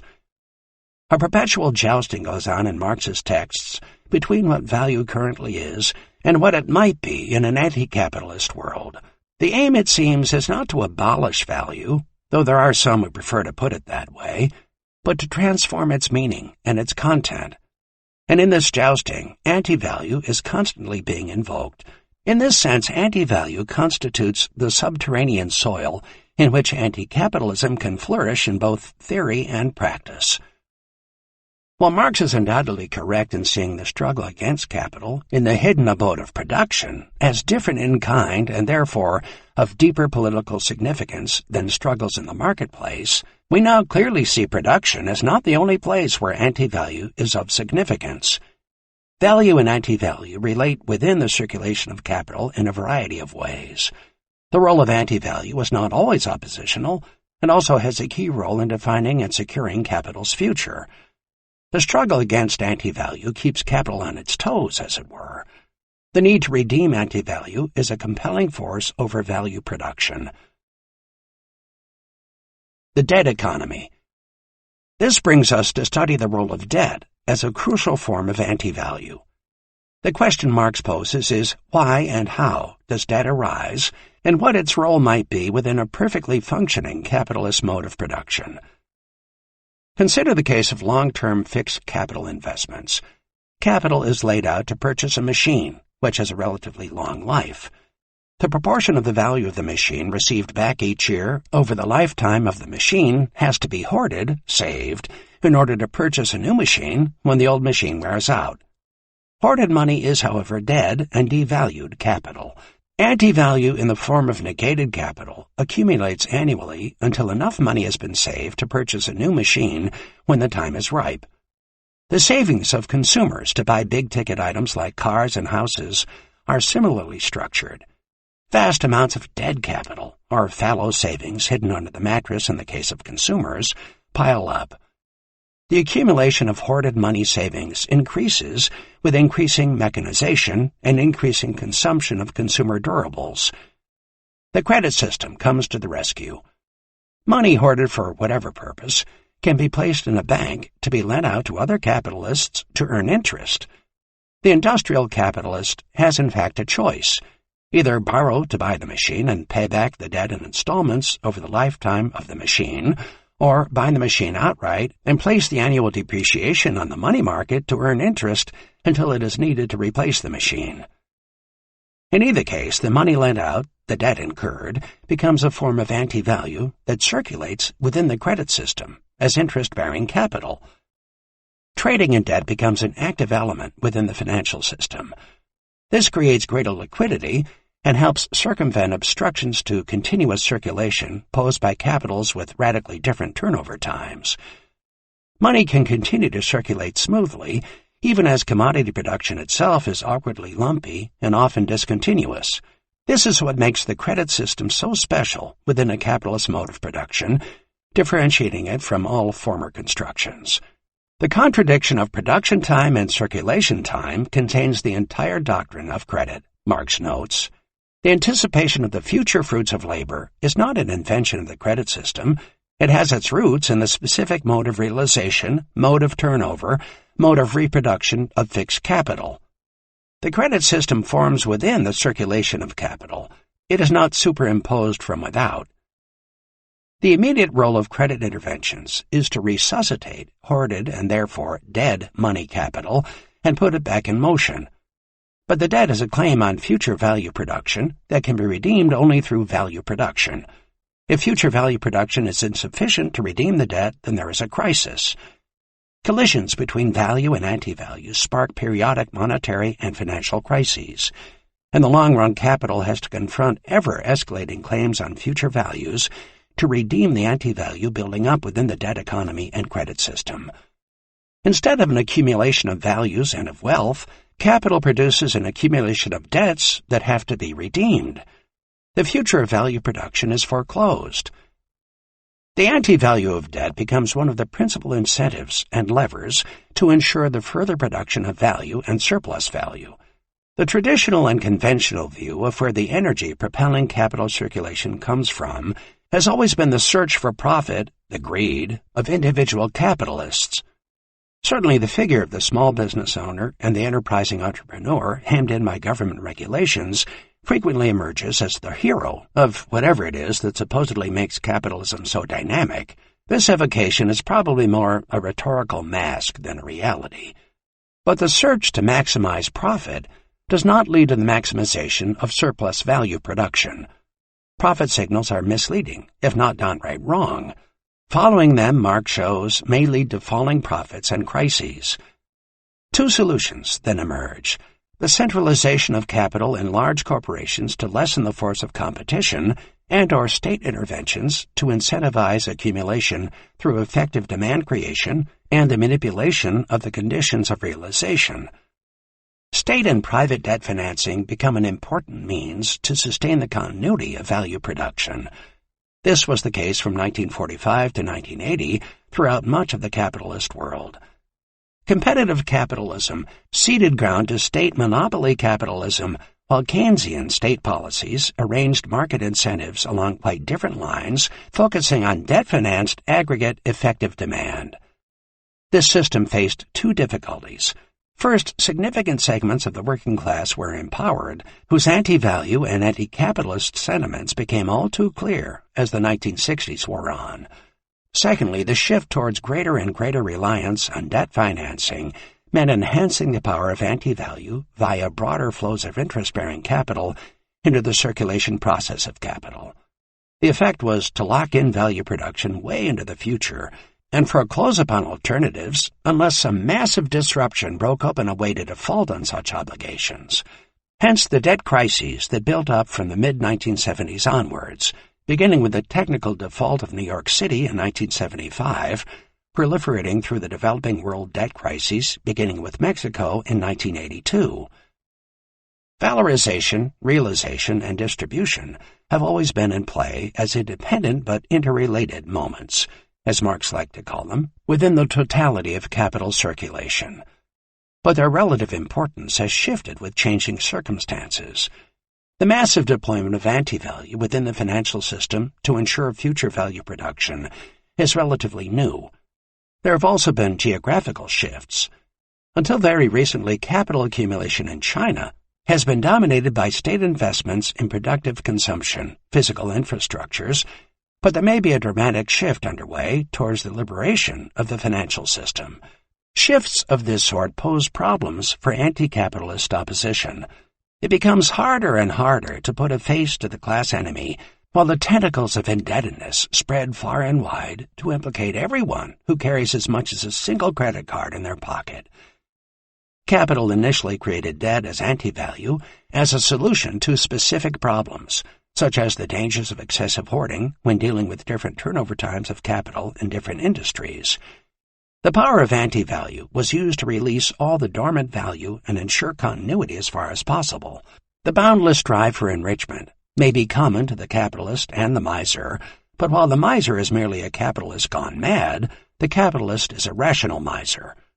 The ceaseless augmentation of value, which the miser seeks to attain by saving his money from circulation, is achieved by the more acute capitalist by means of throwing his money again and again into circulation. And this he could do only if there was an active credit system and an open money market. Marx lightly touches upon this problem in Volume 1 of Capital. The role of creditor or of debtor results from the simple circulation of commodities. This relation is implicit in market exchange, but Marx goes on to hint darkly at how this role is only a reflection of an antagonism which lay deeper at the level of the economic conditions of existence. It is not clear from the text as to what this deeper antagonism is about. Is Marx referring here to the hidden dialectic of the value-anti-value relation? I like to think so. Relations between debtors and creditors long preceded the rise of capital as a dominant mode of production. The issue for Marx and for us, as in the cases of rent and profit on merchants' capital, is how the debt-credit relation is perpetuated and transformed into a fundamental driving force of value in motion, and with what consequences over the course of capital's history. The development of microfinance in India, for example, now has some 12 million individuals hooked into having to pay off loans by producing as much value as they possibly can. If they cannot do so, or actively refuse as a matter of political will, then their assets, often land and property, are foreclosed upon. This is the famous trick of the subprime mortgage.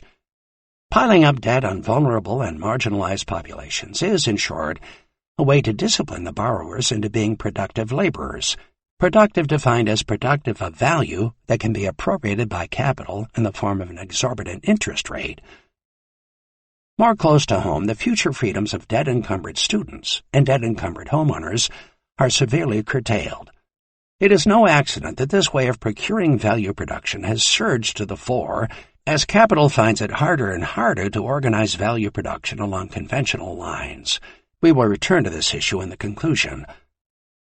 On the other side of the ledger, my pension fund is invested in debt in the belief that the debt will be redeemed. But if that future does not materialize, then the fictitious value of my pension fund disappears into the black hole of anti-value.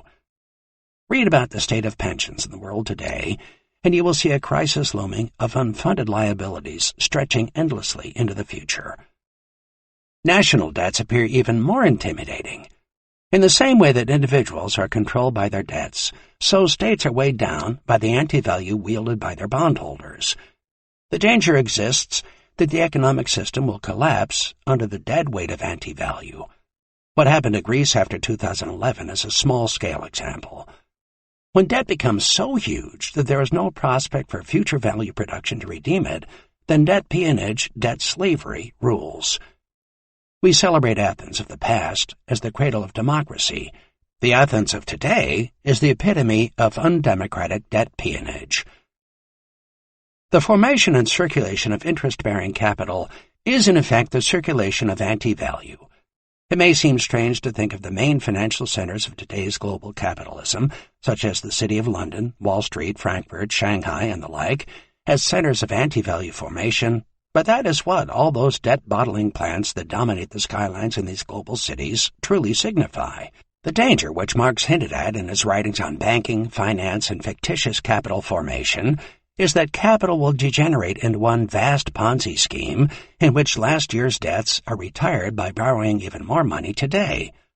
The central banks are currently creating sufficient new money to prop up stock exchange and asset values for the benefit of the oligarchy in the here and now. This then leaves the central bank with the problem of how to retire the debts they have accumulated on their balance sheets. The scenario of escalating social inequality that Marx depicted in his conclusion to Volume 1 of Capital will become even more emphatic, though achieved this time by different mechanisms of financial manipulation and exclusion. The rich grow richer through financial manipulations, while the poor become poorer through the necessity to redeem their debts, both individual and collective as in state borrowings. Meanwhile, valorization seems almost an afterthought, left to the poorest countries on planet Earth to struggle with. The concept of anti-value reaches its apogee in the massive devaluations that occur at times of major crises. In Volume 1 of Capital, Marx provides us with a concrete example of how this works. He disputes Say's law, accepted by Ricardo, which states that since every sale implies a purchase, then sales and purchases must always be in equilibrium. Acceptance of this so-called law implies that general crises are impossible. This would be the case in a pure barter economy. In a monetized economy, however, simple circulation takes the form of commodity to money to commodity and back again. There is nothing that impels someone who is sold for money to immediately use that money to buy another commodity. If all economic agents decide for some reason, for example a breakdown of faith in the system, to hold and save money, then circulation ceases and the economy crashes as value is negated.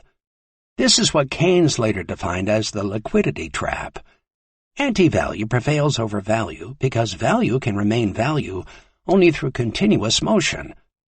The cumulative loss, devaluation, of asset values in the United States in the crisis of 2007 to 8 was, for example, something of the order of $15 trillion, close to the market value of 1 year's total output of goods and services.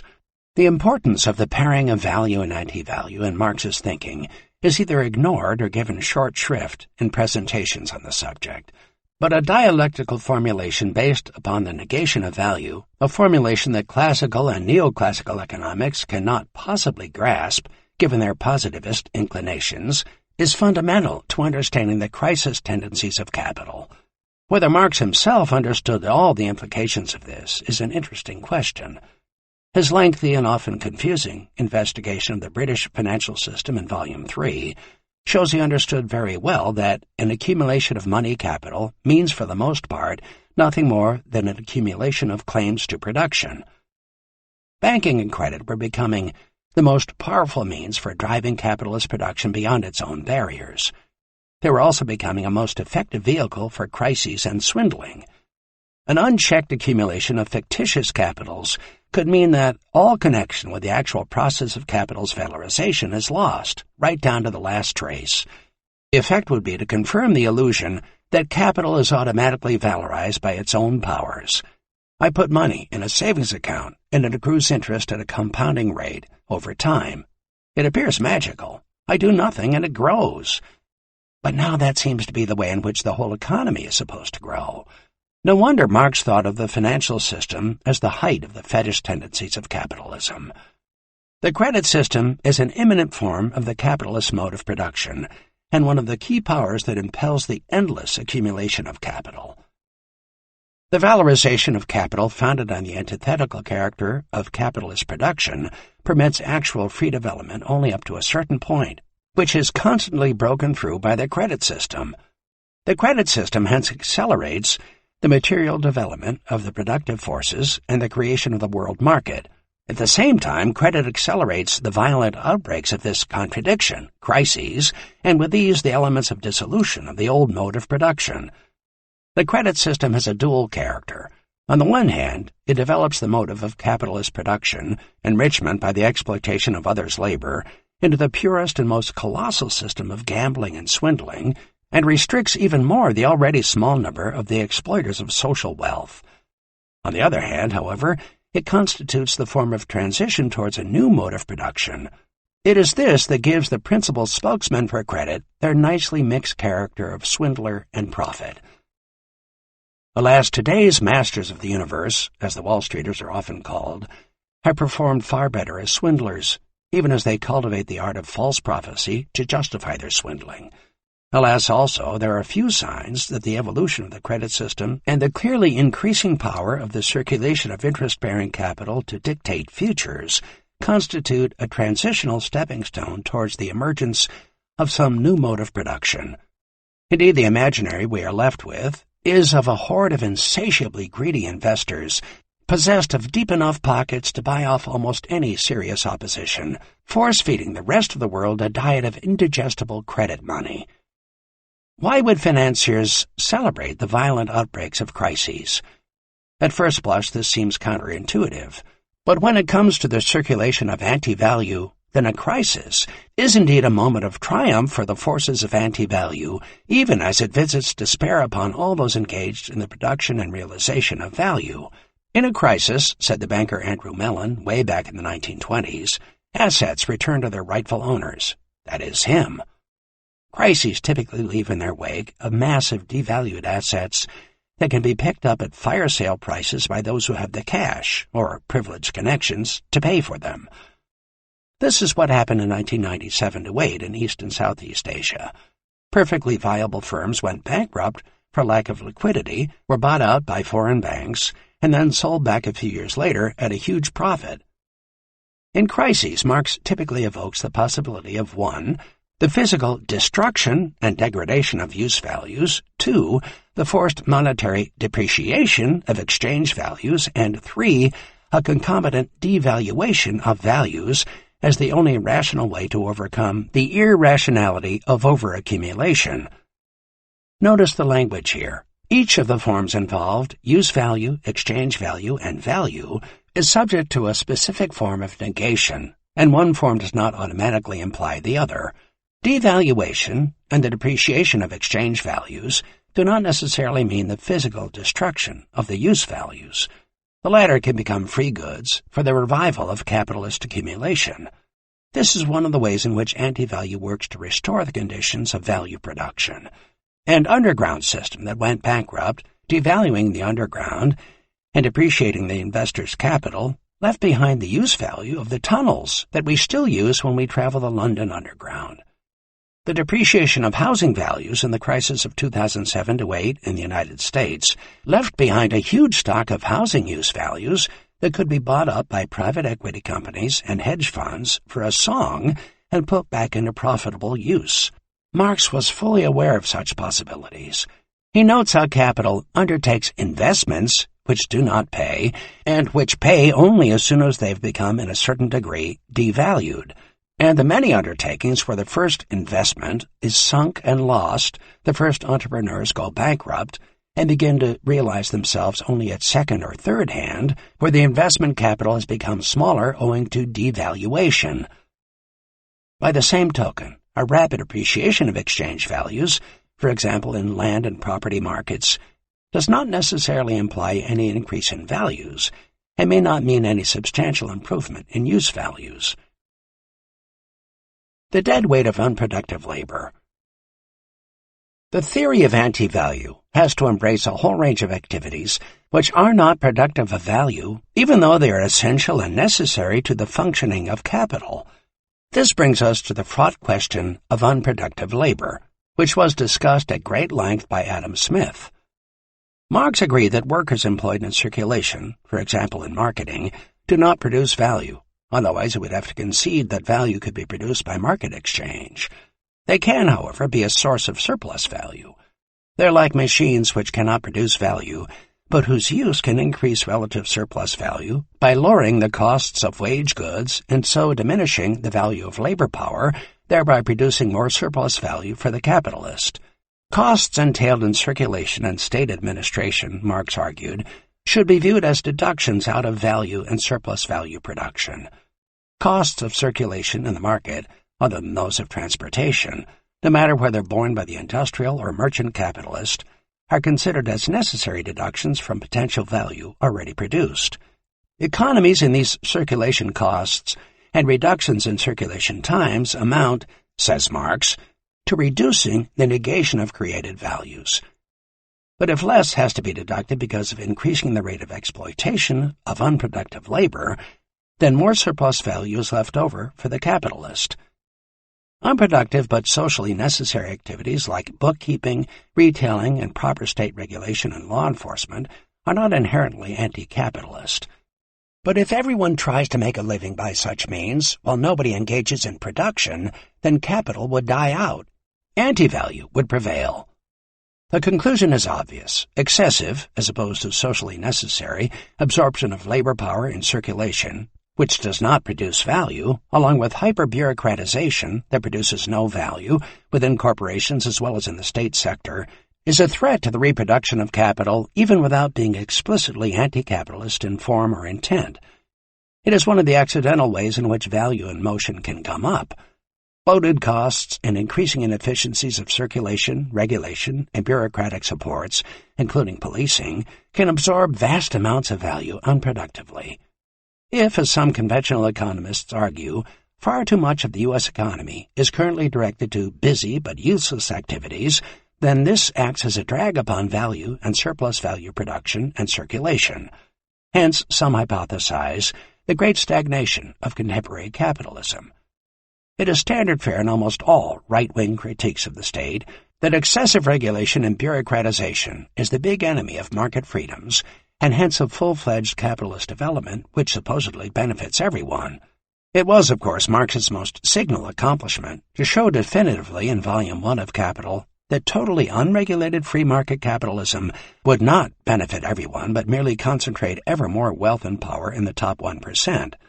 But the right-wing critique has more than an element of truth in emphasizing the deleterious effects upon value production and circulation of excessive resort to unproductive labor.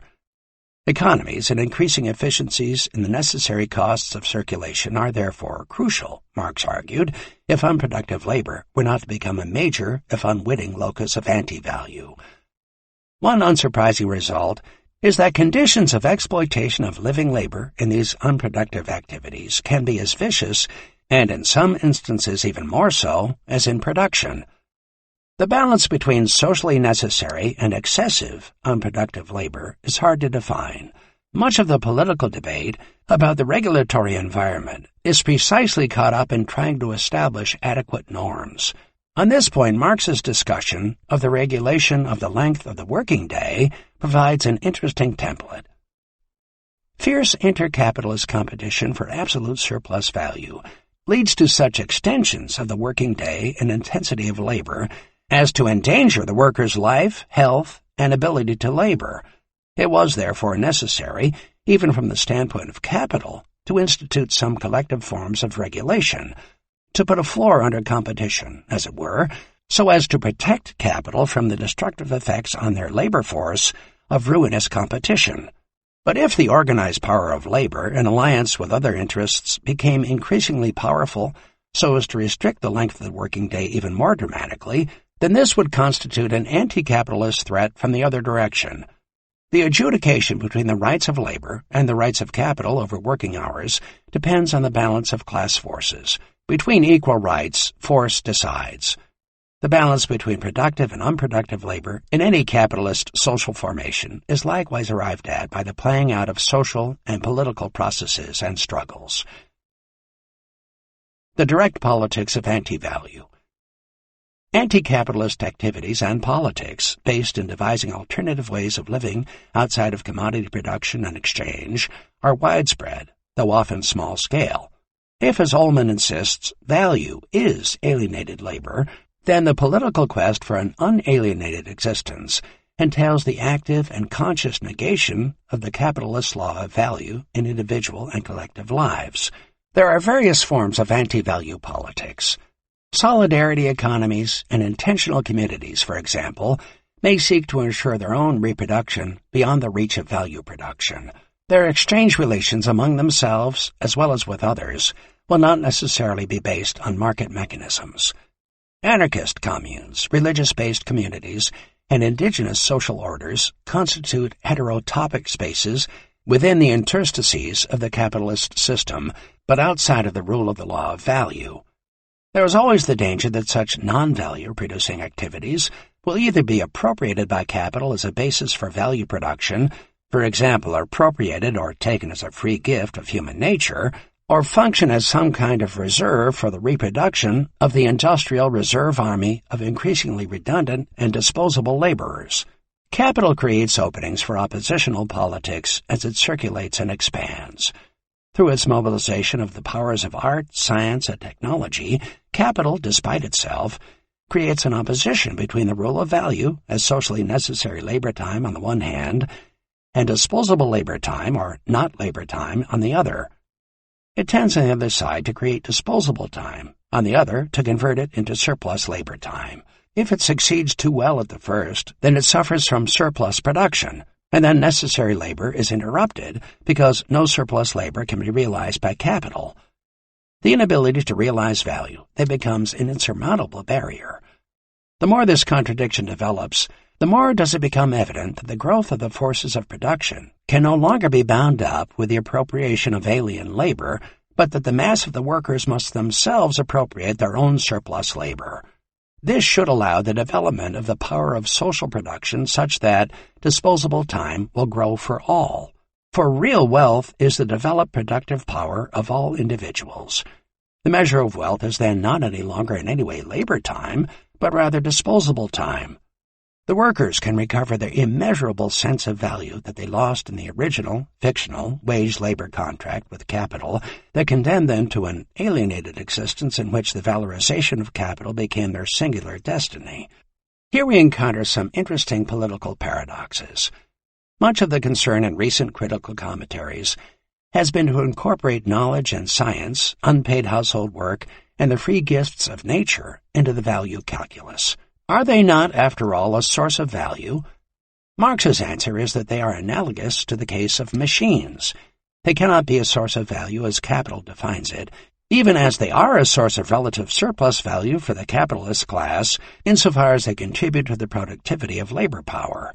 There currently is a widespread desire to incorporate the hitherto not valued into the regime of capitalist value production and circulation. This strategy is understandable, partly because of the positive connotations that a term like value has, and the understandable demand for recognition of what is all too often ignored. But it gets things entirely the wrong way around politically. It fails to understand the dialectical role of not or anti-value, and of unalienated labor and disposable time in oppositional politics. It is from the spaces of not value and unalienated labor that a deep and widespread popular critique of the capitalist mode of production and its distinctive form of value and its alienations can be mounted. And it is from these sides, too, that the lineaments of a post-capitalist economy might best be identified. To be a producer of value and surplus value within a capitalist mode of production is, Marx noted, not a blessing, but a misfortune. Knowledge, information, cultural activities, and the like can all be commodified and integrated into capitalism. At the same time, their potential for unalienated and free activity forms a cutting edge for anti-capitalist politics.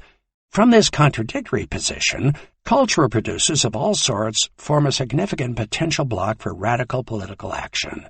The search for an unalienated life among cultural producers in the face of the appropriation of their products by a parasitical rentier class is a growing point of tension. But for the most part, their politics revolves around conditions of realization, even as their conditions of production are a contested terrain of capitalist control.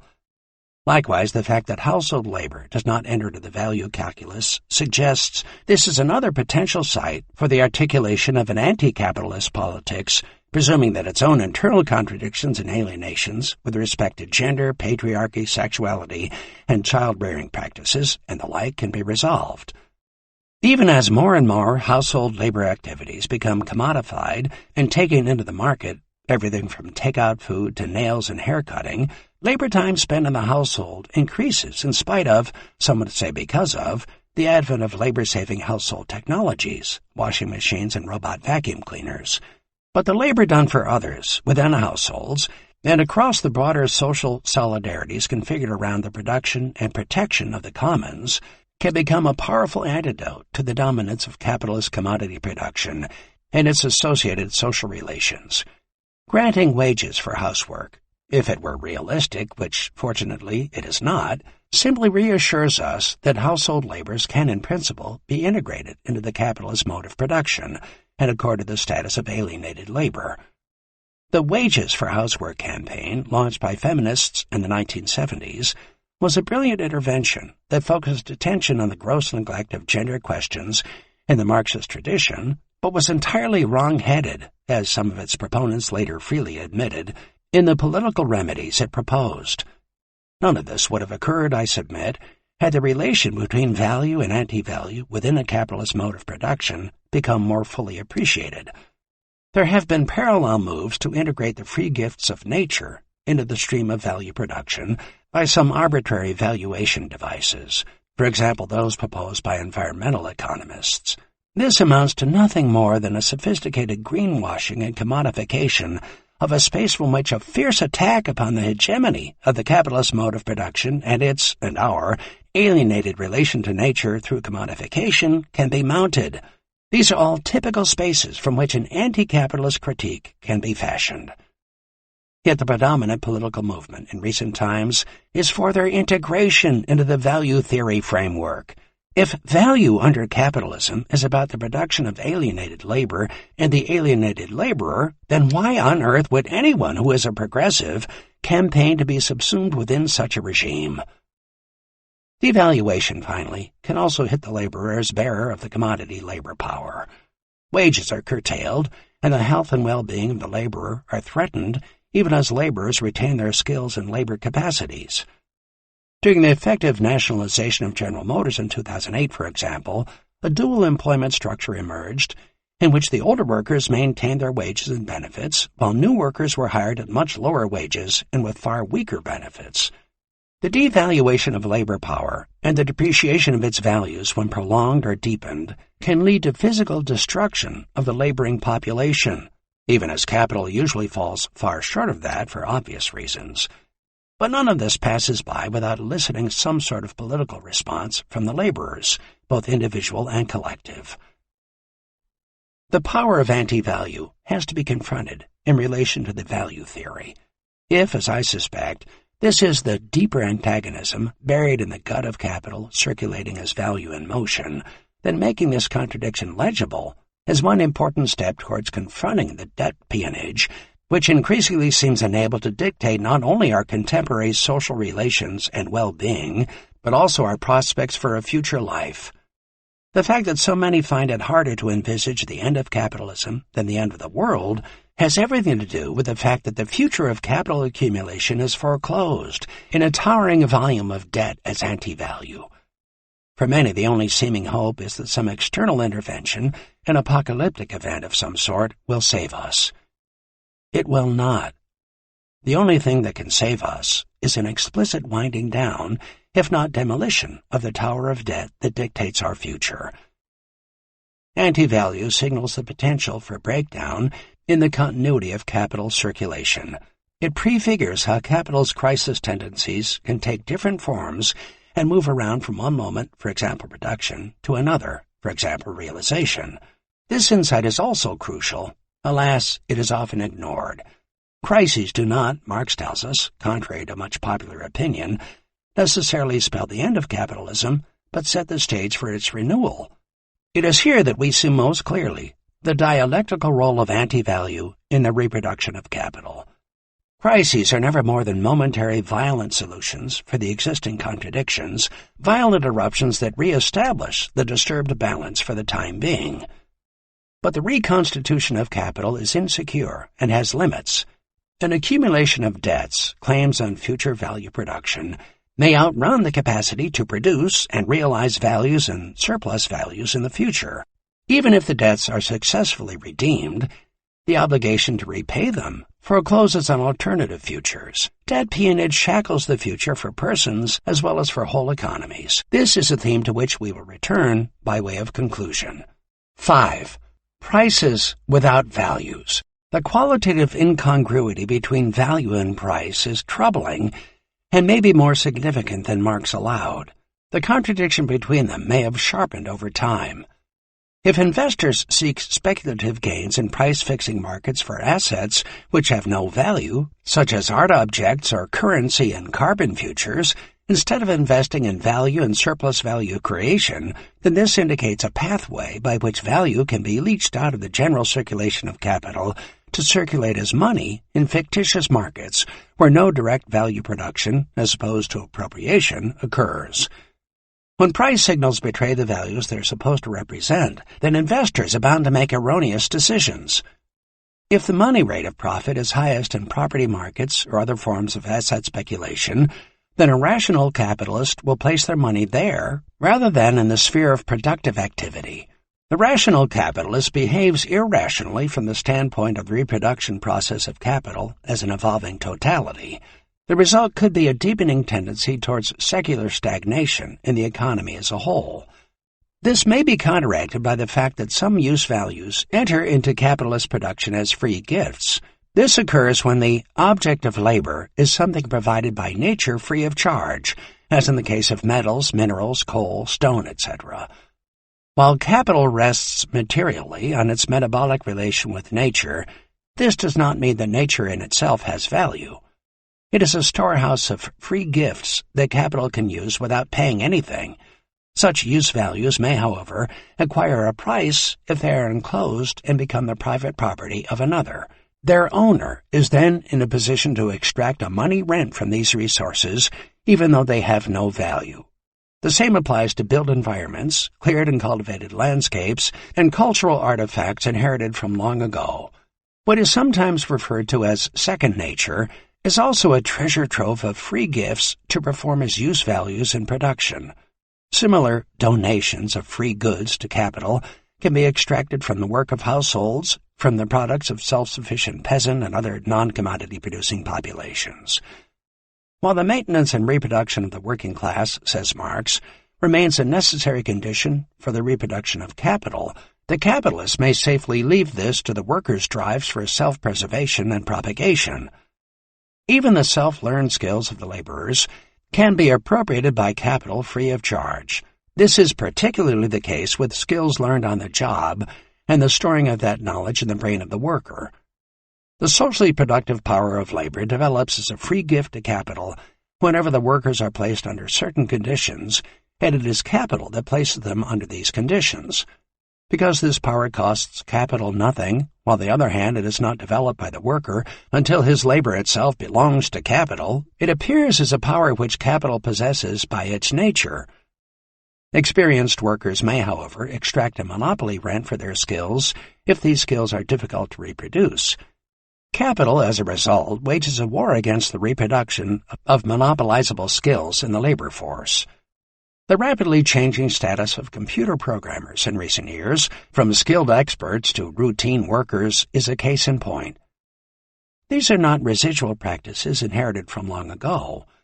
What workers learn by doing the job is an increasingly powerful feature of capital's political economy, but it is a power of labor that appears to be, and is, appropriated as a power of capital as a free good. Consider the sobering case of contemporary digital labor. Writes Michel Bowens, founding member of the P2P Foundation, under the regime of cognitive capitalism, use value creation expands exponentially, but exchange value only rises linearly, and is nearly exclusively realized by capital, giving rise to forms of hyper-exploitation. While in classic neoliberalism, labor income stagnates, in hyper-neoliberalism, society is deproletarianized. That is, wage labor is increasingly replaced by isolated and mostly precarious freelancers. More use value escapes the labor form altogether, and the use value creators go totally unrewarded in terms of exchange value, which is solely realized by the proprietary platforms. The average hourly income of those actually doing the work does not exceed $2, which is way below the U.S. minimum wage. The price form here conceals the hyper-exploitation in what Bowens considers to be a new neo-feudal value regime that is even worse than traditional capitalism. This regime relies increasingly on unpaid corvée and creates widespread debt peonage. This means a system of political economy based on the voluntary labor applied in commons-oriented peer production. What was initially conceived as a liberatory regime of collaborative production of an open-access commons has been transformed into a regime of hyper-exploitation upon which capital freely feeds. The unrestrained pillage by big capital, like Amazon and Google, of the free goods produced by a self-skilled labor force has become a major feature of our times. This carries over into the so-called cultural industries. Inventive and creative work is mercilessly traded upon and plucked out by agents and cultural entrepreneurs and converted into profitable commerce. We need to look more closely at the position of this sort of labor in relation to value and surplus value creation and appropriation. This brings us to the question of the role of cognitive capitalism in contemporary debates, which rests in turn on the question of the value productivity of creative activity and knowledge production. Consider how mental conceptions, knowledge, and the imagination affect and relate to the circulation of capital. How do they relate to value and surplus value production? The theorists of cognitive capitalism make much of the idea that knowledge had become a form of value which circulates as capital. The economy used to be commodity-based and is now knowledge-based, they say. Much of the knowledge produced these days certainly has a price, given the rise of intellectual property rights as a crucial feature of contemporary capitalism, but the case for it as value that circulates is far-fetched and not established. Scientific and technical knowledge in particular is one of those items that can have a price but no value. It is built up bit by bit over many generations and should, according to Marx, be a free good, a gift of the cultural history of human nature, freely available to anyone who wants to use it. The fact that the knowledge commons is increasingly being enclosed, privatized, and turned into a commodity tells us something about the contemporary trajectory of capitalism. But the cognitive capitalists insist that this is the direction that Marx pointed to in the Grundrisse. In a much-cited passage, he examines how products of the general intellect affect the dynamics of accumulation.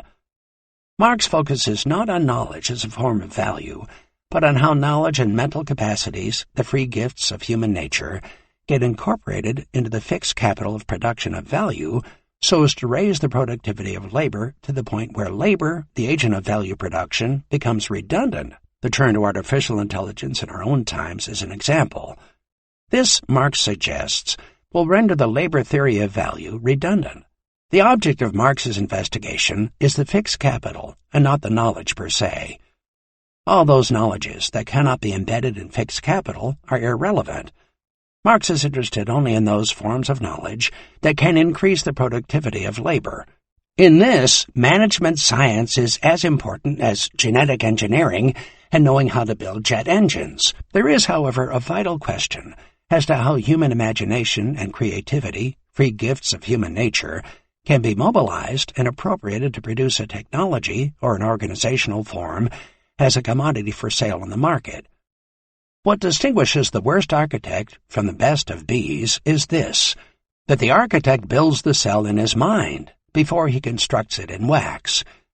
Ideas, knowledges, and imagination, being free gifts of human nature, can perform as key use-value inputs into the technologies of production.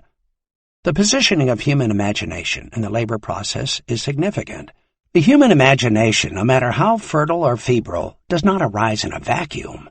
The context of any knowledge construction is always that of existing experiences and the diverse ways of understanding and interpreting that experience through language, concepts, narratives, and pre-existing stories. The free gifts of human nature have a continuing vital role in defining what can be made and how it might be profitably produced. The long-standing critique of capital as a system in part focuses on the frustration of the creative potentialities of the mass of the population as capital takes control of not only what is being produced and how it shall be produced, but goes on to appropriate the intellectual and cultural works of others as if they are its own. When the worst of architects is employed in a firm of architects selling plans and designs to capitalist developers, or a research biologist works for Monsanto on isolating DNA sequences in plants that have been evolved over millennia in order to patent rights to cultivate those plants, then the human imagination is corralled and appropriated to the cause of surplus value production and appropriation. Marx extends this idea to the field of cultural production. Milton, who wrote Paradise Lost, was an unproductive worker. On the other hand, a writer who turns artwork for his publisher in factory style is a productive worker.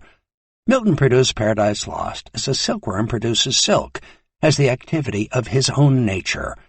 He later sold his product for £5 and thus became a merchant.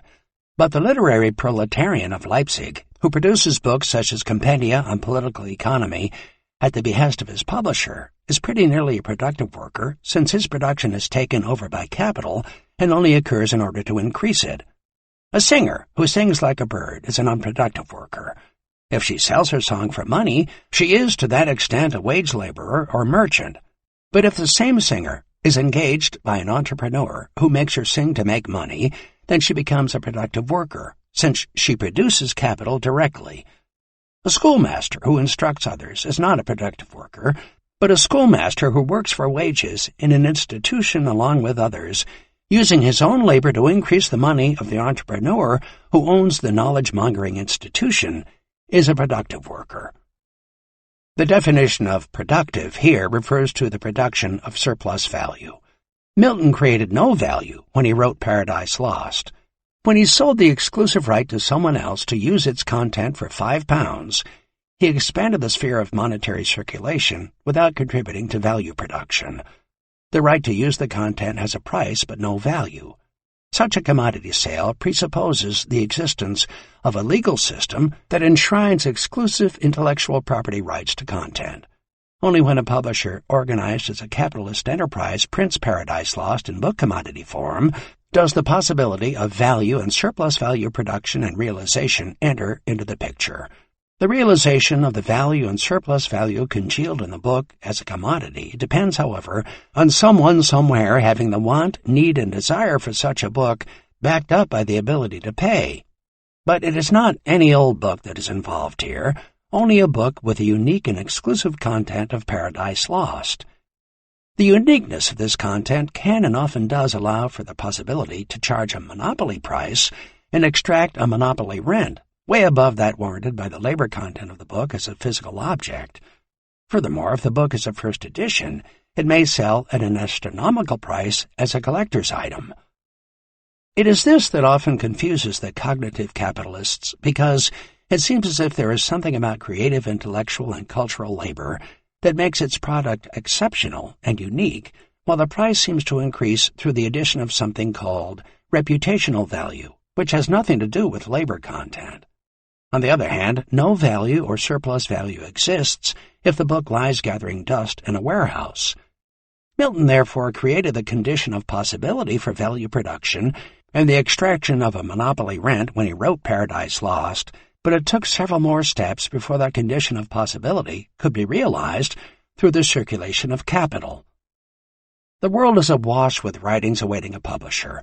Putting a price upon them and circulating them in intellectual property markets would be potentially limitless.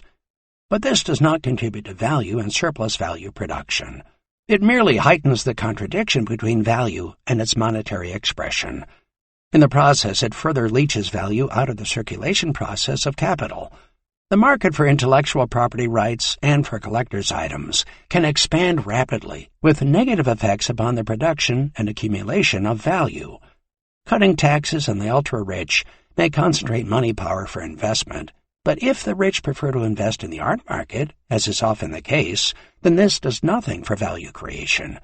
Rising inequalities in income and wealth are in fact associated with secular stagnation in value production and ever-rising prices for Picassos. Non-values, such as those generated in peer-to-peer computing, are converted gratis into use values for capital by a simple act of enclosure, commodification, and appropriation. The degree to which value production rests on a basis of such free gifts varies, but is omnipresent in advanced capitalism. It is not only the free gifts of nature that are involved. History, culture, knowledge, artistic constructions, skills, and practices can all be enclosed. Their content, like Milton's Paradise Lost, appropriated, commodified, and traded at a price independently of any value they may ultimately engender. There's a lot of, for the most part, free and unalienated silkworm labor that goes on in society, but as soon as the content is formed, then the enclosure, appropriation, monetization, and trading begins. In the case of scientific and technical knowledge, the free gifts of human creativity and of silkworm labor enter into the circulation of capital in a different way. But Marx is only interested in the creations of what he called the general intellect, insofar as they affect the productivity of labor through the fixed capital formation. His specific concern is with how technological and scientific knowledges become embedded in the fixed capital of production, so as to both displace and disempower labor through automation, and in our own times through robots and artificial intelligence. Scientific knowledge in itself Marx considers to be a free good. If all else remains equal, then the displacement and disempowerment of labor from production through technological changes tends to shrink the contribution of labor, the active agent of value production. This invites us to consider what might happen when value and surplus value diminish or even disappear from circulation altogether, even as the volume of physical commodities being cast into circulation rapidly increases because of rising productivity. The gap between the increasing physical production of commodities and their pricing and the decreasing social production of value and surplus value widens catastrophically, enunciating, in the view of many Marxists, the ineluctable path towards the final collapse of capitalism. The German school of critical value theorists, inspired by the work of Robert Kurz, has been most vociferous in enunciating this view, but they do not argue that such a collapse is imminent. Proponents of this theory, including Marx himself in some respects, see this contradiction as harboring a long-run tendency towards stagnation, falling profits, and the increasing constriction of value and surplus value production and realization, as a correlate of the persistent preference within capitalism towards labor-saving innovations. One obvious antidote is to open up new lines of productive activity, which are labor-intensive, to compensate for the loss of jobs in manufacturing and the more traditional sectors of value production. In recent times, for example, labor-intensive sectors such as logistics, transportation, and food preparation, associated with the burgeoning tourist trade, have expanded significantly. Labor has increasingly been absorbed into everything from long-term infrastructural provisions to the staging of spectacles that are almost instantaneously consumed so as to conform to the capitalist ideal of zero circulation time. Some of the labor released by the robotization and automation of industrial jobs has been absorbed in these ways. The balance between job losses and job gains seems to be on a knife edge, although there is a rough consensus that the qualitative degradation of jobs underpins increasingly widespread alienation in workforces. The other option is to increase the flow of free goods as inputs into capitalist production and to prevent the appropriation and extraction of monopoly rents from these flows. It is interesting that Marx thought a reduction in rents and taxes was one way to counteract falling profits. It is also interesting that some of the most vigorous sectors of development in our times, like Google and Facebook and the rest of the digital labor sector, have grown very fast on the back of free labor. It is also significant that the so-called cultural industries, which draw heavily upon the unalienated and creative labor of the silkworm sort, have expanded rapidly as fields of capitalist organization and endeavor in recent years. A lot of what goes on within capitalism is driven by activities in price-fixing markets that have nothing directly to do with value production except when use values are created which facilitate production of surplus value. This puts many activities and exchanges outside of the sphere of value production and circulation, even as they are relevant to it as use value inputs. Tourism, which trades upon free gifts of nature, of history, culture, and natural spectacles as costless inputs which have no value, is capitalistically organized and thereby produces value and surplus value. Some ambiguity arises because the preservation of and access to a commodified history, culture, and even natural spectacle requires a labor of maintenance of qualities and of access. The mix of free gifts and of commodity values within a tourist package is intriguing. Such labor can also be capitalistically organized and hence contribute to value and surplus value production.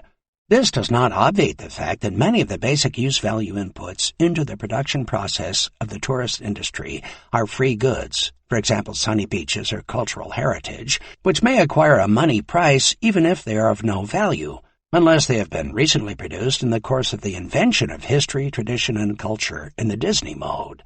If historical and cultural artifacts do acquire a prior price, then this is usually in the form of monopoly rent.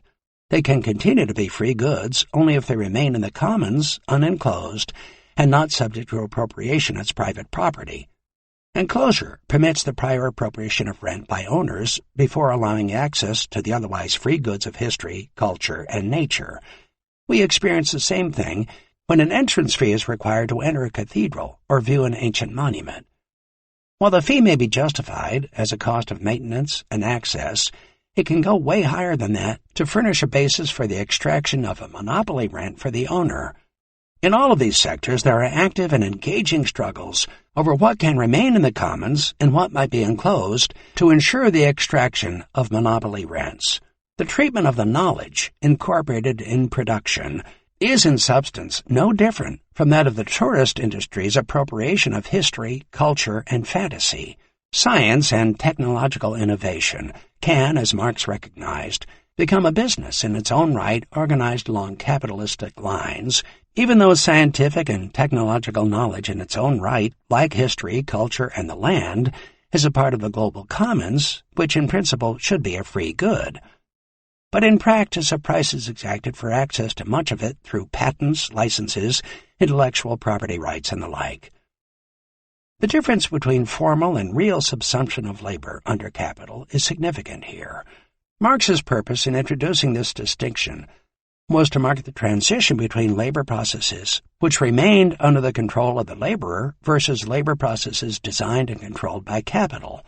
Capitalism in the so-called manufacturing period typically made use of traditional artisanal skills and put them together through cooperation and divisions of labor into a production process such as building a coach.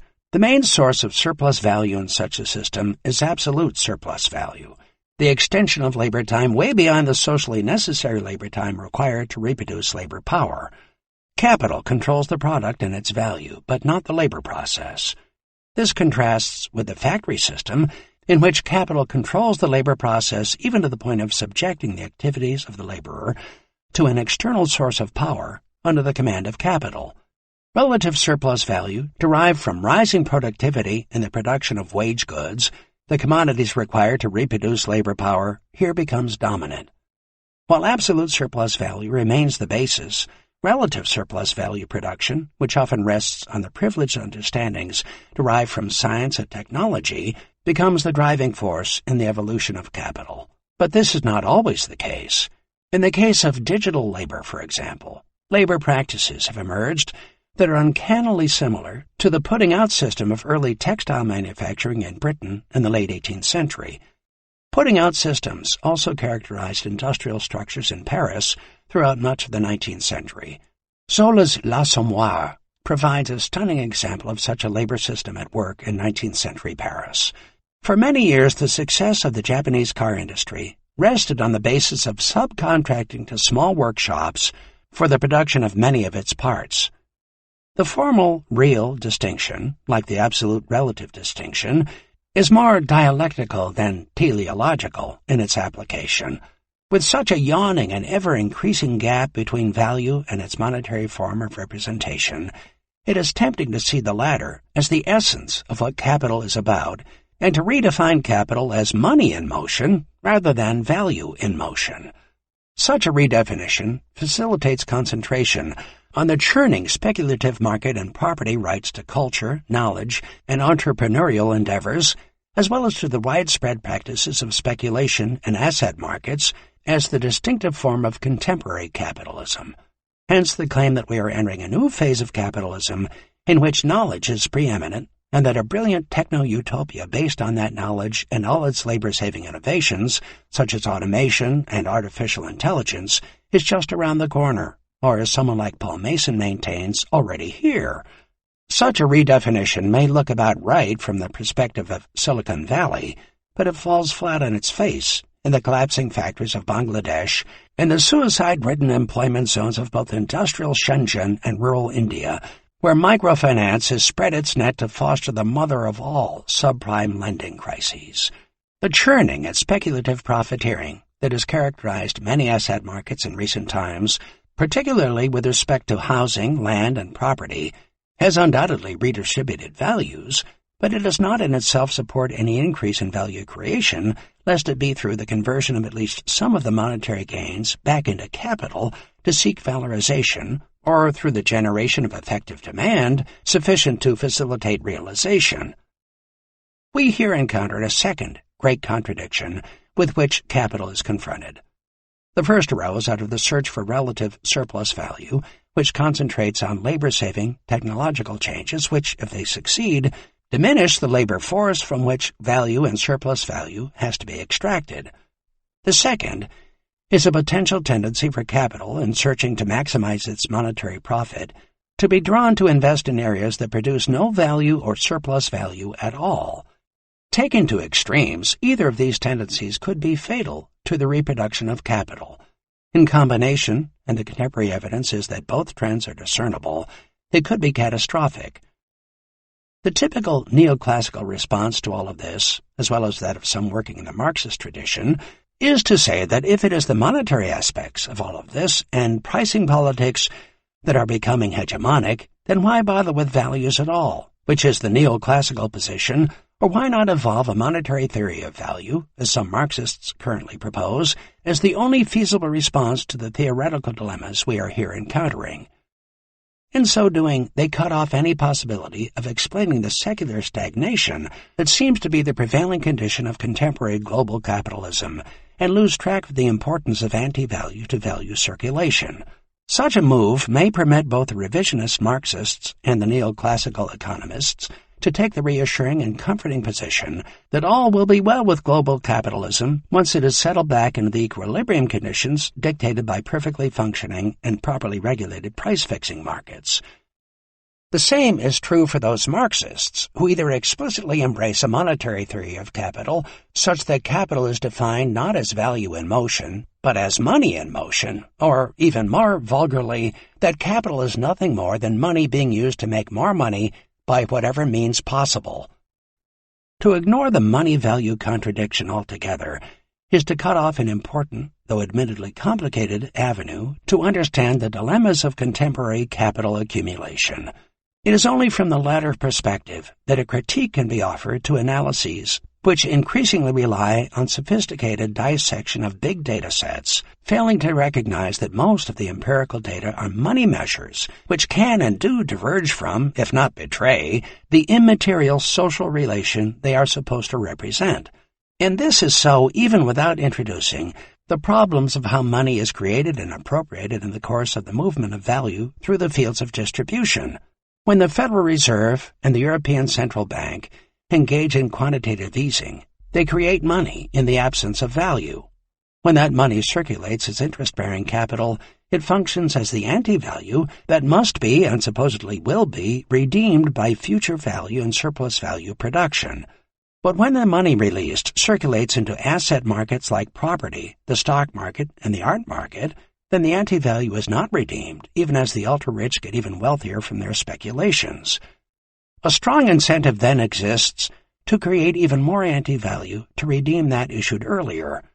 The result is not only secular stagnation and value production, but the creation of a Ponzi capitalism, which is the dangerous path of endless monetary expansion we have recently been taking. If we accept a purely monetary theory of capital, then it becomes much harder to formulate the trenchant critiques of contemporary capitalism that Kurtz and his colleagues have articulated. We lose the power to unravel the contradiction as to how the increasing concentration of monetary wealth necessarily occurs at the expense of the rest of humanity whose wants, needs, and desires are not backed by an ability to pay. The wants, needs, and desires of the mass of the population remain unfulfilled, while the rich expand their taste for Picassos. 6. The question of technology. The question of technology is foundational for understanding the dynamics of capital in motion. Marx is one of the most incisive and prescient commentators on this topic. This is not to say his analyses are complete or can pass unchallenged. Technology in combination with science is a major focus throughout Volume 1 of Capital, but is held constant in Volume 2.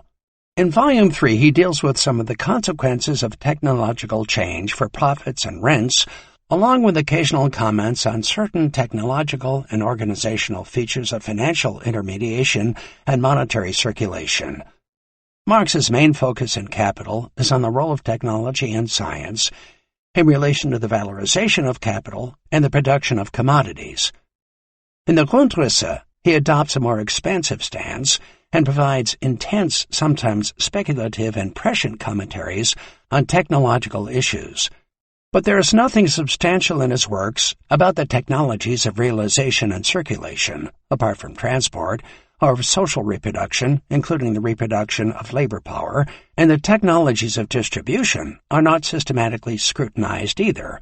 The upshot is a rather one-sided view of technological and organizational change. But Marx had good reason to take this position. Technical and organizational changes occur in the history of human societies all over the place, and for all sorts of reasons affecting all sorts of activities. It sometimes seems that the technical and organizational ingenuity of human beings knows no bounds. Some of the new techniques and organizational forms last, and some of them do not. Ancient China had a long history of remarkable technical and organizational innovations, none of which were widely adopted or lasted. Only under capitalism do we find a systematic and powerful force for technological and organizational dynamism that is sustained and cumulative in its effects. This force, Marx believes, is concentrated at the moment of valorization for very particular reasons. It is shaped by the perpetual search under capitalism for relative surplus value, Capitalists in competition with each other sell their commodities at a social average price. Those that have a superior technology or organizational form in production gain excess profits, relative surplus values, because they produce at a lower individual cost of production and sell at the social average. Conversely, those with inferior technology or organizational form attain lower profits or losses and are either driven out of business or are forced to adopt the new methods. The advantaged producers have an incentive to adopt even better methods to preserve their market share and their excess profits. The fiercer the competition, the more leapfrogging innovations are likely to occur as one firm jumps ahead and others catch up or go even beyond the technological mix and the organizational form that reflect the social average. The forces shaping the labor process at the point of valorization push incessantly towards raising the productivity of labor power. As the productivity of labor rises, so the value of individual commodities falls.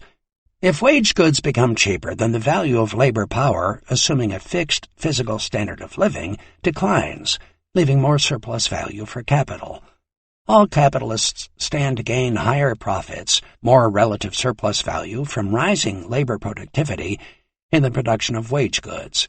Increasing relative surplus value sometimes goes hand in hand with a rising physical standard of living of labor. It all depends on the strength of productivity gains and how the benefits from increasing productivity are distributed between capital and labor. A small part of the relative surplus value is turned back to labor so they can acquire more use values, while most of it goes to capital. This depends on the state of class struggle. Unions often negotiate productivity-sharing clauses in contracts. The drive to produce relative surplus value underpins the incessant pressure towards technological and organizational changes in production. For the capitalists, machines seem to be what they truly are, a source of extra surplus value. Capitalists infer from this that machines are a source of value. Marx argues that this cannot possibly be so. Machines are dead or constant capital, and as such they cannot produce anything by themselves. Part of the value of the machine passes into the value of the commodity, but it does so as constant capital, that is, capital that does not change its value through use. Living labor, and not past labor, is the only source of surplus value. Machines merely assist to raise the productivity of labor power such that the total value remains the same while the value of individual commodities falls. The result is a paradox. Machines, when combined with labor, produce more surplus value for the capitalist, even when the value produced remains constant. Most capitalists, in line with popular opinion, believe that machines produce value, and they tend to act upon that belief. Marx considers this a fetish view. The fetishism of technology is widespread, and this has important consequences. It leads, for example, to the widespread belief that there must be a technological solution to any social or economic problem. The presumption in this argument is that competition is well established and fierce. But what happens if this is not the case? Capitalists, after all, prefer monopoly or oligopoly to what they often dub ruinous competition. The driving force behind technological dynamism is attenuated by monopoly power. But it is displaced rather than destroyed. The social form of relative surplus value that derives from the reduction in the value of labor power via the reduction in the value of wage goods remains. This is sometimes accomplished by political means. Marx provides an example of how this works. In the 19th century, British industrial interests saw wage levels tied to the price of bread. They campaigned, in alliance with workers, against the agricultural interests of the landed aristocracy to abolish the tariffs on imported wheat in order to bring down the price of bread. The industrialists' aim was not to raise the standard of living of labor, though they often claimed it was in order to get the workers' support, but to reduce wages and increase their relative surplus value, monetary profits. They preached the gospel of free trade as long as it was advantageous for them to do so. The contemporary situation in the United States is similar. If the value of labor power is fixed by the price of, say, Nike shoes and Gap shirts, then free trade in these items is a convenient gospel to espouse for capital in general. Walmart's cheap prices on foreign imports allow for the reduction of the value of labor power and a rising rate of profit for all capitalists in the United States. The problem is that those manufacturing and working-class interests within the United States that want to make shirts and shoes lose out to all those other sectors of capital that relish cheap labor, clothed, fed, and entertained by cheap imports. But there are other incentives to adopt new technologies apart from those deriving from ruinous competition. Many innovations are designed to disempower the laborer both in the marketplace as well as within the labor process. Technologies that displace skilled labor and the monopoly power that some skills confer with de-skilled job structures of the sort that can be performed by women and children, or as the time and motion study expert Frederick Taylor put it, by a trained gorilla, are a crucial weapon in the class struggle.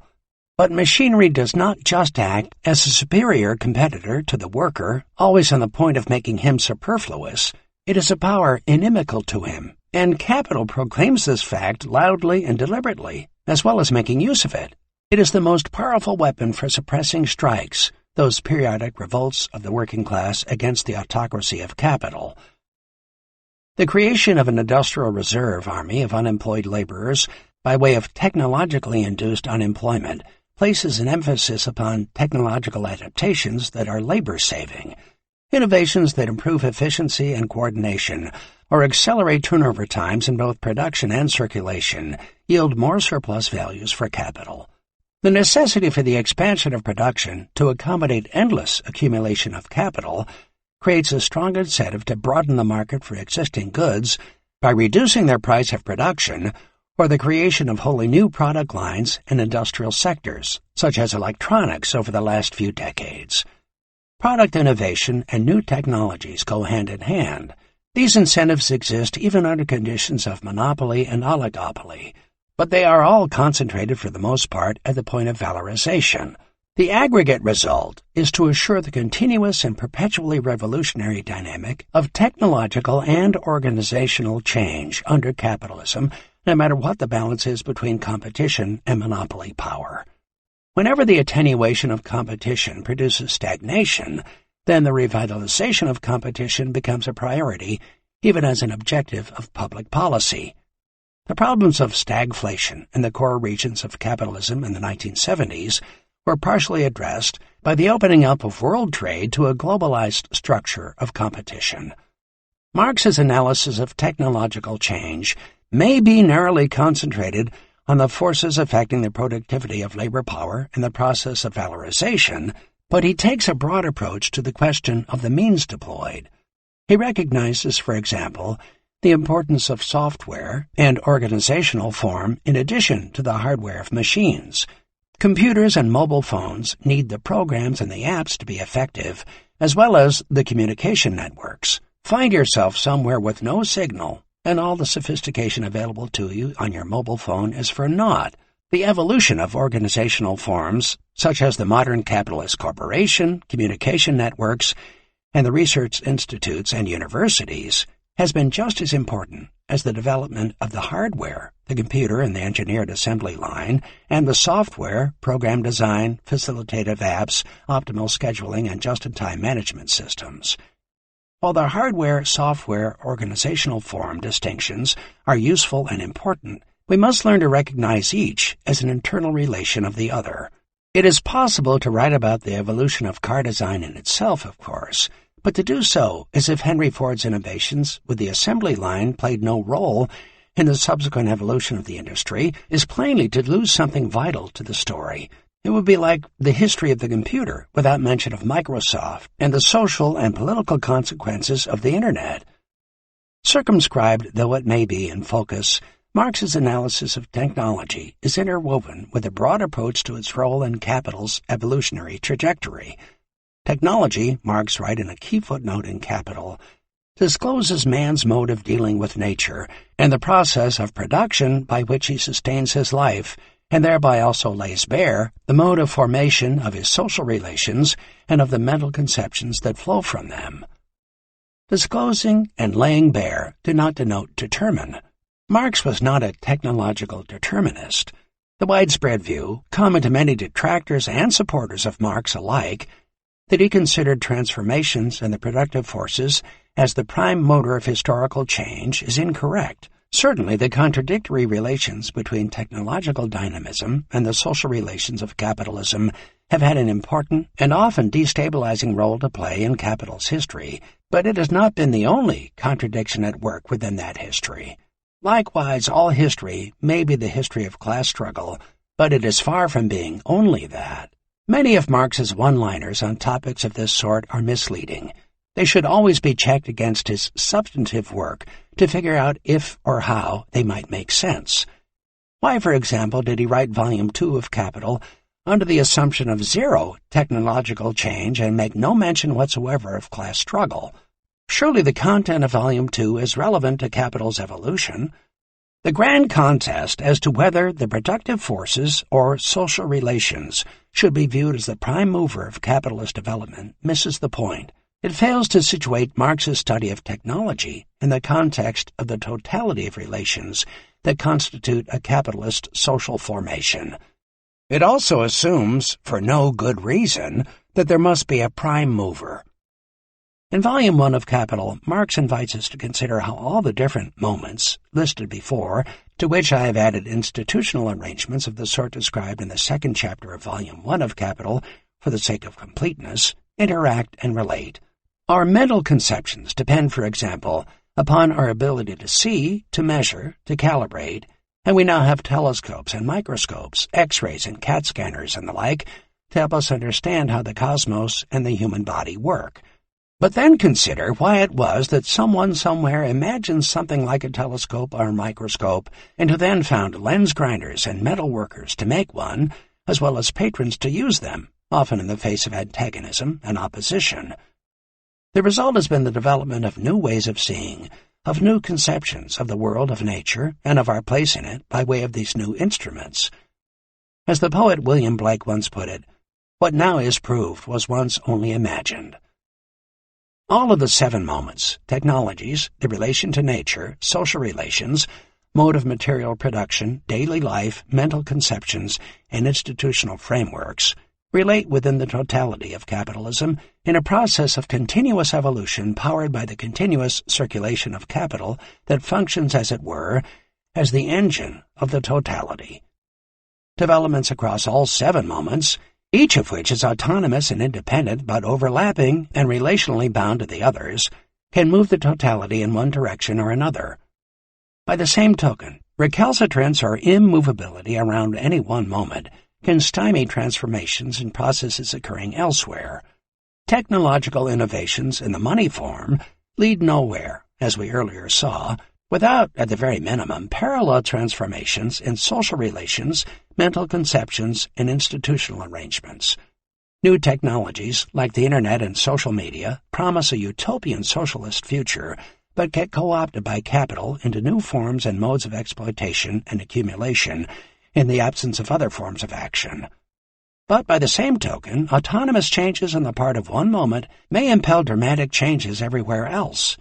The sudden emergence of new pathogens like HIV, AIDS, the Ebola virus, or Zika requires rapid adaptation across all 7 moments if they are to be controlled.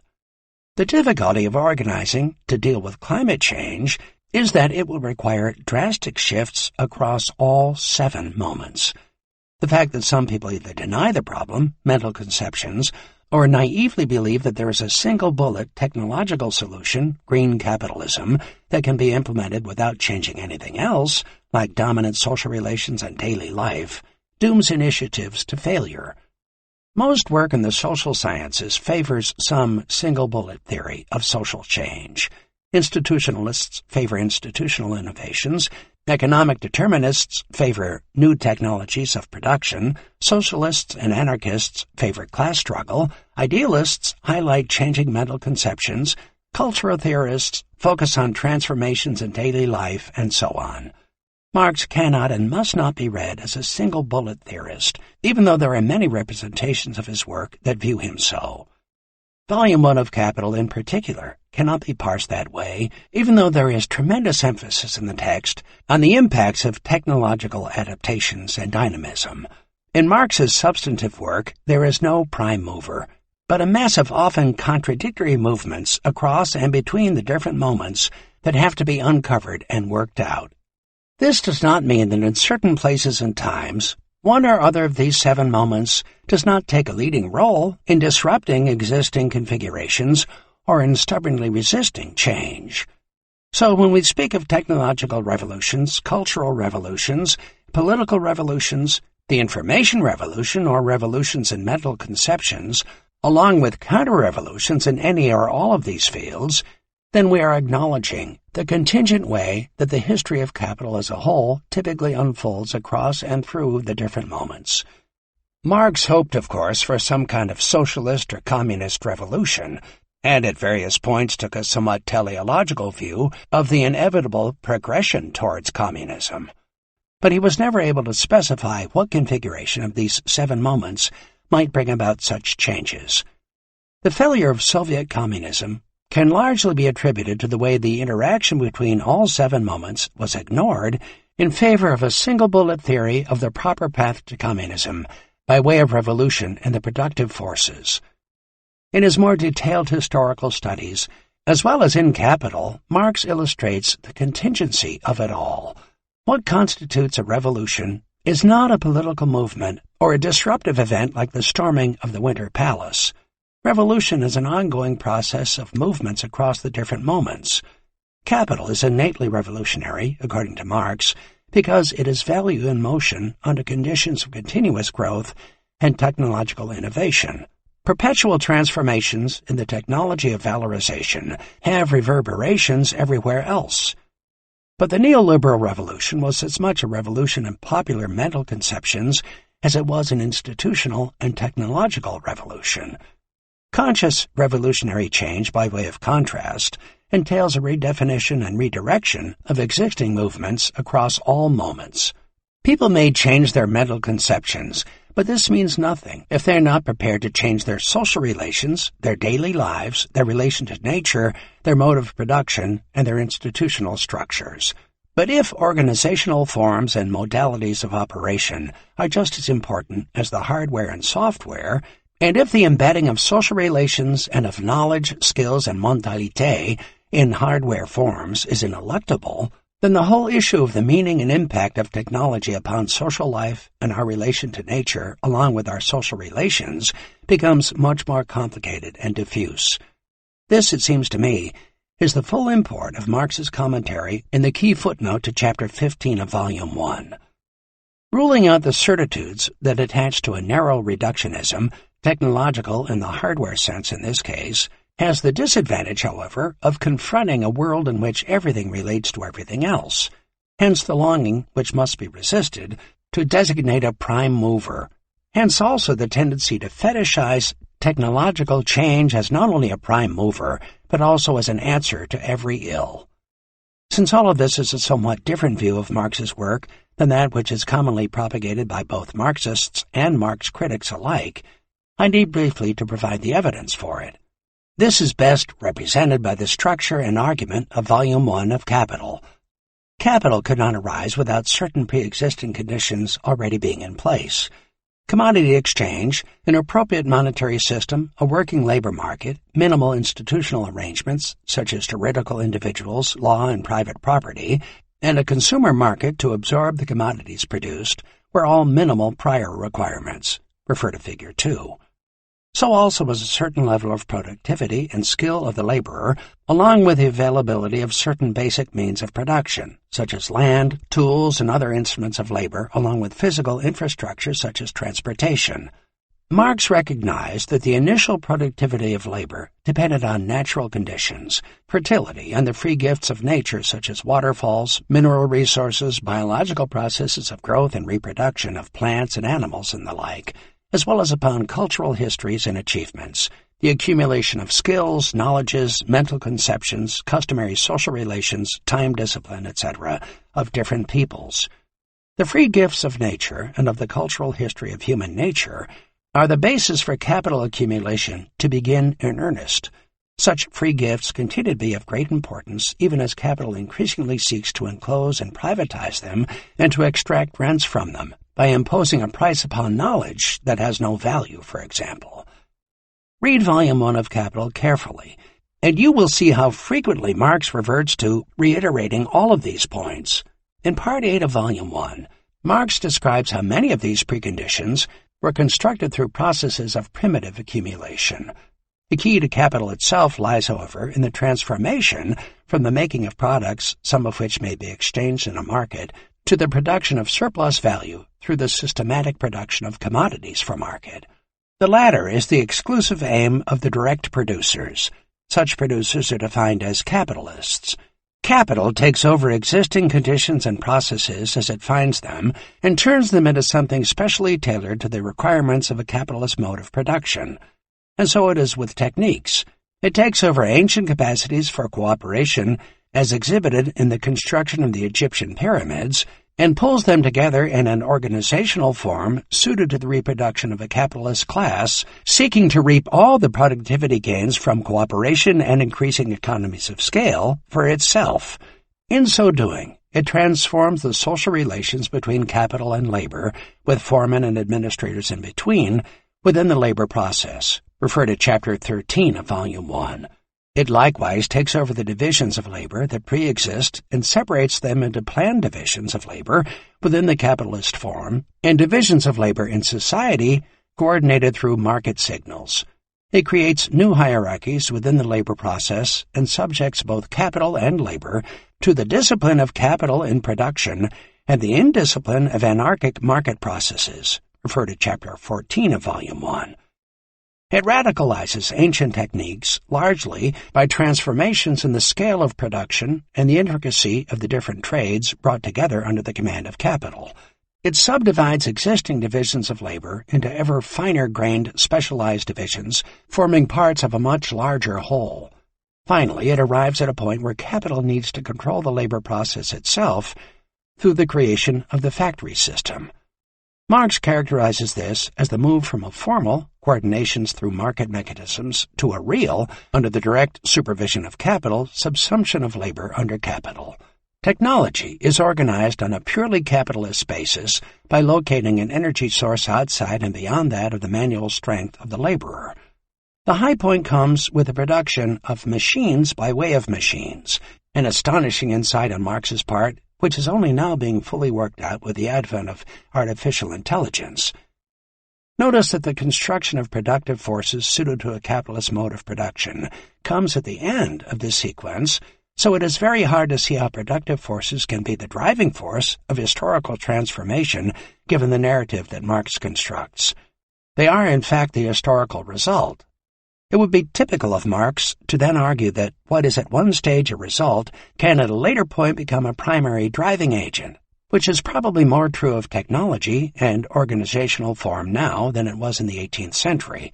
But in the process of studying these transitions, Marx carefully depicts the other transformations that must occur for this revolutionary movement to be successfully completed. He argues, for example, that production, which was once regarded as an art full of mysteries to be learned by apprenticeship, must become a science, which, when combined with capitalist control of the labor process, actually defines technology as a distinctive sphere of action specific to capital. Pre-capitalist societies had techne, but capitalism has a technology that cannot abide mysteries, that scientifically dissects nature in order to exercise control. This required a change in mentalities, not only towards production itself, but also with respect to nature, which has to be construed as a dead object rather than fecund and alive, open to human domination and manipulation. Marx cites Descartes on this point. Meanwhile, the laborer becomes a fragment of a man locked into a particular function within the division of labor under the domination of the machine rather than a whole person in command of his or her own labor process. The organizational form of the factory and the factory system is a radical departure, as we have heard, from artisan production. The destruction of the latter and its transformation into factory labor changes the nature of social relations, as does the employment of women and children, and the reconfiguration of family life and labor within the working classes. A new and higher form of the family comes into being. The flexibility and fluidity demanded of the laborer mandates that monstrosity, the disposable working population held in reserve in misery for the changing requirements of capitalist exploitation, must be replaced by the individual man who is absolutely available for the different kind of labor required of him. The partially developed individual, who is merely the bearer of one specialized social function, must be replaced by the totally developed individual, for whom the different social functions are different modes of activity he takes up in turn. State regulation becomes important with respect to the working day and the factory acts, while the state also mandates compulsory education to ensure a workforce that is literate and readily adaptable to the changing needs of capital's evolving labor processes. All of these shifts are mentioned in Chapter 15 of Volume 1. Marx also notes how the transformation of the mode of production in one sphere of industry necessitates a similar transformation in other spheres. Thus, machine spinning made machine weaving necessary, and both together made a mechanical and chemical revolution compulsory in bleaching, printing, and dyeing. So, too, on the other hand, the revolution in cotton spinning called forth the invention of the cotton gin. It was only by means of this invention that the production of cotton became possible on the enormous scale at present required. But as well as this, the revolution in the modes of production of industry and agriculture made necessary a revolution in the general condition of the social process of production, that is, in the means of communication and transport, which gradually adapted themselves to the mode of production of large-scale industry by means of a system of river steamers, railways, ocean steamers, and telegraphs. At some point, however, large-scale industry had to take over the machine itself, its own characteristic instrument of production, and to produce machines by way of machines. It was not till it did this that it could create for itself an adequate technical foundation and stand on its own feet. This is the one point in Capital where Marx tracks externality effects by way of which what he called the Industrial Revolution was secured and completed. Finally, and perhaps most important of all, technology itself becomes a business. With the invention of the steam engine, an innovation came online that had multiple applications within the fields of transportation, mining, plowing, milling, to say nothing of factories with power looms. The analogy with computers, which have innumerable applications in our own time, is exact. Once technology becomes a business, then it produces a commodity, new technologies or organizational forms that need to find and even create a new market. We no longer deal with the individual entrepreneur trying to figure out how to improve productivity by inventing and innovating on his or her own in a particular production establishment, but a vast sector of industry specializing in innovation and dedicated to selling innovations to everyone else, as both producers and consumers. The corner grocer or hardware store is cajoled, persuaded, and eventually forced by the tax authorities to adopt some sophisticated business machine in order to manage inventory and keep track of sales, purchases, and taxes. The cost burden of such a technology may drive small stores out of business in favor of the supermarkets and discount centers, thereby favoring the increasing centralization of capital. The adoption of many of these innovations depends on their capacity to discipline and disempower labor, to raise the productivity of labor, and to increase the efficiency and speed of turnover of capital in both production and circulation. Capitalism as a whole becomes, as a result, infatuated with technological change and the certainty of economic progress. The fetish belief in technological fixes and innovations as the answer to all problems takes deeper root, as does the false idea that this must be the prime mover. This fetish belief is nurtured by that segment of capital that transforms innovation and technology into a big business, with consultants on organizational form peddling recipes for better management, pharmaceutical companies creating remedies for diseases that do not exist, and computer experts insisting on automation systems that no one except a few experts can understand. Capitalist entrepreneurs and corporations adopt innovations not because they want to, but because they are persuaded to or have to in order to acquire or retain their market share and thereby ensure their reproduction as capitalists. One does not have to accept Marx's conceptual apparatus to see the cogency of his arguments concerning the origins of technological fetishism. The fetishism is not purely imaginary and has a very real basis. It appears as if productivity is the be-all and end-all of capitalist growth and stability, and that the profit rate is crucially determined by it. When Alan Greenspan gives evidence in which the question of productivity gains is placed as central to the dynamics of U.S. capitalism, he is not engaging in fictitious ramblings. The danger, as we now see in the recent turmoil in capital markets, is in attributing to productivity gains a role which they simply cannot fulfill. Productivity gains have helped produce the current malaise of instability and volatility. Lags in productivity likewise produce serious problems for the spiral of endless accumulation. It would be entirely wrong, and fetishistic, therefore, to look for a technological fix to the present dilemmas of economic instability. The answer almost certainly will have to be found in a transformation of social and political relations, as well as in mental conceptions, production systems, and all the other moments in the evolutionary process in combination with those technological and organizational changes that are appropriate for given social ends.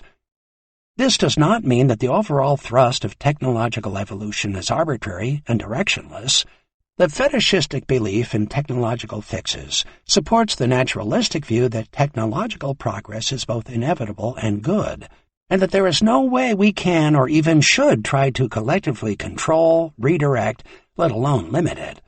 But it is precisely in the character of fetish constructs to open up social action to mythical beliefs. While these beliefs may have a material grounding, they quickly escape material constraints, only to have, once applied, marked material consequences. Consider, for example, control over the labor process, which has always been central to valorization. The fantasy that the worker can be made over into a mere appendage of the circulation of capital takes root in this process. Many industrial innovators have had this as their primary goal. A French industrialist renowned for his innovations in the machine tools industry openly proclaimed that his three goals were increasing precision, increasing productivity, and the disempowerment of the worker. The factory system, Taylorism, automation, and the ultimate displacement of living labor altogether through artificial intelligence, AI, respond to this desire.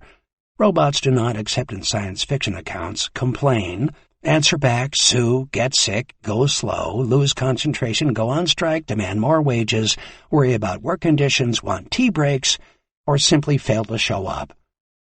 The fetish fantasy of total control over the laborer and the ultimate displacement of the laborer via technology has its roots in the imperative to increase productivity by whatever means possible. In the labor market, technologically induced unemployment weakens the bargaining power of labor. Deskilling and homogenization of labor processes eliminate the monopoly powers that derive from non-replicable labor skills.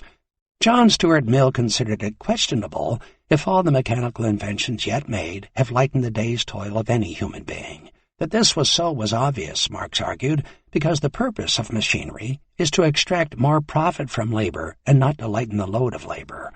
Occasionally it is recognized that this fantasy of total control over labor power via machine technology is seriously wanting. So capitalists then turn to organizational forms of cooperation, collaboration, responsible autonomy, quality circles, flexible specialization, and the like. Capital can take over any organizational form laborers themselves might propose and shape it to their own purpose, which is the production of surplus value. The dream becomes a nightmare. Frankenstein is unleashed. Hal the computer in 2001: A Space Odyssey assumes a volition of his own. The replicants in Blade Runner seek power and perpetuation in their own right. The dark powers of anti-value emerge from the shadows to challenge labor controls. If living labor is the source of value and profit, then replacing it with dead labor or robotic labor makes no sense either politically or economically. This, in Marx's view, was one of the central contradictions of capitalism. It undermined the capacity of capitalism to keep on a balanced growth path. But it also produces the unintended consequences that Marx spells out in the Grundrisse. To the degree that large industry develops, the creation of real wealth comes to depend less on labor time and on the amount of labor employed than on the power of the agencies set in motion during labor time, whose powerful effectiveness is itself in turn out of all proportion to the direct labor time spent on their production, but depends rather on the general state of science and the progress of technology or the application of science to production.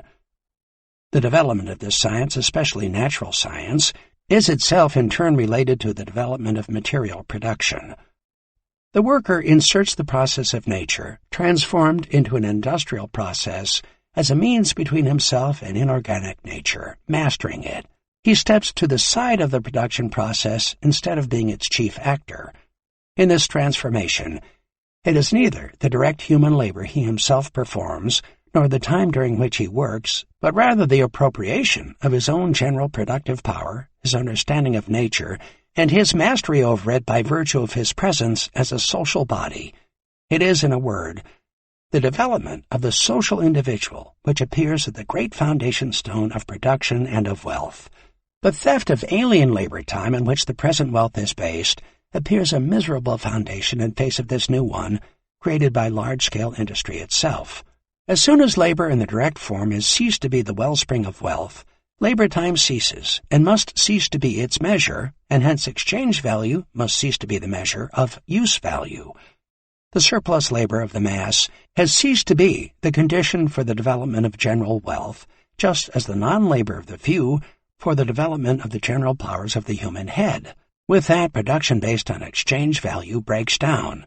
Capital itself is the moving contradiction in that it presses to reduce labor time to a minimum, while it posits labor time, on the other side, as the sole measure and source of wealth.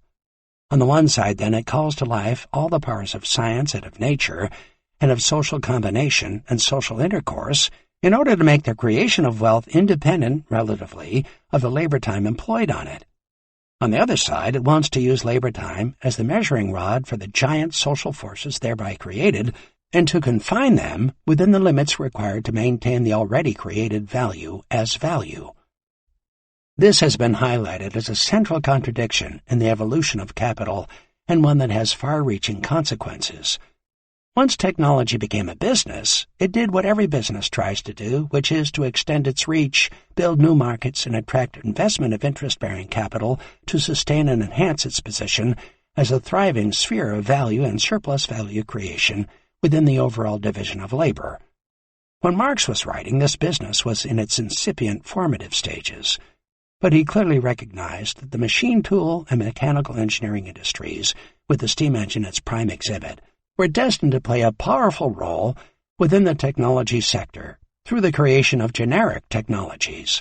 But Marx, concentrated as he was in Volume 1 of Capital on the valorization process, did not probe very deeply into the new technologies and organizational forms evolving around realization and consumption around social reproduction, including the reproduction of labor power. The technologies now at work in an average household in the United States are far beyond anything that Marx could have imagined. Nor did Marx investigate in any detail the complicated arenas of distribution, though he did acknowledge the importance of forms of industrial organization such as the joint stock company and innovations in the world of banking and finance, along with the flourishing sphere of anti-value creation within the credit system. Marx had very little to say about the rapid transformations occurring in the field of physical infrastructures, though, of course, the canals, steamships, railways, telegraphs, and gas lighting, along with improved water supplies and sewage disposal, all rated a mention. The technologies of state administration, public health and education, and military innovation barely register. The last of these has long been a major center of innovation with respect to the design of new products and new modes of organization, softwares, and hardwares. Militarized modes of surveillance and control, of policing and regulating, have become widespread. Technology as a business has had absolutely no inhibitions at going where Marx failed to venture. It has colonized all of these areas with gusto. The impression we are left with from reading Marx is of capital circulating, with the technological mix constantly changing, often in very disruptive ways, at the point of production, while the rest of the circulation process through realization, distribution, and reinvestment remains untouched. The truth, of course, is that the technologies of circulation have also been dramatically changing. The question this poses is to what degree do Marx's insights and prescient commentaries stand up to contemporary scrutiny given his obvious blind spots. No one, I think, would claim that technological shifts in the sphere of valorization are irrelevant. To the degree that Marx shows through his study of it that capital must be technologically dynamic no matter what, then this makes a universal statement about capital's nature that carries over from Marx's time to ours. Technological and organizational change is endogenous and innate rather than exogenous and accidental, as it is often presented in other accounts. Marx recognizes several cognate facts.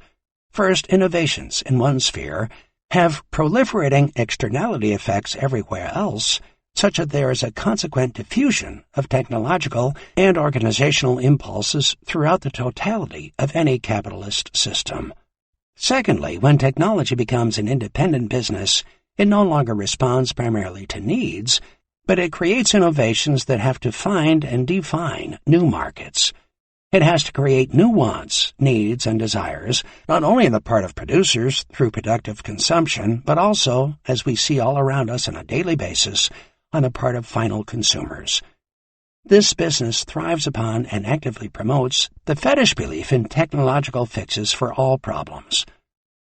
Thirdly, the way Marx situates these technological shifts in relation to mental conceptions, social relations, the relation to nature, daily life, the materiality of commodity production, and institutional arrangements of the state and civil society stands firm as a mode of thinking that is desperately in need of further articulation. It is from this perspective, which seems to me to be a brilliant way to organize our own critical thinking, that it is possible to attack all those single-bullet theories of social change, including the one that is all too often hung around Marx's neck. Finally, Marx's dark hints of the erroneous thinking and politics that derive from technological fetishism demand attention. The idea, for example, that the construction of smart cities managed through the mining of vast data sets can be the answer to all urban ills such that poverty, inequalities, class and racial discriminations, and the extraction of wealth through evictions and other forms of accumulation by dispossession will all disappear is plainly ludicrous. It is counterproductive, if not counter-revolutionary. It creates a fetish fog, a vast distraction between political activism and the urban realities, pleasures, and travails of daily life that need to be addressed. The belief in the inevitability of technological and organizational progress has long been with us. In recent times it has taken some severe knocks, and increasingly, if contemporary popular culture is to be believed, challenged by dystopian imaginaries. Marx shows us a way to get out of that utopian-dystopian binary and look for practical technological paths that address the crying need for new social relations, new mental conceptions, new relations to nature, and all the other transformations that will be required to exit from the current morass. The tendency to fetishize technology is a barrier that needs to be removed, and on this point Marx is as good a critic as anyone. Yet it is also the case that the range of technological mixes and possibilities with which we are now surrounded is greater than it has ever been in human history. On this point, the basic Marxist insight stands. The problem for emancipatory politics is to liberate the immense productive forces from their social and political constraints, in short, from their domination by capital and a particularly noxious form of an imperially minded and increasingly authoritarian state apparatus. This task could not be clearer. 7. The space and time of value. Where science comes in, wrote Marx to Louis Kugelmann shortly after the publication of the first volume of Capital, is to show how the law of value asserts itself. It is typical of Marx's approach to first derive and specify a law by a process of abstraction from material circumstances, such as acts of market exchange, and then explore all the possible counter-tendencies that might negate the law. To do things the other way round, he wrote, one would have to provide the science before the science. Consider then how the law of value, so far explored abstractly and schematically as value in motion, asserts itself in space and time. If capital is defined as value in motion, then something has to be said about the time-space configuration of the world in which this motion occurs. Motion cannot occur in a vacuum. We need to shift from a visualization of value in motion that is ungrounded anywhere to seeing it as it creates geographies of cities and transport networks, forms agrarian landscapes for the production of foodstuffs and raw materials, encompasses flows of people, goods, information, creates territorial configurations of land values and labor skills, organizes spaces of labor, structures of governance and administration. We also need to take account of the significance of accumulated working-class traditions and know-how in particular places and times, of skills and social relations, not only of class, all the while acknowledging how the political and social struggles of people living in particular places leave behind memories and hopes of alternative, unalienated ways of living and being. Marx recognized early on that it was inherent in the very nature of capital to create the world market, but that in doing so, it would have to produce a new kind of space. This theme is articulated at some length in the Communist Manifesto.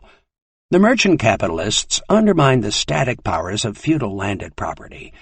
They used their superior command over space to assemble great wealth and power by buying cheap in one place and selling dear in another. With the rise of industrial capitalism, the need of a constantly expanding market for its products chases the bourgeoisie over the whole surface of the globe.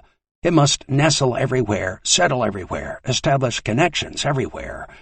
This gives a cosmopolitan character to production and consumption in every country. All old established national industries have been destroyed or are daily being destroyed. They are dislodged by new industries, whose introduction becomes a life-and-death question for all civilized nations, by industries that no longer work up indigenous raw materials, but raw material drawn from the remotest zones, industries whose products are consumed not only at home, but in every quarter of the globe. In place of the old wants satisfied by the productions of the country, we find new wants, requiring for their satisfaction the products of distant lands and climes. In place of the old local and national seclusion and self-sufficiency, we have intercourse in every direction, universal interdependence of nations. Revolutions in the means of transport and communications draw all nations together, while the cheap prices of its commodities are the heavy artillery with which it batters down all Chinese walls. It compels all nations, on pain of extinction, to adopt the bourgeois mode of production. In one word, it creates a world after its own image. This is an astonishingly prescient evocation of the processes that we have in recent times come to call globalization. But this is not all. The bourgeoisie has subjected the country to the rule of the towns. It has created enormous cities. It keeps more and more doing away with the scattered state of the population, of the means of production, and of property. It has agglomerated population, centralized means of production, while independent or but loosely connected provinces with separate interests, laws and governments, and systems of taxation become lumped together in one nation, with one government and one code of laws, one national class interest, one frontier, and one customs tariff. The processes that led to the creation of the unification of Germany and Italy in the late 19th century, and the European Union, the World Trade Organization, WTO, and the power of the International Monetary Fund, IMF, in the 20th, were already identifiable. Similar sentiments are expressed in the Grundrisse. A precondition of production based on capital is, therefore, the production of an ever-widening sphere of circulation. The tendency to create the world market is directly given in the concept of capital itself. Every limit appears as a barrier to be overcome. The production of relative surplus value requires the production of new consumption. Firstly, quantitative expansion of existing consumption. Secondly, creating new needs by propagating existing ones in a wide circle. Thirdly, production of new needs and discovery and creation of new use values. Capital drives beyond national barriers and prejudices as much as beyond nature worship, as well as all traditional, confined, complacent, encrusted satisfactions of present needs and reproductions of old ways of life. It is destructive towards all of this, and constantly revolutionizes it, tearing down all the barriers which hem in the development of the forces of production, the expansion of needs, the all-sided development of production, and the exploitation and exchange of natural and mental forces. The law of value internalizes this imperative to form the world market and to reshape the geographies of production and consumption in capital's own image. It is only foreign trade, the development of the market to the world market, which causes money to develop to world money and abstract labor into social labor. Abstract wealth, value, money, hence abstract labor, develop in the measure that concrete labor becomes a totality of different modes of labor embracing the world market. This is at once the precondition and the result of capitalist production. For all this to happen, the physical barriers to movement had to be reduced. In Marx's time, the coming of the steamships and railways, the building of ports, harbors, canals, and roads were all very much in evidence. The invention of the telegraph allowed the closing prices of wheat in Buenos Aires, Chicago, and Danzig to be printed the following day as the Liverpool and London commodity exchanges opened. This took a vast investment in expensive and long-lived physical infrastructures that changed the face of the earth and facilitated the geographical flows of commodities and money capital.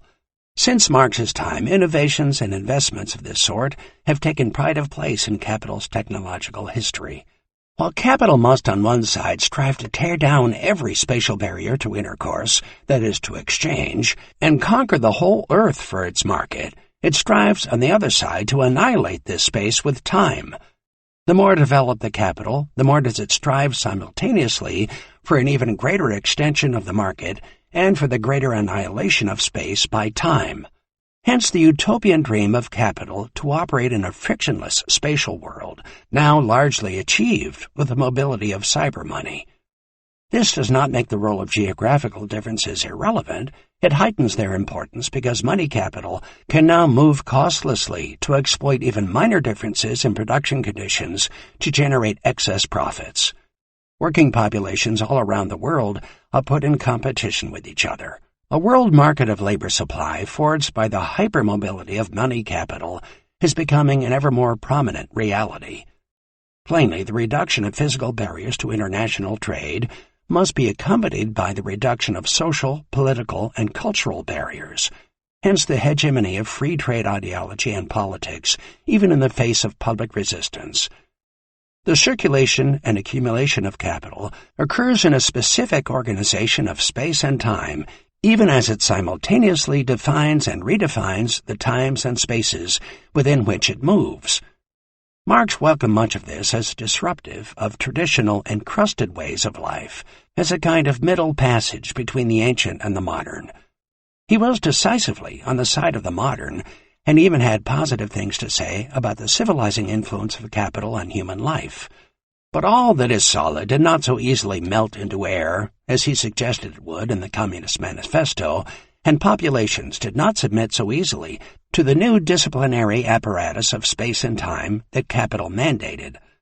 Furthermore, no sooner had populations settled to the new conditions of capitalist industrialization than yet another wave of disruption swept across the land, leaving behind a detritus of abandoned industrial landscapes and disposable and disgruntled populations. The deindustrialization that destroyed whole communities and hollowed out a by then traditional industrial working class from the 1980s onwards in much of North America and Europe tells a rather different story. Rootedness in place, for many, is a virtue. Defense in place against the disruptive powers that attach to endless capital accumulation becomes a major line of anti-capitalist struggle. The longing and the search for unalienated social relations and relations to nature cannot ignore the processes of place construction as one avenue for building a better daily life. The dialectical relation between space and time is central to understanding both the constructive and the destructive aspects of the motion of capital in space and time. Aspects of this problem are embedded within capitalism's own dynamic. Once investments are embedded in the land in a particular place, then capital has to use them in that place if they are not to be devalued. The movement of capital is spatially constrained by investments dedicated to increasing its fluid movement over an ever greater spatial range. The annihilation of space by time is an important phenomenon within the drive to reshape the relative space-times of the world market, but that imperative does not necessarily imply spatial dispersal, because agglomeration in places can be just as effective. The search for economies of circulation time that limit the loss of value can be prosecuted in different ways. Industries economize on circulation costs and times through clustering together in space. Agglomeration economies and efficient configurations of transport and communication networks play key roles in reducing circulation times and retaining a greater surplus value for capital.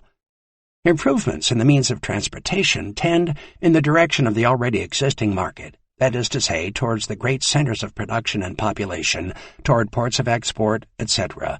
These particularly great traffic facilities and the resultant acceleration of the capital turnover give rise to quicker concentration of both the centers of production and the markets.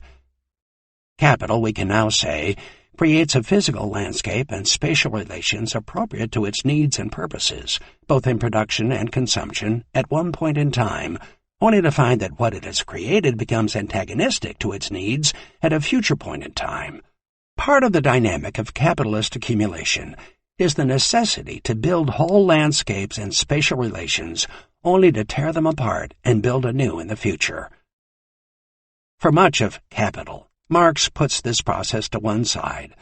In Volume 1 he writes, "In order to examine the object of our investigation in its integrity, free from all disturbing subsidiary circumstances, we must treat the whole world of trade as one nation, and assume that capital is established everywhere and has taken possession of every branch of industry.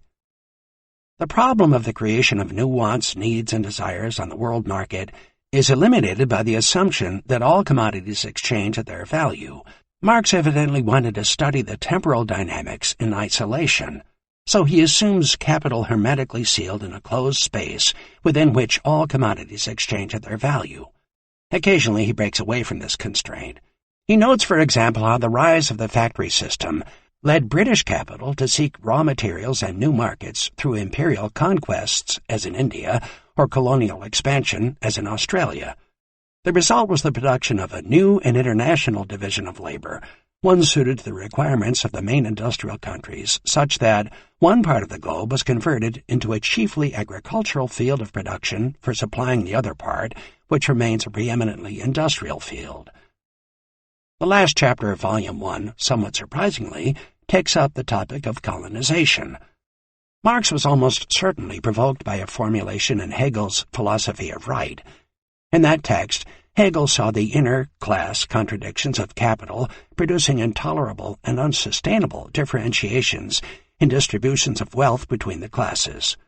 Marx adopts almost identical language in his statement of the general law of capitalist accumulation in Volume 1 of Capital. The parallels are almost certainly not fortuitous. Civil society, Hegel argued, will be driven by its inner dialectic to push beyond its own limits and seek markets, and so its necessary means of subsistence, in other lands that are either deficient in the goods it has overproduced or else generally backward in industry. Colonies would permit a part of its population a return to life on the family basis in the new land, and simultaneously create a new demand and field for its industry. Civil society would be forced, in short, to seek an outer transformation through geographical expansion because its inner dialectic creates contradictions that admit of no internal resolution. Capital mandates a perpetual search for a spatial fix to its internal contradictions. Whether or not Hegel thought geographical expansion would stabilize matters is, however, not clear. Marx's chapter on colonialism responds to Hegel's thesis in two ways. First, he takes up Wakefield's colonial proposals for the settlement of Australia, laid before the British Parliament. These specified that laborers should be barred from access to free land in the colonies. The barriers of private property in land and land rent were needed to ensure an adequate supply of exploitable wage labor for capital. Thus was the political economy of the Old World forced, Marx gleefully notes, to reveal in its approach to the New World the secret it had long sought to conceal, that capital is produced by denying labor access to the basic means of production, land in particular. Secondly, the implication is that there can be no permanent outer resolution or spatial fix to the internal contradictions of capital. Pursuit of colonial and imperialist solutions merely ends up reproducing the internal contradictions of capital, particularly its class relations, on a grander geographical and ultimately world scale. Marx seems to have concluded that he should, therefore, concentrate in Capital on the internal contradictions of capital and pay no mind to any purported external solutions of the sort Hegel proposed. In the same way that Marx refuses to integrate any study of feudal residuals into his theory of capital, so he refuses to attribute any significance to a spatial and external resolution to the internal contradictions of capital. Many years later, of course, Rosa Luxemburg, in her critique of Marx's theoretical work, particularly as laid out in Volume 2 of Capital, vociferously denied that capital could ever survive without an external solution to its market imbalances and its resource constraints. Colonialism and imperialism were, in her view, necessary and central to capital's survival. Only in Volume 3, in the chapters dealing with merchants' capital and with banking, finance, and a credit system that was deeply embroiled in the funding of long-distance trade, does the spatial structure of the world market re-emerge as a variable feature of Marx's analysis. It is in the context of realization and distribution through the circulation of merchant, money, and interest-bearing capital that Marx finds it impossible to maintain a boundary between the internal and external contradictions of capital. Holding on to the assumption of no problems of realization allowed Marx to build a tightly organized theoretical understanding of capital circulation, but at the cost of limited realism with respect to processes creating the world market. There is nothing wrong with making such assumptions, but we are entitled to ask what happens when they are relaxed or abandoned. The globalization that Marx and Engels envisaged in the Communist Manifesto has been an eternity in the making and even now is far from complete. Over the last century and a half, vast amounts of capital have been absorbed in pursuit of a spatial fix to problems of realization through the growth of both final and productive consumption across the world market. While it well may be that the final result is nothing more than the replication of the internal class contradictions of capital on a grander and grander scale, as witnessed by the proliferation of billionaires in China, India, Mexico, Russia, etc. over the last 2 decades, this process has been a long time in the coming and has been associated with disastrous geoeconomic and geopolitical conflicts. The planet has been plunged into inter-imperialist world wars and all manner of conflicts within the territorialized structures of the state system. Nevertheless, through it all, it would be hard to deny the validity of Marx's proposition that the tendency to create the world market is directly given in the concept of capital itself. It was left to the theorists of colonialism, imperialism, and of uneven geographical development to seek to incorporate such processes into the general theory of capital accumulation. Marx's writings on colonialism in general, and on Ireland and India, along with slavery in the United States in particular, were voluminous and informative. As befits a correspondent in the New York Herald Tribune, he saw conflicts emerging along the frontiers of settler colonialism. There, the capitalist regime everywhere comes into collision with the resistance of the producer, who as owner of his own conditions of labor employs that labor to enrich himself instead of the capitalist. The contradiction of these two diametrically opposed economic systems manifests itself here practically in a struggle between them. Where the capitalist has at his back the power of the mother country, he tries to clear out of the way by force the modes of production and appropriation based on the dependent labor of the producer. That this is one of the key roles of the capitalist state was later explicitly confirmed by President Woodrow Wilson of the United States in the 1920s. Since trade ignores national boundaries and the manufacturer insists on having the world as a market, the flag of his nation must follow him, and the doors of the nations which are closed to him must be battered down. In Capital, however, Marx unquestionably privileges the study of time over space. Value is socially necessary labor time on the world market, which contrasts with a multitude of concrete clock times producing use values. While surplus value is one thing, the division of the working day into necessary and surplus labor time, and the length of the working day that enhances absolute surplus value, is a magnitude fought over daily, as capital purloins as much extra labor time as it possibly can by all manner of subterfuges in and outside the workplace. That it is easier for capital to realize its objectives by imprisoning workers within that house of terror called the factory is purely incidental. 2 recent books by Massimiliano Tomba and Stavros Tombazos along with an illuminating essay by Daniel Ben-Said discuss in detail how the concept of time operates in Marx's works. They concur that the temporality of Volume 1 of Capital is linear and progressive, as befits a study of perpetual technological change and the endless accumulation of capital. Time in Volume 2 is cyclical, as befits a study of the reproduction of capital from valorization through realization and distribution and back again to valorization. The temporality of Volume 3 is said to be organic, but it is not entirely clear what that might mean, except that it is something appropriate to understanding capital as a totality in the full flood of evolutionary change. If Volume 3 is regarded as a synthesis of the perspectives of the first two volumes, then its distinctive temporality should be that of a spiral. This is a geometrical figure that Marx more than once plays with in the Grundrisse to contrast with the circle of simple reproduction. By describing its circle, capital expands itself as the subject of the circle and thus describes a self-expanding circle, a spiral. It roughly fits with a combination of linear technological change, registered as an ever-increasing productivity of labor, with the circular motion involved in perpetual accumulation that frames Marx's theory of the tendency of the rate of profit to fall. The transformation from a circle to a spiral is where a lot of capital's problems begin, hence the potency of the phrase spiraling out of control. There are two basic ways to think about space and time in human affairs. In elaborating on them, I venture into complicated territory that may be hard to follow, but I think it vital to try.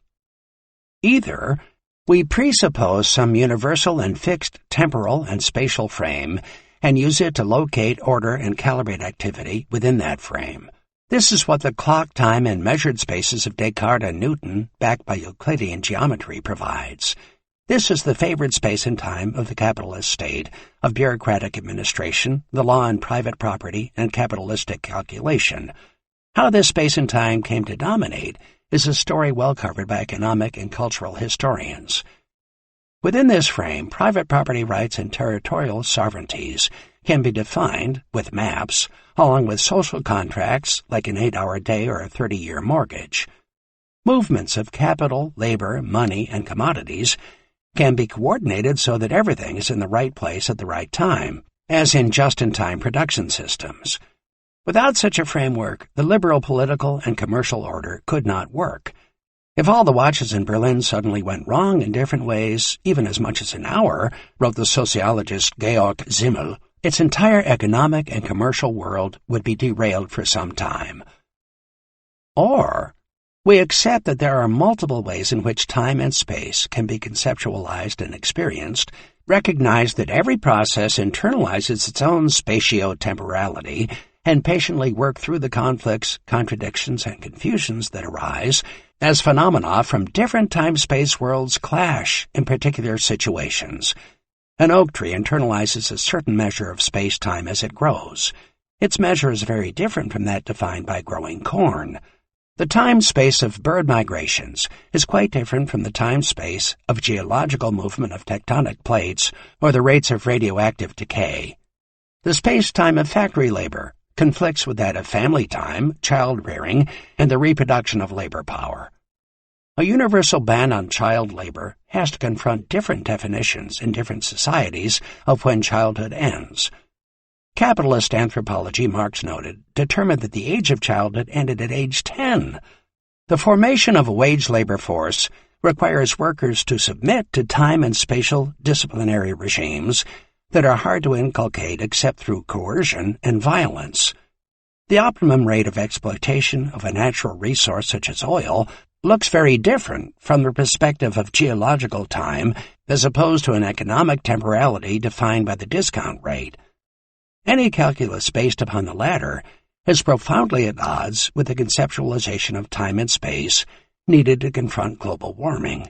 The diversity of cultural and religious constructions of time and space has been much studied and remarked upon. Apocalyptic visions that proclaim the end is nigh contrast with a progressive teleology that proclaims the inevitability of communism or arrival in some other promised land in our future. Indigenous cosmologies are radically different from scientific modernist accounts of the origins of the time-space of the universe. The conceptualization of time and space in early Christianity until late feudalism was very different from that which arose with the emergence of capitalism. Even our contemporary scientific understandings appear unstable. Notions of space and time in physics have evolved from Newtonian through Einstein's relativity to the relational space-time implied in the quantum mechanics of Niels Bohr. Within all this diversity, one conceptualization of space and time, such as clock time and cadastral Euclidean space, may come to dominate in daily economic life. If it did not, then, as Simmel pointed out, nothing could be coordinated, planned, or regulated. Something as simple as a bus, train, or flight schedule could not be specified. The variety of local times in different spaces had to be reduced by international agreement to a system of time zones in order to facilitate communication and exchange. Capital circulation and accumulation have also shaped and reshaped definitions of space and time. The time-space of contemporary financial markets is completely different from that which existed in 1848. Capital, being the revolutionary force it patently is, has transformed the spatial and temporal frameworks of daily life, of economic calculation, and of bureaucratic administration and financial transactions. Acceleration of turnover times, precarity of work over the course of a working life, and reductions in the frictions of distance have altered lifestyles as well as the rhythms of capital accumulation. While moments may be the elements of profit, the intensity of labor, rather than actual hours, comes to define a different temporality entirely. Time future, in the form of the anti-value of credit, now dominates time present to an extent never seen before. How many are now involved in the laborious and often tedious work of redeeming debts contracted long ago? Within all of this, it is useful to distinguish between three different major conceptions of time and space. This is where matters get somewhat complicated. 1. Absolute space and time. A plot of land is leased for 21 years. The plot is clearly defined on a cadastral map, protected by laws of private property. Its area is known, so cost of the lease per square meter can be calculated. The lease begins on 1 January 2000 and ends on 31 December 2020. Unless there are specific covenants and restrictions, the lessee can do with that plot of land whatever he or she likes during 21 years of calendar time. This is what absolute space and absolute time are about. This is the time of a working day, measured in hours, of a laborer confined within the closed space of a factory over which capital has absolute legal control. The absolute conception of space and time dominates the opening of Volume 1 of Capital, particularly in the chapter on the working day and the production of absolute surplus value. What Marx calls concrete labor occurs in absolute space and time. The desolate space and time of physics now constitute the formal conditions of any knowledge, whether of nature or the economy, writes Ben Said, crowning the victorious coalition of the absolute and the true against the apparent and the commonplace. 2. Relative space-time. Position in relative space-time affects what can be done with the absolute space of the plot of land over the time of its lease. The lessee wants to maximize revenues, but cannot grow fresh fruits and vegetables because labor is scarce, and the plot is too far away from the main urban market which can be reached only by horse and cart over a bumpy road. If, after 10 years, a motorway is built close by, more workers come to live in the area, and a refrigerator truck allows the lessee to switch from food grains to more profitable fresh fruits and vegetable production. The market can be reached in an hour when it used to take the best part of a day. But it takes 8 years to bring a fruit tree into bearing, so given the terms of the lease, it would not be rational to plant fruit trees unless, that is, the lease can be renegotiated or some other legal solution can be arrived at that matches the temporality of peach tree growth. All of this presupposes relative space-time. Relative surplus value in capital exists in a framework of relative time. Its measure is no longer hours of labor, but the changing productivity and intensity of labor, even as it still presumes, in Marx's account, the absolute space of the factory as the spatial site of production. Only in the chapters dealing with national differences in the value of labor power, wages, do we encounter the possibility of relative spaces also. But in Volume 2, the question of differential transport costs and distances to markets and various inputs enters into the analysis. 3. Relational spacetime. Relational spacetime is harder to grasp because, like value, it is immaterial and impossible to touch and measure, but nonetheless of critical objective importance. The changing monetary value of my house when I upgrade it affects the monetary value of the houses around me. The spatial range of this effect declines rapidly over distance. This is how appraisers work assessing housing valuation for a mortgage application. A bank invests in a tranche of mortgage debt on housing. How is that investment valued on the bank's books? We can study each property in absolute space and time and assess the position of each house in relative space-time, but at the end of the day, the valuation is based on best practices of valuation and a relational space-time constructed around the idea of highest and best use. How do we assess the value of housing mortgages on the books of some financial institution when the most favored method of valuation, called market-to-market, cannot be calculated because the market has collapsed, as it did in 2008? The answer is an informed guess. Relational values change in tandem with market sentiments, confidence, expectations, and anticipations. If the Federal Reserve suddenly changes interest rates, or as Britain withdraws from the European Union, then property values in many parts of the world will surely be affected. We cannot identify atoms of influence flowing around, but the objective effects are plain to see. The same thing applies in the field of political struggles. A protest occurs in Gezi Park in Turkey, which is influenced by the Arab Spring, and this has impacts in Brazil a few weeks later, as huge demonstrations of political protest unfold against the deteriorating conditions of urban life. Contagion effects, borne along these days by waves of exhortations on social media, are everywhere in evidence. A wave of left-wing governments come to power in Latin America, and then the whole wave seems to recede some dozen years later. This threefold categorization of relations between time and space produces interesting concordances. Absolute time and space is the space and time of concrete labor, of the working day, the factory, and of absolute surplus value through struggles over the length of the working day. Relative space-time is the space and time of relative surplus value, or variable productivity and intensity of laboring of differential porosity of the working day and changing values of labor power.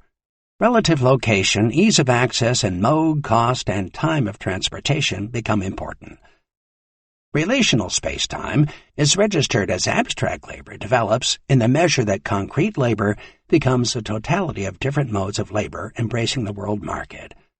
Abstract labor is the totality of concrete labors in relational space-time. At the more local level, externality effects over space play an important role in, for example, the valuation of uncultivated land. Capital embraces these three forms of spatio-temporality simultaneously within the logic of capital as a whole. Ben Said puts it this way: the antinomies of capital, use value, exchange value, concrete labor, abstract labor, issue from the open fracture of the commodity in Volume 1. The unity of use value and exchange value expresses a clash of temporalities. The time of general abstract labor exists only through concrete particular labor. As the establishment of a relation between these two times, value emerges as an abstraction of social time. Reciprocally, time is established as a measure that must itself be measured. The determination of socially necessary labor time refers to the motion of capital as a whole. For this reason, the category of time is at the heart of Marx's critique of political economy. But the different approaches to time coexist within Marx's reasoning. The mechanical time of production, the chemical time of circulation, and the organic time of reproduction are thus coiled and slotted inside one another like circles within circles, determining the enigmatic patterns of historical time, which is the time of politics. While Volume 2 of Capital adopts a cyclical temporal framework, it does not probe very deeply into the space-time framework that the study of the circulation of capital demands. It holds technology and organizational form constant, so the progressive dynamics that dominate Volume 1 disappear from the analysis. Marx puts most of his efforts into the analysis of simple reproduction, the circle form of a virtuous infinity, as opposed to the spiral form, the bad infinity, of perpetual capital accumulation. The assumptions allow Marx to look more closely at certain aspects of the differential motion of different forms of capital free of disruptions.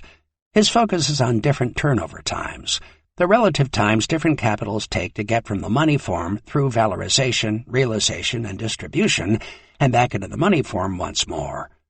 Marx breaks the total circulation process down into production time and circulation time. The former is defined in terms of the production of value, and the latter as its negation. He then examines the relationship between the working period, the actual hours that labor takes in production, as contrasted with the production time, which includes in many instances time when no labor is being applied. In agriculture, for example, the working period when labor is being applied can often be quite short, while the production time for most crops will be a year. Wine and liquors take a lot of fermentation time when no labor is applied. Vintage wines mature in the barrel and then in the bottle. Does this count as socially necessary labor time? Marx says no, even though the price of the wine rises as it matures. But wines typically trade at a monopoly price and are hence outside of the general laws of competition that dictate socially necessary labor times. How to coordinate relations between different turnover, production, and circulation times poses a lot of problems for capital circulation as a whole. Building a house, constructing a cruise ship, producing a mobile phone, a hamburger, or a concert performance entail completely different spatio-temporal frameworks within which capital and labor work. This brings us to the thorny problem of how to understand the circulation of fixed capital. How does the value of the machine get transferred into the commodities produced when there is no material transfer? Some social accounting convention has to be devised, and social conventions are always controversial and subject to modification.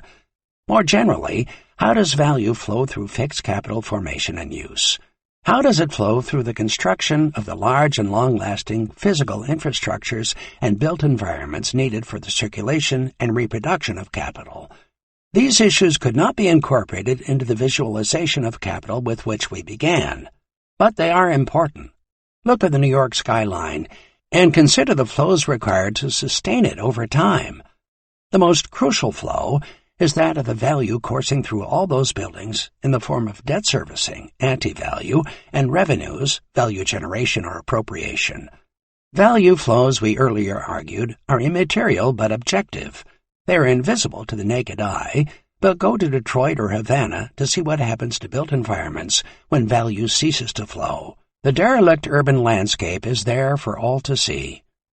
The investigation of fixed capital circulation is vital for two reasons. First, Marx's critics argue that fixed capital disrupts the value theory and undermines Marx's political economy. Marx recognized that the circulation of fixed capital contradicts Ricardo's doctrine of value. But Marx's value theory is different from Ricardo's, and Marx's critics typically fail to notice this. The possibility nevertheless exists that Marx's theory may require modification to accommodate the peculiar problems of fixed capital formation and circulation. Secondly, and far more importantly in practice, recent crises of capital, most notably that which occurred in 2007-8, have arisen in and around investments in the built environment. In what ways can Marx's analysis of fixed capital circulation and built environment formation lay a foundation for understanding why this might be so? Let us begin with the simplest form of fixed capital. An industrial capitalist buys a machine in order to increase the productivity of the labor employed. If the machine is state-of-the-art, then the industrial capitalist gains extra surplus value by virtue of the superior productivity of the labor power employed. When everyone else buys the same machine, this ephemeral form of relative surplus value disappears. The value laid out in acquiring the machine has to be recuperated over its lifetime. How does this value circulate? The simplest way is to use straight-line depreciation. If the physical lifetime of the machine is 10 years, then 1/10 of the value of the machine passes into the value of the commodity produced during each year. At the end of the 10 years, the producer should have enough money to buy a new machine and start the process all over again. But new, cheaper, and more efficient machines are coming onto the market all of the time, particularly once technological innovation becomes a business. Existing machines then face the threat of what Marx quaintly calls moral depreciation and devaluation through competition from cheaper and more efficient machines. The replacement value does not correspond to the depreciated initial value. The lifetime of the machine is no longer a physical question because better new machines may force the early retirement of existing machines. This leads to three alternative ways of looking at the circulation of fixed capital. The first is the straight-line depreciation over an average physical lifetime already described. The second is varying replacement cost during the physical lifetime of the machine. The third is a perpetually changing valuation of the machine over a variable lifetime that depends upon its utility in securing relative surplus value in competition with other producers. The lifetime of the machine depends on its utility and economic viability. Marx accepts that the valuation of the machine is dependent upon its effectiveness in generating surplus value. The accounting fiction that accommodates such a schedule of depreciation is that of joint products. Marx noted this as a problem for his own value theory. Sheep produce wool, meat, and milk, and assigning a value to each commodity is not obvious. In the case of fixed capital, the accounting fiction works like this. Every year the capitalist produces commodities, and at the end of the year also produces the remaining physical machinery, the value of which can be realized in second-hand markets or redeployed for the next annual round of commodity production. This is incompatible with Ricardo's labor theory of value because the value of the machine depends entirely on its utility in value and surplus value production and has nothing to do with the labor originally embodied in it. This last interpretation is the most interesting. It is easier to understand if the industrialist leases the machine on an annual basis. The industrialist chooses every year whether to renew the lease on the old machine or lease a new one. That decision will depend on the differential costs of leasing, the different contributions of the old and the new machines to productivity, and a variety of other factors, for example, servicing contracts on maintenance and repair. The annual lease agreement fixes the value of the machine for that year. The value may be completely different the next year. The relational value of the machine is perpetually shifting. But there is something peculiar about this arrangement. The companies leasing the machines lend capital to producers in the fixed form of the machine rather than in the liquid form of money. In return, they expect the equivalent of interest on the value of the machine plus some contribution to the payment of principal. This fact accords with the way fixed capital circulation is financed in general. If the producer lays out value to buy a machine, then over the lifetime of the machine's use, the producer will have to save up each year enough money to be able to purchase a replacement machine. The capitalists either hoard the savings or put them in a financial institution to earn interest while they wait. Or, alternatively, they can borrow money, or a machine in the case of leasing, at the outset, and pay off its value over its lifetime plus interest. In both cases, the circulation of interest-bearing capital enters into the picture, as it also does in the case of the quite common practice of leasing rather than buying equipment. The circulation of interest-bearing capital and the circulation of value through fixed capital use become closely intertwined. Unfortunately, Marx's assumptions in Volume 2 of Capital exclude consideration of both technological changes and the circulation of interest-bearing capital. This allowed him to evade any extended discussion of these issues when writing about fixed capital.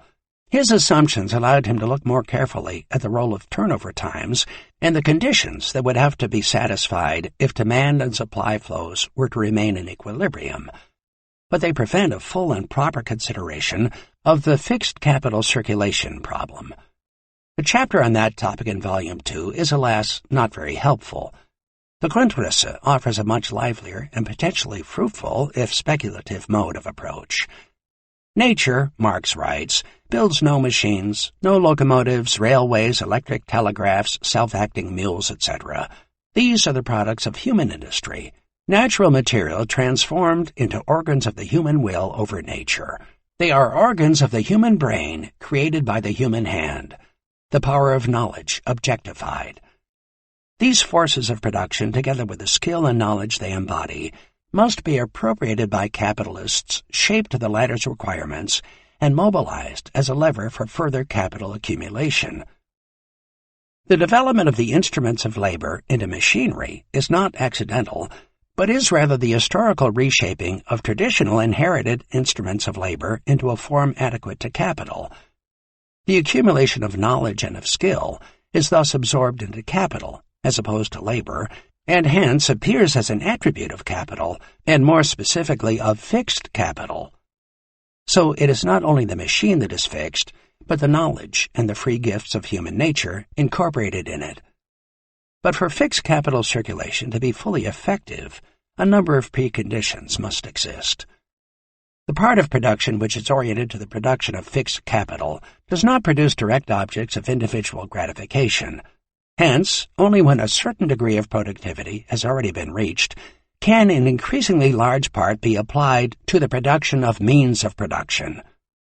This requires that society be able to wait, that a large part of the wealth already created can be withdrawn from immediate consumption and from production for immediate consumption in order to employ this part for the labor which is not immediately productive.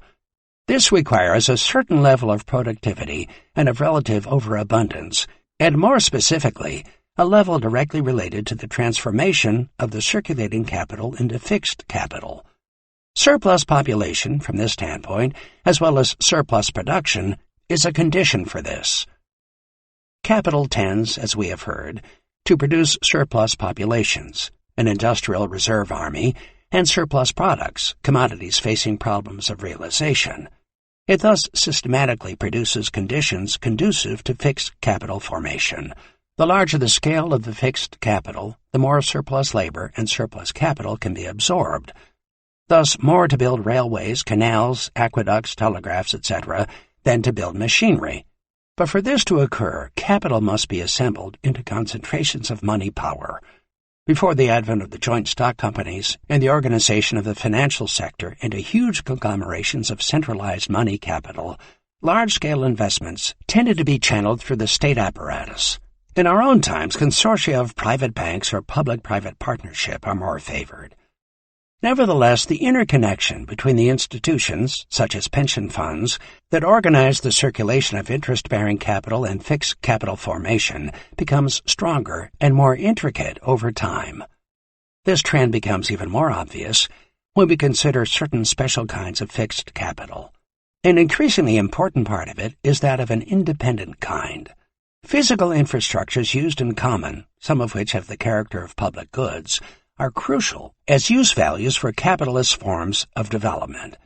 Many of these infrastructures, like houses, schools, hospitals, and shopping malls, are used for purposes of consumption rather than production, while others, such as railways and highways, can equally well be used for both. Marx briefly considers the relations between investments in fixed capital for production and investments into the consumption fund. Plainly, in our own times, in the advanced capitalist world, the latter investments are of great importance. Marx also insists that we not confuse fixed with immovable capital, such as a coal mine, even though the latter is in itself a very important category for consideration. Some of the means of labor are held fast in their place once they enter into the production process as means of labor, machines, for example. Other means of labor, however, are produced at the start in static form, tied to the spot, such as improvements to the soil, factory buildings, blast furnaces, canals, railways, etc. But the circumstance that some means of labor are fixed in location with their roots in the soil gives this part of the fixed capital a particular role in the nation's economy. They cannot be sent abroad or circulate as commodities on the world market. It is quite possible for the property titles to this fixed capital to change. They can be bought and sold, and in this respect circulate ideally. These property titles can even circulate in foreign markets in the form of shares, for example. But a change in the persons who are owners of this kind of fixed capital does not change the relationship between the static and materially fixed part of the wealth of a country and the movable part of it. We can trade shares to a company delivering water to a South African township on all the markets of the world, but the water system cannot be moved. Geographical fixity, as opposed to geographical mobility, becomes an important tension centered around fixed capital of an immovable kind. The geographical fixity is in fact a produced space. In all of this there is a deep and abiding contradiction. The dark matter of anti-value, purveyed through the circulation of interest-bearing capital, demands its pound of flesh in future value production that must continuously rise to cover the compounding cost of interest payments. The greater the scale on which fixed capital develops, the more does the continuity of the production process become an externally compelling condition for the mode of production founded on capital. When capitalists purchase or borrow fixed capital, they are obliged to use it until its value is fully redeemed or face devaluation. Fixed capital engages the production of subsequent years. It anticipates further labor as a counter-value and therefore exercises a coercive power over future uses. A coercive power applies in place. Fixed and immovable capital embedded in the land has to be used in situ if its value is to be redeemed over the course of its lifetime. In this, there is a paradox. A form of capital designed to provide the physical infrastructure in place to liberate the spatial mobility of capital in general ends up demanding that capital flow into that space which the fixed capital defines, or the value of the latter will be devalued, with serious consequences for the interest-bearing capital, for example the pension funds, that funded it. This is one of the potent ways that the crisis tendencies of capital come to a head. In Marx's view, the demand for fixed capital of various kinds, along with demands emanating from the need to create a consumption fund adequate to the needs of social reproduction and daily life, formed a crucial material basis for the growth and increasing sophistication of the institutions governing the flows of interest-bearing capital. The anticipation of the future fruits of labor is not an invention of the credit system. It has its roots in the specific mode of realization, mode of turnover, mode of reproduction of fixed capital. The other crucial basis lies in the growth and financing of long-distance trade. It is fascinating to note how considerations deriving from the space and time of value circulation converge upon this circulation of interest-bearing capital as a principal agent impelling the further accumulation of capital. The contradiction involved in all this should, however, be readily apparent. On the one hand, fixed capital provides a powerful lever for accumulation. Fixed capital investment, particularly of an independent kind in the built environment, can provide temporary relief from problems of overaccumulation and relieve stress during phases of crisis when surpluses of capital and of labor exist side by side without otherwise profitable sources of employment. On the other hand, future production and consumption are increasingly imprisoned within fixed ways of doing things and increasingly committed to specific lines of production and particular spatial configurations way into the future. The future is mortgaged to the past. Capital loses its flexibility. The ability to adopt innovations is either checked, producing stagnation, or maintained, but at the cost of devaluation of the fixed capital in use. Marx saw this clearly as yet another set of forces making for crises. The cycle of interconnected turnovers embracing a number of years, in which capital is held fast by its fixed constituent part, furnishes a material basis for periodic crises. During this cycle, business undergoes successive periods for depression, medium activity, precipitancy, crisis. True, periods in which capital is invested differ greatly and far from coincide in time, but a crisis always forms the starting point for new investments.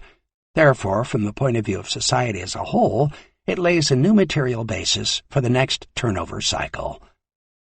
This contradiction takes on yet another dimension when we consider the immovable forms of fixed capital locked into particular spaces. The spaces in which fixed capital is invested in infrastructures also differ greatly, nor do they coincide in time. Once capital is invested in particular spaces and territories, then capital must continue to circulate in those spaces and not move into others until the value embodied in the fixed capital is redeemed through use.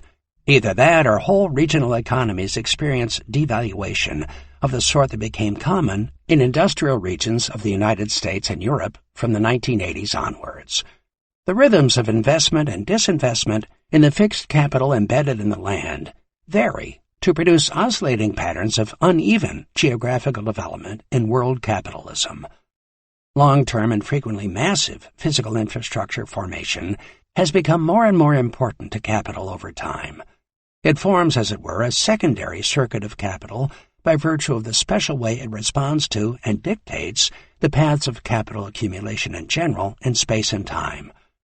There is also a tertiary circuit of capital, which Marx pays no attention to except in passing, which entails social expenditures on the education and training of labor, a large range of social expenditures and services such as health care and pension rights, to which we have become accustomed as supports for daily life.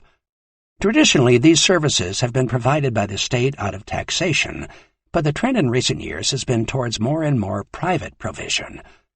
Nevertheless, like fixed capital of an independent kind, these expenditures on, for example, education, entail long-term projects which may or may not contribute to rising productivity at a much later date.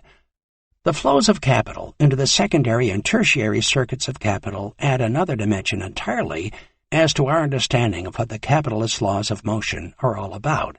Figure 3. One thing is sure, however. Capital as value in motion cannot be understood without incorporating these secondary and tertiary circuits of capital, mediated not only through the market but also by state power, into our broad analysis of how capital works and reproduces in space and time. The visualization of capital with which we began is confined to the circulation in a one-dimensional space. The other dimensions, here embraced as the secondary and tertiary circuits of capital over the long term, supplement that understanding in crucial ways. 8. The production of value regimes. The laws of motion of capital are enforced but not created, says Marx, by intercapitalist competition. Throughout capital, Marx assumes, for the most part, a utopian condition of perfect competition. This assumption serves Marx well in his effort to show that the glorious utopia of the classical political economists, in which individual freedoms and private property coordinated through the market would redound to the benefit of all, would in practice produce a dystopian nightmare of increasing class inequalities, environmental degradations, and economic crises galore. But it begs the question as to what happens when the enforcement mechanism of perfect competition goes AWOL or awry. Marx tacitly assumes that perfect competition occurs in a space of zero transport costs and frictionless movement, but all spatial competition is monopolistic competition. It is called that because firms have a monopoly over the particular space they occupy and only confront competition from a limited number of firms, if any, within a certain geographical range. Individual capitalists may be protected against competition from others by a combination of high transport costs and territorial barriers to trade, such as tariffs. The strength of this protectionist effect depends on the nature of the commodities, the tariff structure, and the time and cost of transport. In Marx's time, heavy perishable items could not escape from local monopoly control, whereas the trade in gold, silver, diamonds, spices, silks, dyes, and the like was not affected that much by transport costs, though they may have been subject to tariffs. Producers of many basic and perishable goods, such as bread and beer, were protected against competition, even from producers in neighboring towns. Producers relying upon heavy raw materials inputs, like iron ore and coal and steel production, were protected against competition by locating close to their sources of raw materials. These are the kinds of conditions that location theory addresses. Raw material orientation was a powerful force regulating the location of most heavy industries in 19th century capitalism. Today, market orientation is probably more significant, with some obvious exceptions. Mexican producers of refrigerators to this day have a locational advantage over their Asian competitors because of proximity to the U.S. market. The value of those commodities produced and marketed under conditions of local or regional monopoly cannot be determined on the world market in the same way as, say, the value of gold or diamonds or salt might be. Instead, the value would vary from place to place, depending on changing transport times and costs, and of tariff and other barriers to trade. Marx recognized that the value of labor power varied from country to country, Depending upon the price and the extent of the prime necessaries of life as naturally and historically developed, the cost of training the laborers, the part played by the labor of women and children, the productiveness of labor, its extensive and intensive magnitude. Geographical variations in the intensity of labor are particularly important. The more intense national labor produces in the same time more value, which expresses itself in more money. The law of value is here modified by national differences in wages and by geographical variations in the length, intensity, productivity, and porosity of the working day. Different productivities of labor according to natural differences, for example, cheap food from fertile land and a favorable climate, the different definitions of wants, needs, and desires according to natural and cultural situation, and the dynamics of class struggles mean that the equalization of the rate of profit will not be accompanied by an equalization of the rate of exploitation between countries. In the event of trade between countries, the privileged country receives more labor in exchange for less, even though this difference, the excess, is pocketed by a particular class, just as in the exchange between labor and capital in general. No prizes are given for guessing which class benefits. Here, says Marx, the law of value undergoes essential modification. The richer country exploits the poorer one, even where the latter gains by the exchange. This prevents any direct leveling out of values by labor time, and even the leveling out of cost prices by a general rate of profit between different countries. The social labor we do for others in one part of the world is different both qualitatively and quantitatively from that done in another. In the event of exchange between different regional value regimes, the social labor in one region may end up subsidizing and supporting the economy and lifestyle of another. High-value producing regimes, such as those based on labor-intensive production, for example Mexico or Bangladesh, may be supporting high-productivity, capital-intensive regimes, for example the United States. Even more dramatically, the debt-bottling plants of New York and London that produce anti-value look for the redemption of that value in the factories of Bangladesh and Shenzhen, and not in the backstreets of Manhattan or Soho. The argument here has far-reaching implications. In Volume 1 of Capital, Marx asks how it is that the equality presumed in competitive exchange relations can be rendered compatible with the inequality of surplus value production. The answer lies in the commodification of labor power and the exploitation of living labor in production. In Volume 3 of Capital, Marx uncovers another surprising riddle. The equalization of the rate of profit through competition forces commodities to be exchanged not at their value, but at prices of production. Capitalists receive surplus value according to the capital they advance and produce surplus value according to the labor power they employ. The redistribution of surplus value this produces in open trading situations within the capitalist class favors capital-intensive producers over labor-intensive producers. The law of capitalist redistribution, as laid out in Volume 3 of Capital, evokes some interesting parallels. The Senate committee investigating the 2007-08 crash asked Lloyd Blankfein, CEO of Goldman Sachs, to define the bank's role. He replied that it was to do God's work. Presumably, he was thinking of the biblical injunction from Matthew chapter 25, verse 29, "For unto everyone that hath shall be given, and he shall have abundance. But for him that hath not shall be taken away even that which he hath." This is what the equalization of the rate of profit accomplishes. The consequences are potentially far-reaching, given Marx's and Ricardo's insistence that labor is the ultimate source of value. Trade between a capital-intensive value regime, such as that of Germany, and labor-intensive value regimes such as Bangladesh will transfer value and surplus value from the latter to the former. This would be accomplished silently and naturally through the market process. It requires no imperialist tactics of domination and extractivism other than promotion of the practices of free trade to make it work. This is the silent way in which rich regions grow richer at the expense of the poor regions that get left further behind. For this reason, many so-called developing countries look to protectionism, particularly of so-called infant industries. This helps also explain why so many developing countries, beginning with Japan in the 1960s, prefer to organize and subsidize capital rather than labor-intensive forms of capitalist development. What is called moving up the value chain towards higher value-added production becomes a general ambition. When we add to such value transfers the ways in which the geography of value production and valorization differ from that of realization, then the fluid geography of value flows across and through the differentiating landscapes of capital circulation emerges as the material expression of what capital is about. Within these flows, regional configurations emerge, around which relatively stable and geographically fixed configurations of labor mobilization, divisions of labor, and investments in social and physical infrastructures and value production, realization, and distribution form, at least for a while.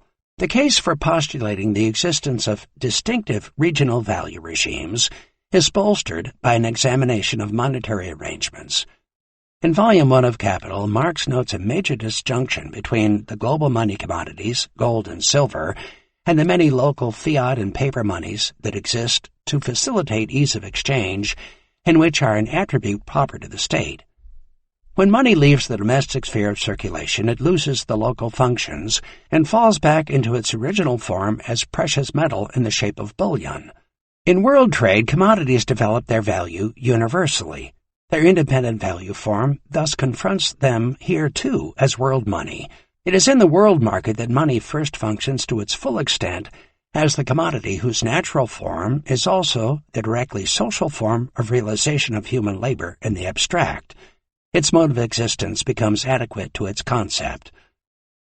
Thus, the different national uniforms worn at home by gold and silver as coins are taken off again when they appear on the world market.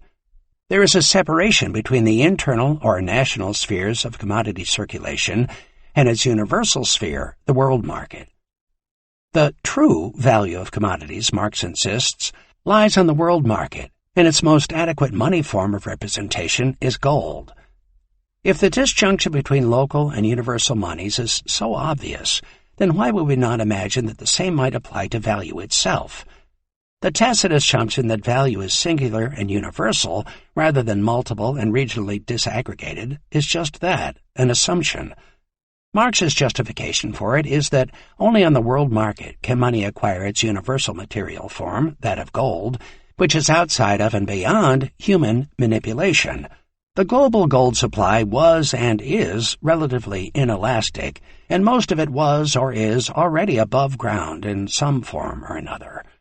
The imperative to reduce transaction costs in exchange led to multiple localized monies, which were mere symbols of value. But then so is gold itself a mere symbol. The difference is that these other non-metallic forms of money are vulnerable to arbitrary human manipulation. Even less reliable are monies of account and the many complicated systems of debt generation and credit monies. Gold acted as the solid and reliable material pivot upon which all the other fictitious and otherwise uncontrollable forms of money turned. Over time, however, gold became increasingly irrelevant to exchange, even at the global level. The world monetary system abandoned the last vestiges of dependency on the gold standard after 1970 or so. Marx was adamant that this could never happen. But on this point he was clearly wrong, and we have to consider the theoretical as well as the practical consequences of his error. Value, even on the world market, is now represented by money forms that have no material commodity base. These money forms are subject to human manipulation, such as quantitative easing among the central banks. The opportunity exists for currency regimes to emerge in competition with each other, vying for the power of representation of value on the world market. Any currency pushed to play the universal equivalent role, such as that now performed by the U.S. dollar, is not only perpetually under challenge but inherently unstable. Marx could easily have theorized this, had he cared to. Value, as we've seen, arises in the course of the practices of market exchange. The exchanges that begin with barter postulate as many value forms as the concrete labor times embodied in the commodities produced. Imagine this process proliferating within a given territory such that a particular money form arises to represent the average of all labor times within that territory. A form of abstract labor or socially necessary labor time consolidates across all spaces of the territory. It is not hard to imagine this process operating in two closed territories next to each other, each of which will produce its own value regime. It is in the nature of capital to burst its local bonds and break through all the individual and local limitations of the direct exchange of products. Trade will begin between different territories with different value regimes, represented by different currency systems. The drive inherent in capital to create the world market described in the Communist Manifesto and the Grundrisse becomes, in capital, the drive towards universal exchangeability. This entails the creation of a universal equivalent, which by social custom finally becomes entwined with the specific natural form of the commodity gold.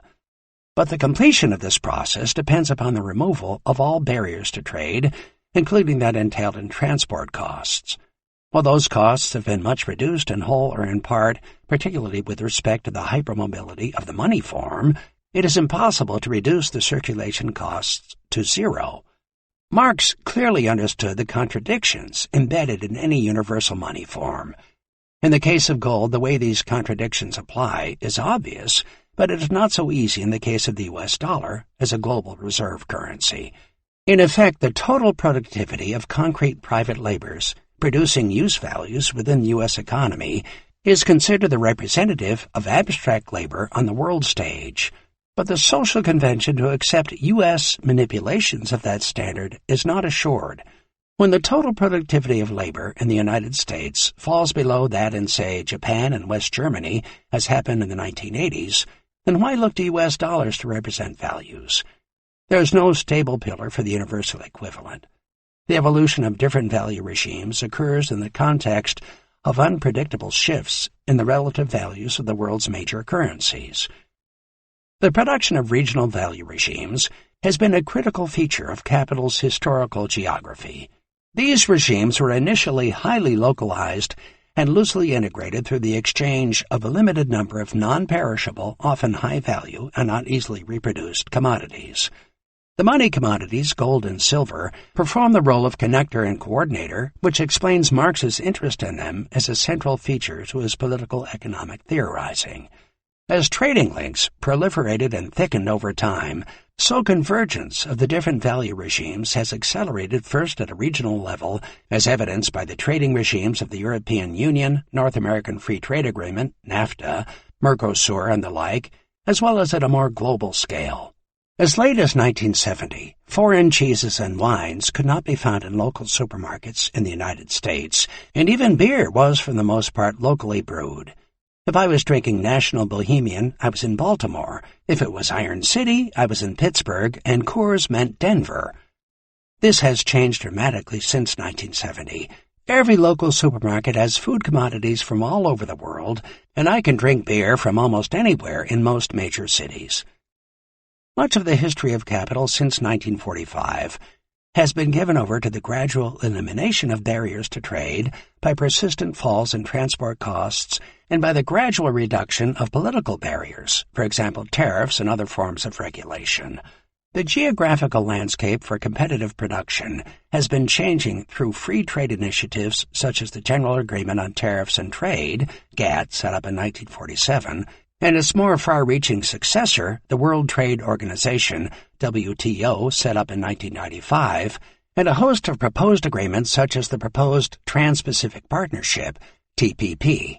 Such indicators would seem to suggest that the differentials between regional value regimes are disappearing, and that we are much closer now to a globally unified and singular value regime, and perhaps even a more secure world money system to represent it. The fact that China has still not been awarded market economy status in the WTO tells us, however, that this process is incomplete. Furthermore, the rising tide of protests against free trade agreements suggests that a movement to disaggregate is actively engaged. Consider, for example, the recent attempts to create trade agreements like the Transatlantic Trade and Investment Partnership, TTIP, and its Pacific twin. In the case of the TPP, the agreement is specifically designed by the United States and Japan to constrain the ability of Chinese and European companies to build market share in Asia.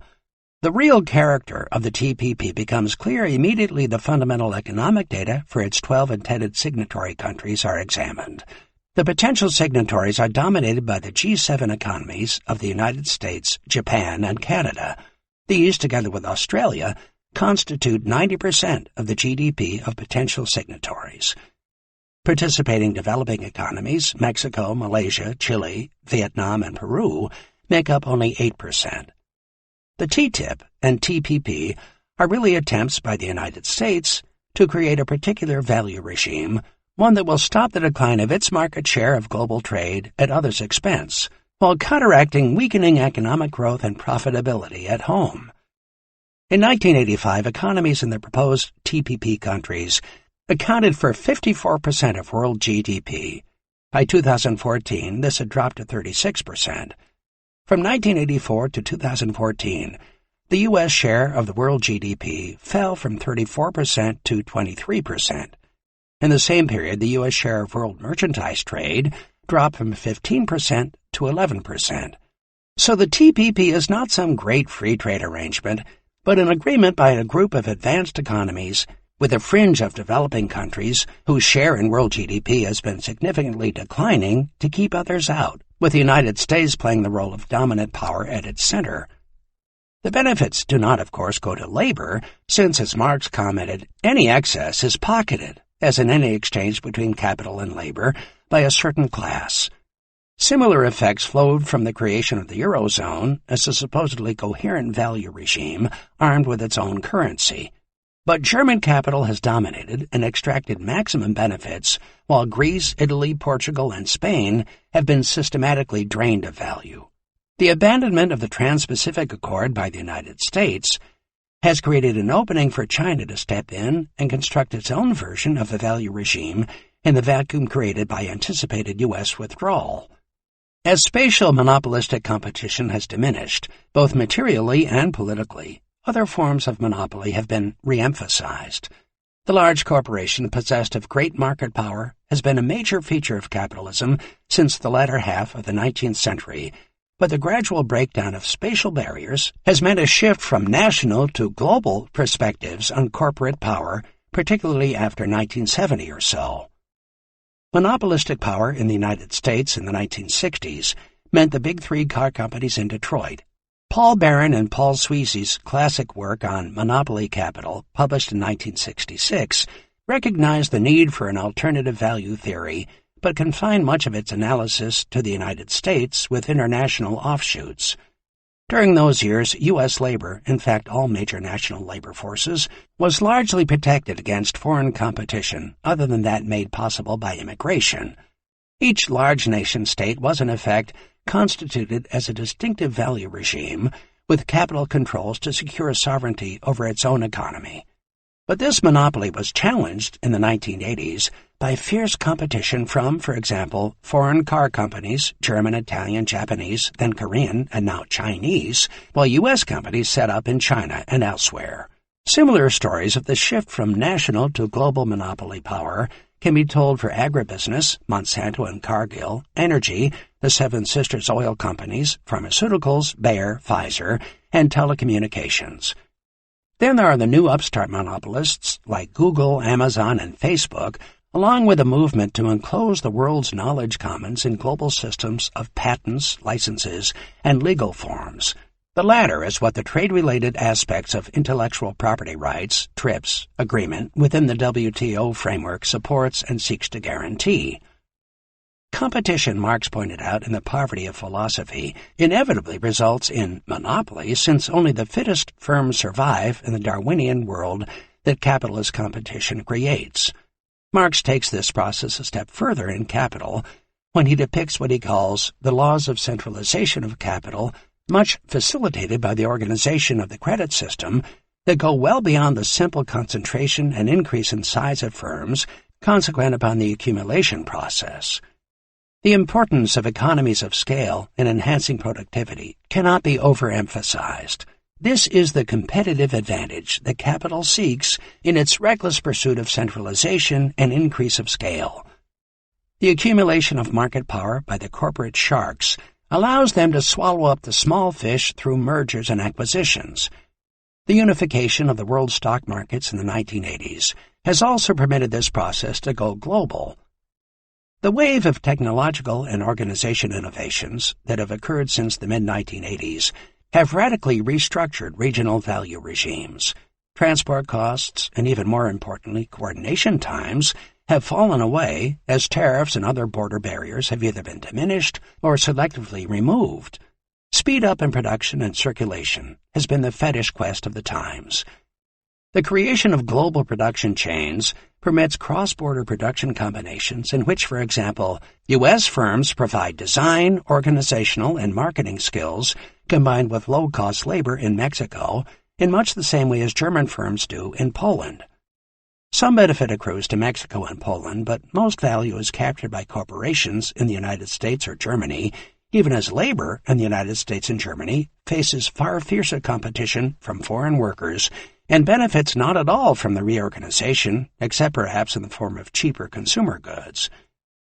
But the organization is regional in the sense that the cross-border relation is mostly with proximate states, such that organizations like NAFTA and the Eurozone become an institutional form of expression in absolute space, seeking to frame the relative space-times of the moving global value chains. Most so-called global cross-border trade is in fact regional. For example, China's trade into East and Southeast Asia, or Britain's trade into Europe. It is in this way that the evolution of technology as a business becomes an active agent in the definition and reshaping of perpetually evolving regional value regimes. This brings us to an all-too-brief consideration of the part played by what we have hitherto designated as the free gifts of nature and of human nature in the geographical configuration of value regimes. These free gifts are use values, which can be appropriated by capital without cost or with minimal cost, and which can thereby contribute to surplus value production. These free gifts are not evenly distributed over the Earth's surface. High concentrations of so-called natural resources, along with concentrations of populations with cultural characteristics, skills, institutional arrangements, and aptitudes amenable to incorporation into the dynamics of capital valorization, realization, and distribution, create a world of differential geographical advantages for capital accumulation to proceed. The mosaic of regional value regimes has all along been supported by the proliferation, preservation, and in some cases active creation of local cultural traditions, habits, and preferences to which local populations subscribe and adhere, even without invoking the often overwhelming power of nationalist sentiments. It is here that capital's definition of value confronts, and in some respects bleeds into, more traditional ideals of value as articulated through ethics, religion, culture, or ethnic heritage. The free gifts of nature and human nature are not constant. They depend on the capitalist evaluation of the potential use values on offer. Natural resources are not natural, but economic, technical, social, and cultural appraisals of elements available in nature. For a time, access to water power was important, but the advent of the steam engine liberated capital from such locational constraints. Uranium was an irrelevant resource until the invention of nuclear power. Rare earth metals were irrelevant until new technologies made them critical resources. The labor skills honed to perfection in industrialized regions before the 1970s were subsequently rendered redundant by technological shifts that incorporated the skills into machine technology and automation. Cultural aptitudes are important to the evolution of certain kinds of consumerism that underpin the feverish pursuit of signs of distinction, class, and good taste in certain markets of the world. The production of wants, needs, and desires, as we earlier pointed out, is a crucial aspect of capital's history, without which it would long ago have disappeared. The nature and the human nature that offer all sorts of free gifts to capital accumulation are neither given by nature nor by some unchanging human nature, nor are they evenly distributed across the world.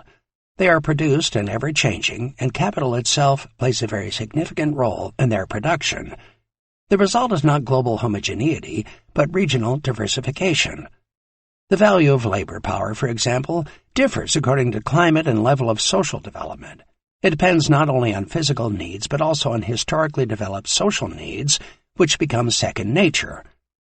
Fixed capital investments in the land that were long ago amortized become part of this second nature, while cultural evolution has not been immune to the influences of capital accumulation.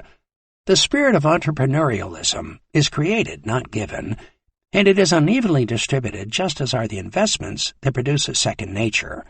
To point to the importance of all this in the formation of distinctive value regimes is not to resort to either physical or cultural determinism, but to open up, but not close, a discussion on the dialectical integration of capital accumulation with the perpetual evolution of the contextual geographical conditions of nature and human nature in which this process occurs. Not all of the gifts are benign. Droughts, floods, hurricanes, earthquakes, and volcanic eruptions, along with revolutions, religious and cultural wars, nationalist rivalries, and anti-immigrant movements, are among the most conspicuous of the many untoward or unintended consequences that configure the complex relations between capital accumulation and the evolution of nature and human nature. More insidiously, the power of past investments to impose geographical inertia cannot be ignored. Capital may prefer greenfield sites to avoid entrapment in older networks of power and sclerotic infrastructures. In the early stages of the Industrial Revolution, for example, industrial capital avoided the merchant capitalist cities like Norwich and Bristol, had set up in small rural villages with names like Birmingham and Manchester to avoid the power of organized labor in the guilds, as well as the conservative powers of the merchant capitalists who dominated then existing city governments. Even more emphatically in today's world, the increase of unproductive labor and the proliferation of regulations exercises a negative drag on prospects for capitalist development. The rise of urban and regional entrepreneurialism on the part of state apparatuses attempts to counteract this problem by local subsidies, promises of infrastructural investments, and a promised light touch when it comes to environmental and social regulation. Meanwhile, the rising power of the institutions of anti-value creation and the work of coordinating the flows of interest-bearing capital rest on the availability of sophisticated communications and an easy regulative environment if they are to flourish without constraint. The tension between positive and negative natural and human environments for different forms of capital accumulation is everywhere in evidence. Marx encountered some of these questions in his analysis of differential rents. Such rents arise in the first instance as free gifts of nature. Superior natural fertility and or location yields a higher profit rate to firms blessed with such advantages. The advantages are relatively permanent, since no competitor can move on to their privileged site for production, given the monopoly that always attaches to the land. Though in the case of location, position and relative space can change dramatically with transport investments. The excess profits can and usually are taxed away by landowners as ground rent. This has the effect of equalizing the rate of profit between firms in a world of geographically uneven use-value endowments. This was what justified, in Marx's view, the continued appropriation of rent, predominantly a feudal institution, under capitalism. The conditions that allow for the appropriation of differential rents can also be actively produced. Fixed capital investments of an independent kind embedded in the land lead to the second form of differential rent. Competitive advantages that did not exist before can be produced and created in and on the land as privileged use values for capital to use as free gifts deriving from second nature. Long-term investments in what I call the secondary and tertiary circuits of capital, through which the physical and social infrastructures for capital accumulation are produced, furnish a basic mechanism by ways of which capital constructs the necessary physical and social conditions appropriate to its own needs at a particular historical time and place.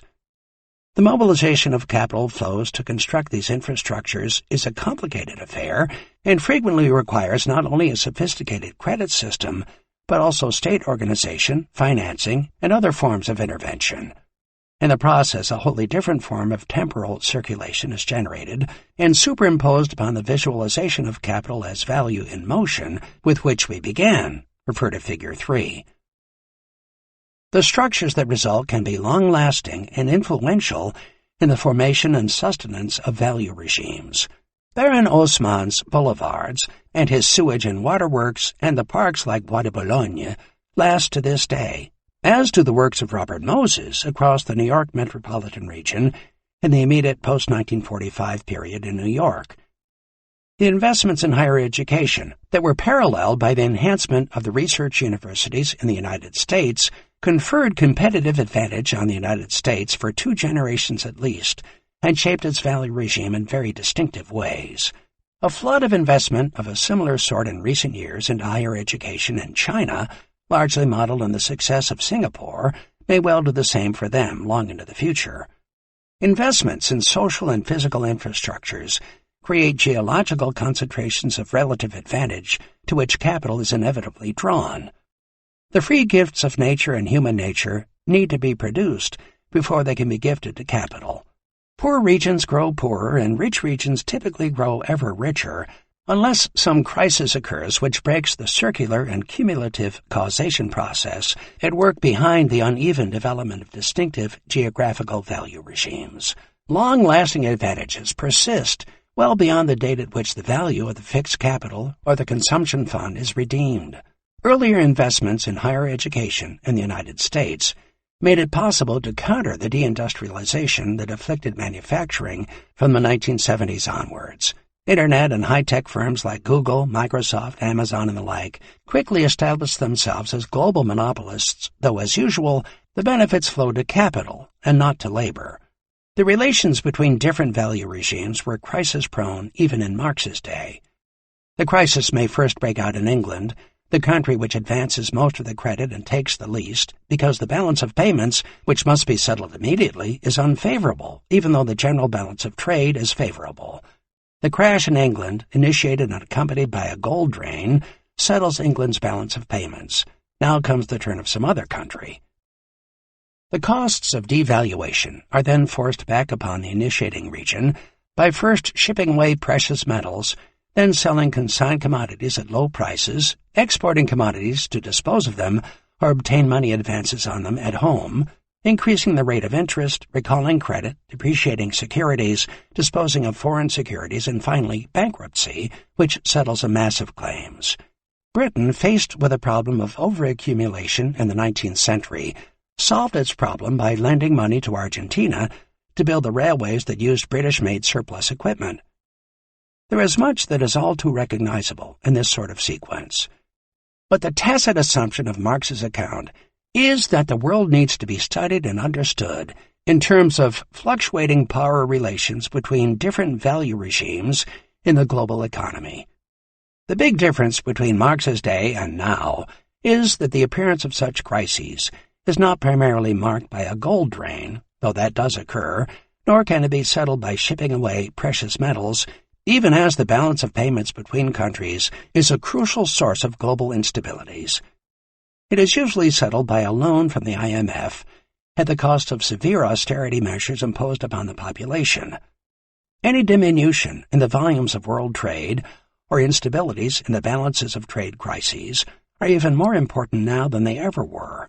Declining volumes of world trade are widely accepted now as clear harbingers of global crises, unless the institutions at what I call the state-financed nexus of capital, now constituted by the U.S. Federal Reserve and the U.S. Treasury, backed by the IMF, and then by the other main central banks, manage the dollar balances and world trade effectively.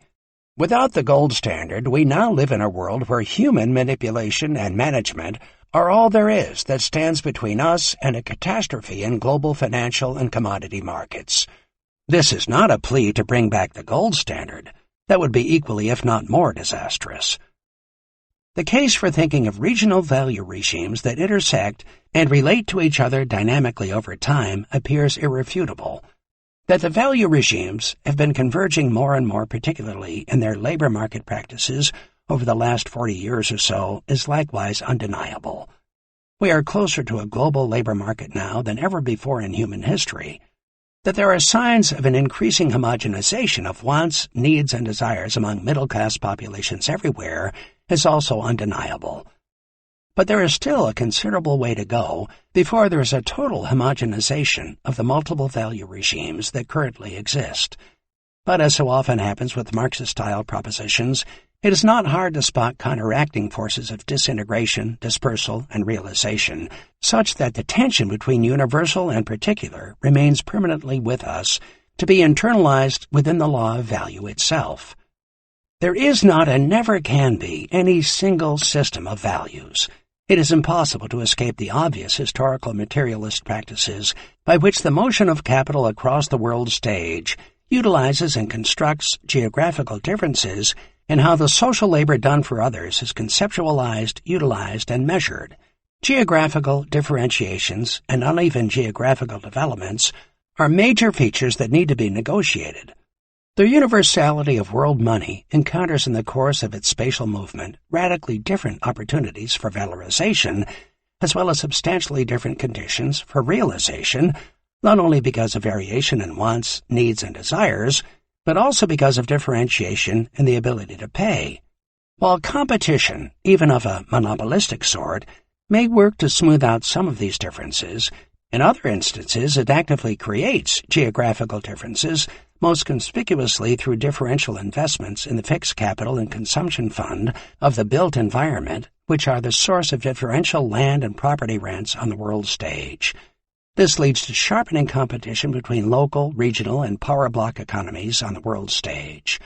The active construction of alternative spaces across the global economy becomes one of the prime, if generally neglected, features of what the law of motion of capital is about. The definition and identification of regional value regimes is no easy matter. The absolute spaces and times of individual states or groups of states, such as the European Union or NAFTA, certainly have a role to play, as the recent intricate politics of attempts at geopolitical engineering of the world economy indicate. The absolute boundaries of NAFTA may work well to combine U.S. know-how with Mexican low-cost labor, but that does not in any way preclude the use of Chinese parts and African raw materials in the making of a product in Mexico to be marketed in the United States. The increasing complexity of global value chains superimposes a relative space-time dimension on almost all activity, and such movements do not stop even if they have to pause at borders. As in the case of value in general, however, the immaterial but objective aspects captured by relational space-time can be decisive in the configuration of regional value regimes, even as hegemonic constellations of political economic power are centralized at certain key nodal points within the complex networks and flows of material goods, information, knowledge, and reputational influence. Regional value regimes can be nested at different scales. They are identifiable within states. The so-called Sun Belt of the United States is very different from the Rust Belt, and Catalonia is not Andalusia, any more than Hamburg is the same as Bavaria. Regional value regimes are unstable and floating configurations of influence and power that exist and have powerful manifestations, even as they have no clear material definition. We began this exploration of the space and time within which the laws of motion of value assert themselves with the more than plausible assertion that it is within the nature of capital itself to conquer and construct the world market. We now see, after traversing the contradictory terrain over which those laws must work, that it is also in the nature of capital to shatter the uniformity, homogeneity, and suprasensible rationality of the world market into so many potentially dangerous and incompatible shards of heterogeneity, difference, and uneven geographical development, irrespective of all the irrational human failings that spatter the collective history of humanity with blood and gore.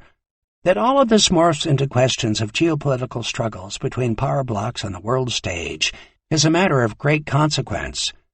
The geopolitical history of capitalism has been a rather ugly affair, and continues to be threateningly so. Considerations that flow from the creation of distinctive value regimes in space and time have a subtle role to play in that historical geography.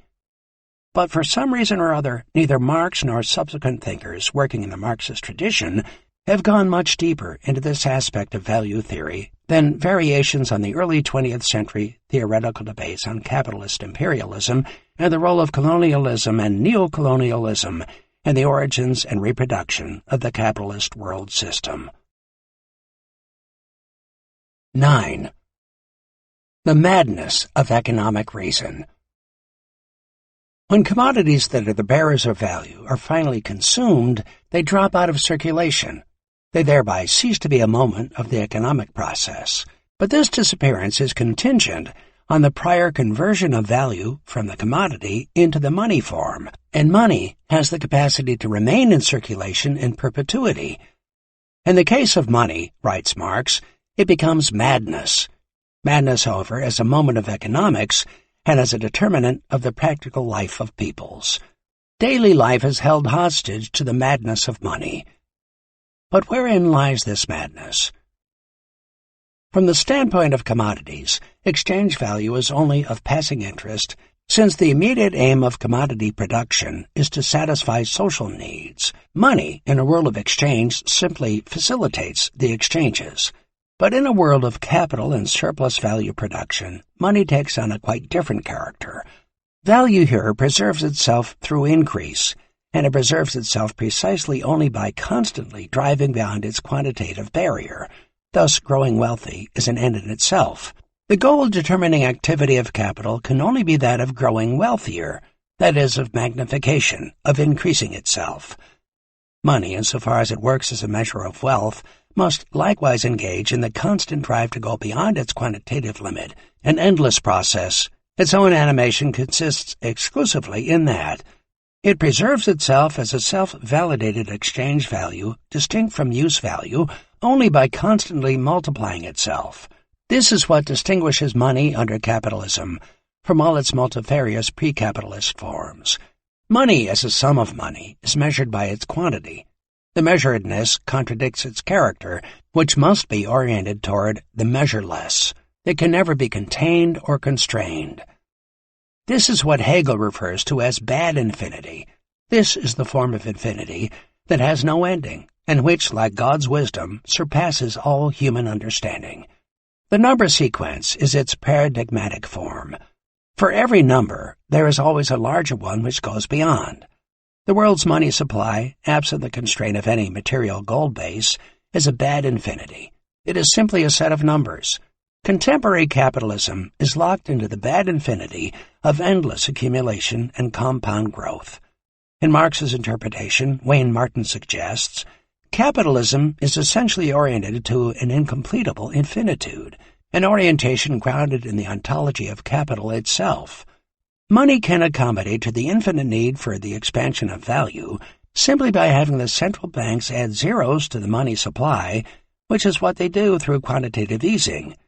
This is bad infinity, the spiral that gets out of control, run riot. We used to speak in terms of millions, then it became billions and trillions, and soon, doubtless, we will speak in terms of quadrillions of dollars in circulation, a number which surpasses any real understanding. Hegel's virtuous infinity is the circle, the Mobius strip, or the Escher staircase, in which motion can continue forever, but where everything is calculable and knowable in advance. In the first 2 volumes of Capital, Marx devotes lengthy chapters to simple reproduction. It is almost as if he wishes to explore the virtuous cyclical forms of reproduction that might be possible in a non-capitalist world of zero accumulation. The trouble starts with the production of surplus value and the necessity of its perpetual expansion, which entails the shift from a cyclical virtuous infinity to a spiral of endless accumulation. It is this shift that forces the perpetual pursuit of an incompletable infinitude on the part of capital. Use values, though clearly limited by material constraints, are not, as we shall see, immune to this madness. There are attempts to raise consumption to an imaginary boundlessness, while much else appears as limitless waste, in which the accelerating degradation of the environmental commons features so prominently. In the 3rd volume of Capital, Marx uncovers another dimension to this madness. Interest-bearing capital is judged the mother of every insane form. In this case, money reverts to its role as a commodity, but one whose use value is that it can be lent out in infinite quantities to others to produce surplus value. Its exchange value is interest. Money, the representation of value, itself acquires a money value. Interest is an irrational expression right from the start. The upshot is an absurd contradiction in which the inner tendency of capital appears as a compulsion exercised over it by alien capital. Anti-value takes over. When the circulation of interest-bearing capital, the power of the stock and bondholders, becomes the prime force for keeping value in motion, then the fetish character of capital and the representation of this capital fetish is now complete. The madness of economic reason gets disguised by fetish forms in which money appears to have the magical power of making more money without cease. I place my money in a savings account, and the money increases at a compound rate without me doing anything.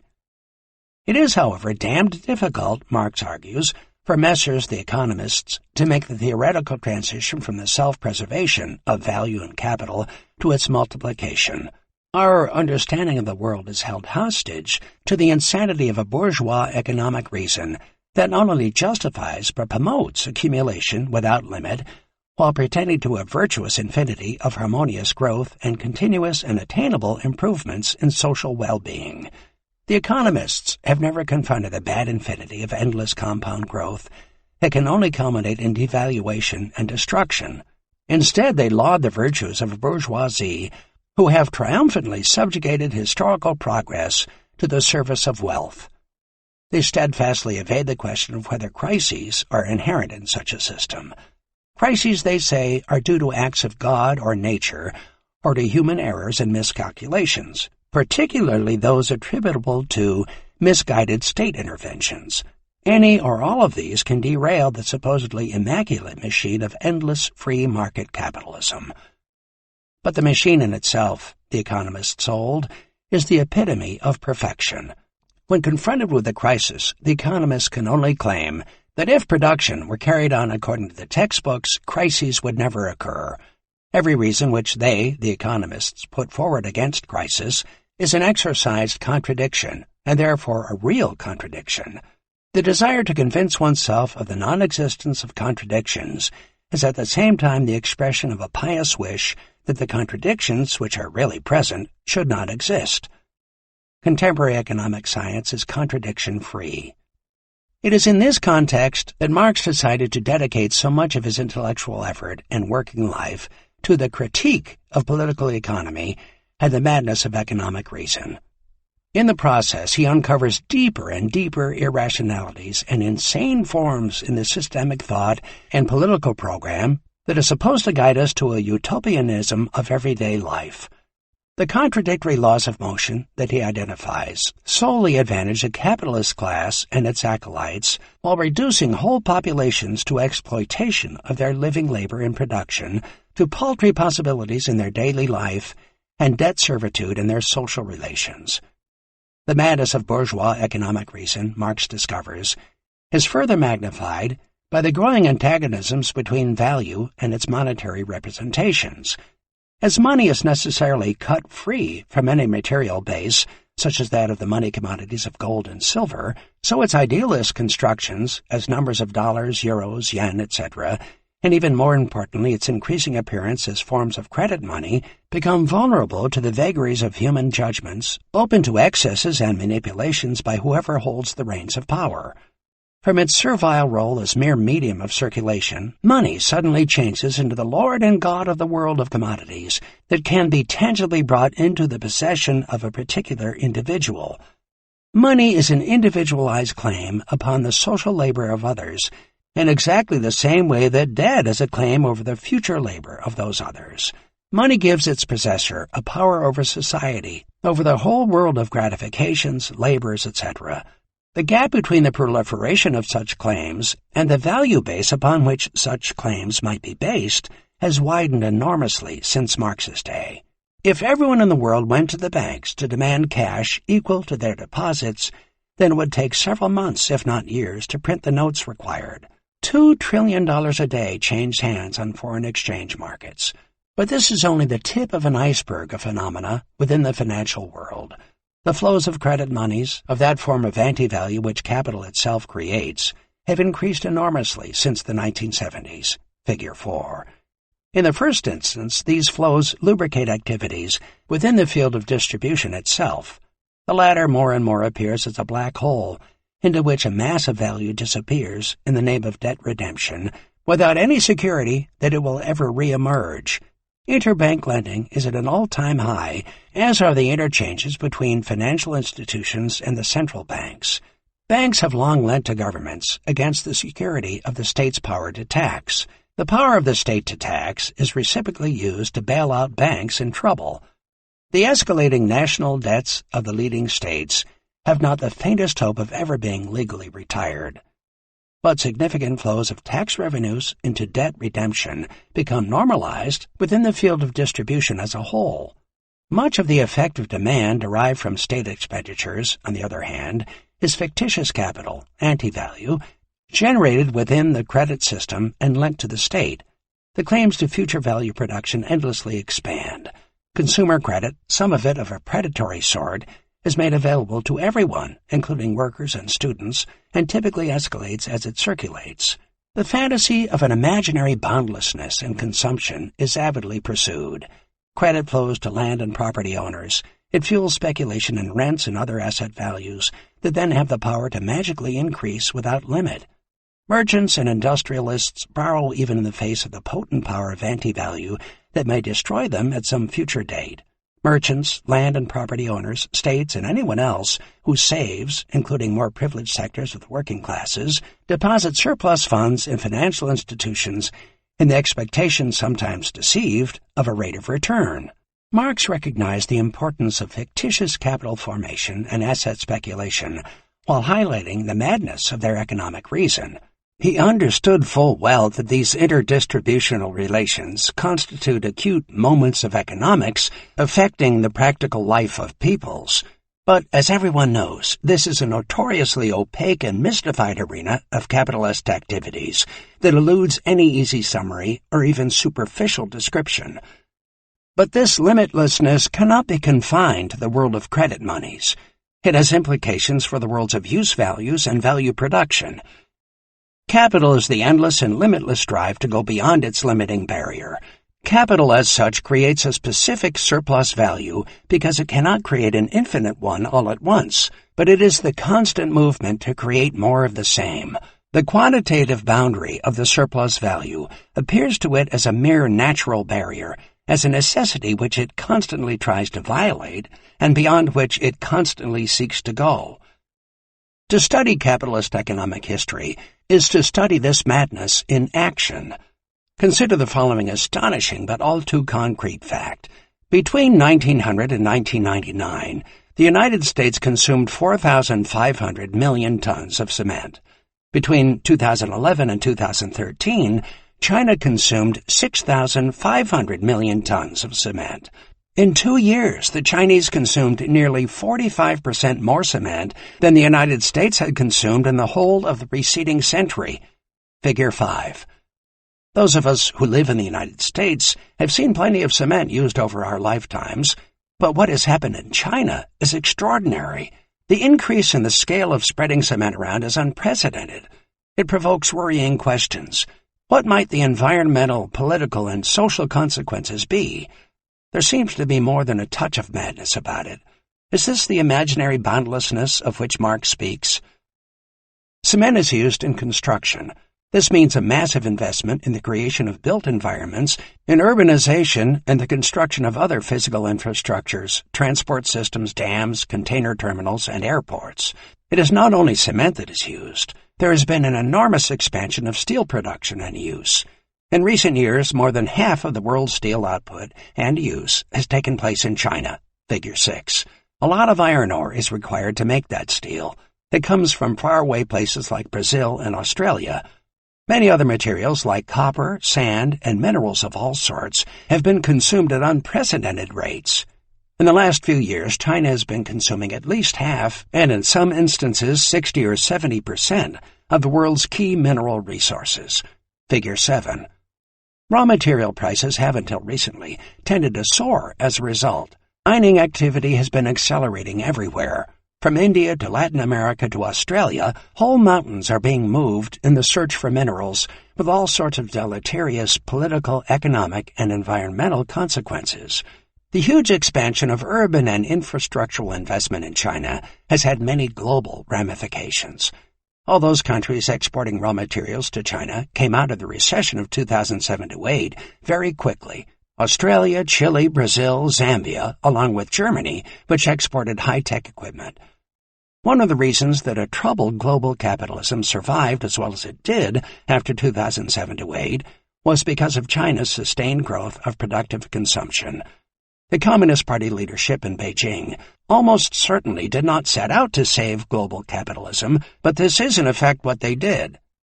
To explain how and why this happened, I need to dig deeper into the recent geoeconomic history of the different regional value regimes. A financial crisis occurred in the United States in 2007-8. Because it originated in the United States, it was defined as a global crisis. Earlier crises occurred in Southeast Asia in 1997-8 or in Turkey and Argentina in 2001-2, but they were considered regional crises within particular value regimes. The United States still has one of the largest and most influential economies in the world, and major disruptions within it are bound to spill over to affect other regional value regimes. There is also some evidence that U.S. institutions and policymakers actively sought to disperse the negative effects of the financial crisis around the world through the control of international institutions such as the IMF and through the mechanism provided by the dollar as the global reserve currency in the hope of diluting its effects at home. Crises always tend to move around, but they do so more rapidly with some effective support from agencies of state power and the politicians. The crisis of 2007-8 was at first instance quite localized. It originated particularly in the southern and southwestern United States and arose largely out of intense speculation in housing and property markets fueled by easy credit and subprime lending. Speculative money poured into U.S. property markets, as it did in Ireland and Spain, among other places, after the stock market crashed in 2001. The world was awash with surplus liquidity during those years, and interest-bearing capital had few opportunities for investment. Much of it was absorbed in property markets and raw material extraction, forcing prices up and up. When the speculative housing bubble burst, there was a huge foreclosure crisis on housing loans in the United States, as well as in Ireland, Spain, and some other countries. People who have been foreclosed upon and who are unemployed don't go out and buy things. The consumer market in the United States tanked. China was a primary supplier of goods to that consumer market. Export industries in China tanked in turn. This was one link whereby a localized crisis went global. The other link was through the financial system. Financial institutions had structured mortgage debt on housing so as to be able to pass it on to others as an investment, yielding good returns that were supposedly as safe as houses. But many of the mortgages were not secured by an ability to pay. Anyone who had been gulled into investing in the new financial instruments lost money. The banks that held a serious part of the debt were threatened with failure and tightened credit, including credit to already cautious consumers everywhere. The weakness in the U.S. consumer goods market spread and deepened. The downward spiral threatened to engulf the whole world in depression. In 2008, China faced a 30% contraction in exports. Factories in southern China were closing down. Chinese statistics are notoriously unreliable, but by some accounts between 20 and 30 million jobs were lost. The Chinese government has always been nervous about potential social unrest. 20 or 30 million unemployed workers posed a signal danger which the Chinese government needed to address if it was to maintain its legitimacy and its power. By 2010, a joint report from the International Monetary Fund and the International Labor Organization tallied up estimates of the global net job loss from the crisis. The United States had the largest net loss of 7.5 million jobs, while China's net job loss was only about 3 million. Somehow, China had managed to absorb at least 17 million people, and possibly many more, back into the labor market in the space of about 1 year. This is an astounding and totally unprecedented performance. How did China absorb such vast amounts of surplus labor so fast? It seems the central government told everybody to take on as many infrastructure and mega projects as possible. The banks were told to lend to developers without restraint. In the United States, when the Federal Reserve and the U.S. Treasury gave money to the banks to lend in 2008, the banks used the money to retire their bad debts, deleveraging, it is called, and even bought back their own stock. In the United States, the government does not have power over the banks. The Chinese banking system does not work that way. In China, if bankers are told by the central government to lend, they lend. And they evidently did, incidentally making a lot of people ultra-wealthy in the process. Suddenly, China became a world populated by billionaires, second only to the United States. The mass construction effort in China was debt-financed. The country's debt quadrupled between 2007 and 2015. By 2016, the formal debt stood at 250% of GDP. The debt had to be extended to both production and consumption. Household debt has risen dramatically. Otherwise, who would buy all those new housing units? Easy credit pushed property prices upwards. Speculation in housing values became rife. In the summer of 2016, housing prices nationally were rising at 7.5% a year, while in the 10 top metropolitan areas in China, the increase was 20%. Meanwhile, local, state, and municipal governments borrowed up to the hilt. Rumors surfaced in 2014 of a mass of toxic debts hidden within a shadow banking system and in the bowels of municipal finance. Fears of some sort of financial crash in the offing periodically erupt in the financial press. China's debt is not, however, denominated in dollars, but in its own currency. So there's no prospect of outside intervention from, for example, the IMF or foreign bondholders, as was the case for hapless Greece. The central government has large foreign exchange reserves which could be used, as they had been in previous periods of financial difficulty, to recapitalize financial institutions. China, in effect, unleashed the power of anti-value to force value production upwards to absorb as much surplus labor as possible. China was not the only country to do this. The IMF reports a huge increase in global levels of debt finance since 2007-8, figure 8. Global non-financial sector debt now stands at $152 trillion, the highest levels in history, 225% of global GDP.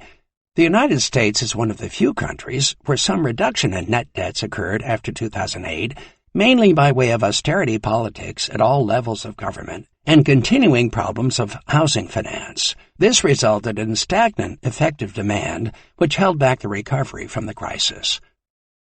The unprecedented pace of global debt creation since the 1970s suggests a global economy that is increasingly growing by the deployment of the smoke and mirrors of anti-value creation within the world's multiple regional monetary systems. A lot of the debt is probably toxic, covered by the creation of even more debt, as happens in Ponzi schemes. It is not clear where the value will come from to redeem the ever-escalating debt. China absorbed a massive amount of labor by launching a huge program of investment in productive consumption in the built environment. A quarter of GDP came from the production of housing alone, and another quarter or more from infrastructural investments in highways, water systems, rail networks, airports, and the like. Whole new cities were built, several of them ghost cities that have yet to be populated. The space economy of the nation is better integrated with highways and high-speed rail networks, connecting southern and northern markets in a much stronger way, developing the interior so it was much better linked to the coast. While clearly the central government had wanted to do something like this for some time, plans were laid for the high-speed rail network during the 1990s, it mobilized everything it could during this period to absorb the surplus and potentially restive labor force. In 2007, there were 0 miles of high-speed rail in China. By 2015, there were nearly 12,000 miles linking all the major cities. This, by any standard, was a phenomenal performance. There was, however, nothing new about the manner of China's response to its economic difficulties. Consider the case of the United States after World War II. The U.S. economy needed to absorb the huge increase in productive capacity created during the war and create well-paying jobs for a large number of returning veterans. Policymakers knew that if veterans returning to civilian life were faced with unemployment on the scale of the 1930s, then there would surely be serious political and economic unrest. The reproduction of capitalism was at stake. The first front was to repress all oppositional left-wing thinking through the anti-communist movement known as McCarthyism. The second front was to confront the economic problem of surplus capital and surplus labor supply. This was done in part through U.S. imperialism, the Cold War, and an expansion of militarism, the rise of the famous military-industrial complex that President Eisenhower unsuccessfully tried to thwart. These initiatives were supplemented by a massive wave of investments in physical and social infrastructures, such as higher education. The interstate highway system pulled together the West Coast and the South and spatially integrated the U.S. economy in new ways. Los Angeles was an ordinary-sized city in 1945, but by 1970 it had become a megalopolis. Metropolitan areas were totally re-engineered with transport, highways, and cars, and above all with sprawling suburbs. The figure of Robert Moses, the genius planner who reconfigured the whole design of the metropolitan region of New York, bestrode the world of both ideas and practice of urbanization and modernist metropolitan re-engineering. The development of a whole new suburban lifestyle, acclaimed in popular TV sitcoms like The Brady Bunch and I Love Lucy, which celebrated a certain kind of daily life of peoples, along with all sorts of propaganda for the American dream of individualized home ownership, stood at the center of a huge campaign to construct new wants, needs, and desires, a totally new lifestyle in the population at large. Well-paid jobs were required to support the effective demand. Labor and capital came to an uneasy compromise at the urging of the state apparatus, in which a white working class made economic gains even as minorities were left out. The 1950s and 1960s were, in many respects, the golden years of capital accumulation in the United States. High rates of growth, a satisfactory situation for a white working class, even as a powerful civil rights movement and uprisings in central cities showed that all was not well for the impoverished and marginalized African American and immigrant populations. But the overaccumulation problem was solved for 15 or more years by these means. As the chair of the San Francisco Federal Reserve was reported to have said, the United States gets out of crises by building houses and filling them with things. But as later became obvious in the foreclosure wave of 2007-8, this is how capital gets into crises as well.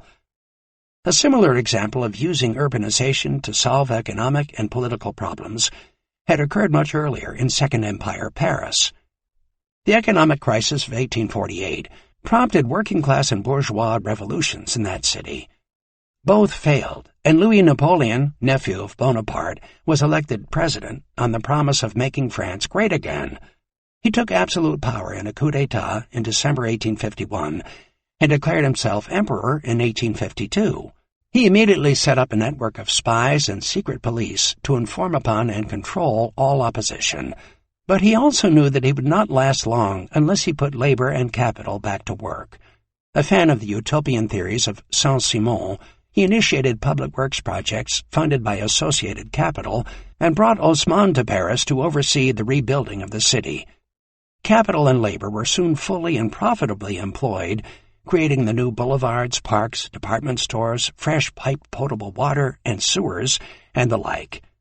Daily life was transformed into the bourgeois consumerism of the City of Light. The cafes and the music halls and urban spectacles, fashion displays upon the boulevards flourished. We still see the consequences of this effort at urban transformation today when we walk Haussmann's boulevards, sit in the corner cafes, and drink the tap water in central Paris. But the scale and speed of these changes were nowhere near that wrought by Robert Moses in the United States after 1945, and dwarf into insignificance when compared to the scale and the speed of the transformations in China in recent times. In all these instances, there was a common underlying problem. New credit institutions and methods of financing had to be created to sustain the building efforts. Anti-value had to be created to force the production of value. A new kind of credit-driven banking became more prominent in Paris in the 1850s, but at a certain point, debt creation and skepticism as to the value that stood behind the debt came to the fore. Paris's debt crisis of 1867, 15 years after Louis Bonaparte's coup, engulfed not only the speculative financial institutions, but also the finances of the city. Haussmann was forced to resign, much as Moses did in New York a century later. Unemployment and unrest ensued. Louis Bonaparte sought to save himself with a nationalist strategy that led into the Franco-Prussian War of 1870-71. He lost the war and fled to England. In the wake of the war and the German siege of Paris, the inhabitants of Paris made their own revolution, the Commune of 1871, one of the greatest urban uprisings in human history. The people took back their city from the bourgeoisie and the capitalists who had, in their view, plundered and despoiled it. The wants, needs, and desires of working people and a radicalized bourgeoisie, offended by the conspicuous consumption of the Second Empire, surged to the fore. They sought to create a different kind of society and a different kind of city. But the upper classes, expelled from the city, rallied rural sentiments and ruthlessly destroyed the commune in a bloodbath in which some 30,000 communards were killed. Solving the overaccumulation problem through rapid urbanization comes at a certain cost. In the United States, new mortgage finance and other institutions had been put in place in the 1930s, but even greater levels of state intervention occurred after 1945, such as the GI Bill that gave returning veterans privileged access to housing and higher education. The system worked well for a time, but stresses were evident as early as 1967. Around then, Moses was forced out of power. The whole process came to a crashing halt with the rising political discontents of the '68 generation and a civil rights movement that fostered inner-city uprisings. First-wave feminists saw the suburbs as hostile territory, and the '68 generation, inspired by Jane Jacobs's critique of Moses's sterile modernist planning style, was in open revolt against the conventional lifestyle of the suburbs and arid attempts at corporate urban renewal. The wants, needs, and desires of the '68 generation were radically different, demanding of a different kind of urbanization and lifestyle.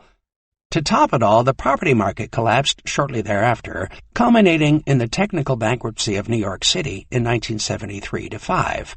The city had one of the largest public budgets in the capitalist world at that time.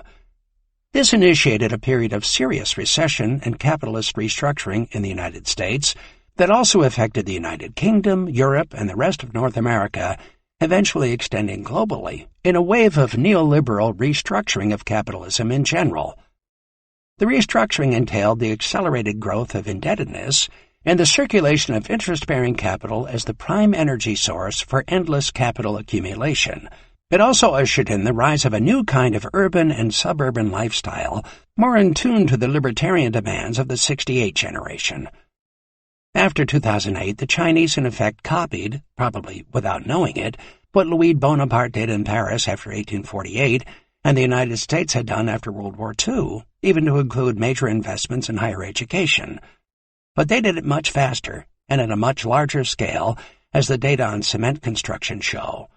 This change of scale and speed is consistent with Marx's portrait of the drive of capital to reproduce itself by way of accelerating expansion of use as well as exchange values. It was not only China that sought to emulate this history of existing crises by construction projects and filling them with things. Turkey, for example, went through the same kind of expansion in its urbanization. A new airport for Istanbul, a third bridge over the Bosphorus, the urbanization of the northern part of the city to create a city of some 45 million people. Every city in Turkey witnessed a building boom. As a result, Turkey was hardly affected by the crash of 2008, although it too saw its export industry suffer. Turkey had the second highest growth rate after China in the post-2008 period. As so often happens, this led to an urban revolt.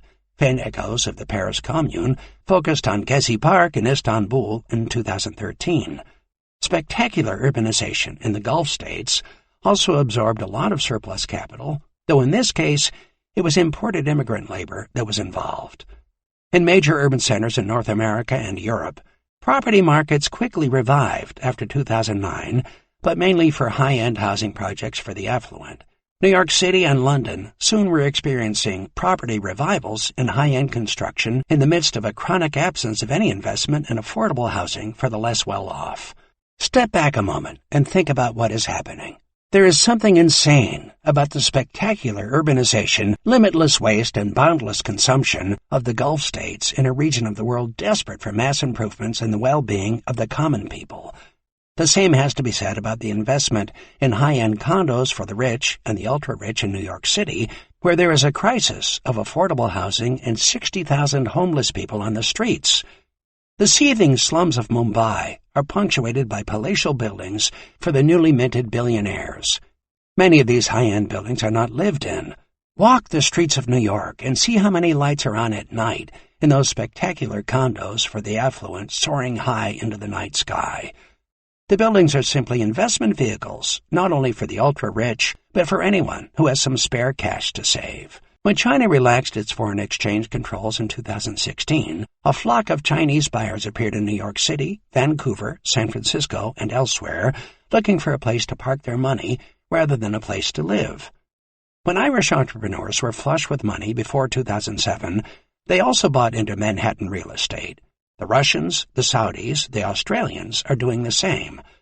And it's not only the billionaires who are doing it. Upper middle-class people are pursuing a property and land grab wherever they can. Workers' pension funds invest in predatory real estate equity schemes because that is where the rate of return is highest. It can happen that these funds connive at the eviction of tenants who have investments in the pension funds that provide the financing. Capital is building cities for people and institutions to invest in, not cities for the common people to live in. How sane is this? As the construction boom in China receded, surplus productive capacity in cement and steel production became a problem. The global demand for raw materials slackened, and the terms of trade for raw material producers turned unfavorable. In 2013, Brazil was flush with money. By 2016, it was in deep recession. Since 2014, most of Latin America has seen deepening economic distress because the Chinese market is not so vigorous anymore. Even Germany, which exports high-tech machine tools and equipment to China, felt the draft. Capital continues to move around in search of a spatial fix to its overaccumulation problems, but at an accelerating rate. This is what economic imperialism was traditionally about. Surplus capital and labor from Britain in the 19th century came to the United States or went to Australia, South Africa, and Argentina. Britain lent funds to those countries to build their railways and infrastructures using surplus steel and rolling stock produced in Britain. The improved productivity of the recipient economy redeemed the debt in time. This is how foreign aid is typically structured to this day. Dynamic capitalist economies were produced in new locations, as in the case of the United States vis-à-vis Britain, and more recently through U.S. investments in China. Imperial strategies of protecting market share and curbing competition from the new spaces, as Britain did in the case of India, were less successful. They failed to produce compounding global growth, and in the 1930s helped produce a depression. Seeking spatial fixes to solve overaccumulation problems continues to be a common capitalist practice. The Japanese took to exporting surplus capital from the late 1960s on. South Korea followed suit in the late 1970s, and Taiwan in the early 1980s. Flows of surplus capital from these territories went all over the world, but were particularly important in building productive capacity in China. Now it is China's turn to export. Overcapacity exists in steel production. How is it to be managed? The state seeks to reduce capacity through plant closures, but this is difficult given fierce local resistance to job losses. The Chinese are proposing another bout of investment in urban infrastructures. They plan to create a city of some 130 million people, equivalent to the population of the United Kingdom and France combined. It will be centered on Beijing. Investments will be focused on high-speed transport and communications.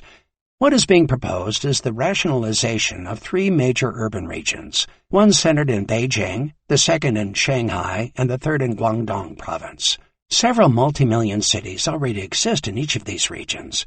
The plan seems to be to seek a higher-order rationalization of space relations between them as a way to mop up surplus cement and steel production capacity for the next few years. China is also exporting as much steel as it can at low cost. Higher-cost steel plants elsewhere, in Britain for example, are being forced to close. China is being challenged before the WTO for dumping subsidized steel in the world market. It will almost certainly be obliged to stop this trade if it wants market economy status in the WTO.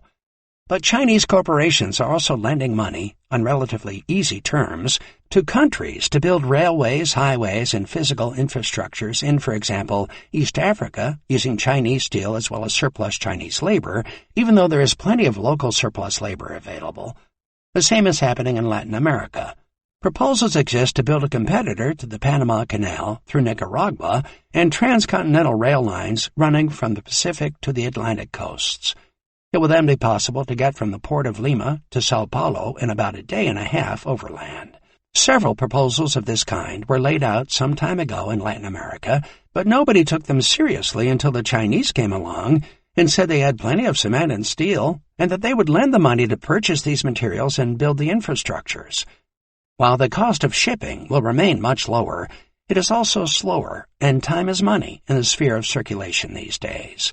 China is also rebuilding the Silk Road route from inner China to Istanbul and into Europe via Tehran. A fast, high-capacity rail network is planned through Central Asia into Europe under the heading of One Belt, One Road. This project, with its offshoot through Pakistan to the Arabian seaport of Gwadar, will absorb plenty of surplus capital and mop up some of the surplus steel capacity. Central Asian cities along the Silk Road route are already experiencing building booms, and rapid expansions of trade with China and the easier access to the Gulf states through Pakistan, avoiding the tedious sea journey through the congested and militarily vulnerable Straits of Malacca, almost certainly means a considerable expansion of accessible Chinese trade outlets into that region. The relative spaces of the global economy are being revolutionized yet again, not because it is a good idea or desperately wanted and needed in itself, but because this is the best way to stave off depression and devaluation. The absorption of surplus capital is the aim. Marx understood this all too well. Next in urgency, perhaps, to the desire to acquire money is the wish to part with it again for some species of investment that shall yield either interest or profit, for money itself, as money, yields neither. Enterprises which entail a large capital and create an opening from time to time for the excess of unemployed capital are absolutely necessary so as to take care of the periodic accumulations of the superfluous wealth of society which is unable to find room in the usual fields of application. The result in this particular case is a wholly new material base of space relations for the reconstruction of the world's divergent value regimes. Capital is not the only agent involved in this spatial restructuring.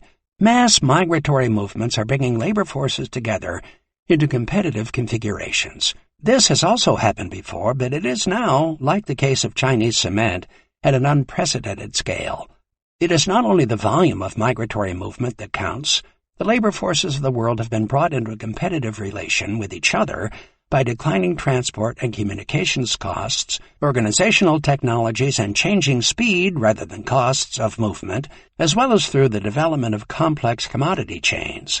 Time-space compression in both capital and labor force relations produces a range of political stresses and responses, varying from anti-immigrant movements, the rekindling of nationalist fervors, or, on the more positive side, the willing embrace of multiculturalism as a harbinger of a different human future. The stresses from all these rapid changes are everywhere in evidence, and affected populations know it, feel it, and sometimes act out upon it. On the night of 20 June 2013, for example, more than 1 million people throughout the cities of Brazil took to the streets in a massive protest movement.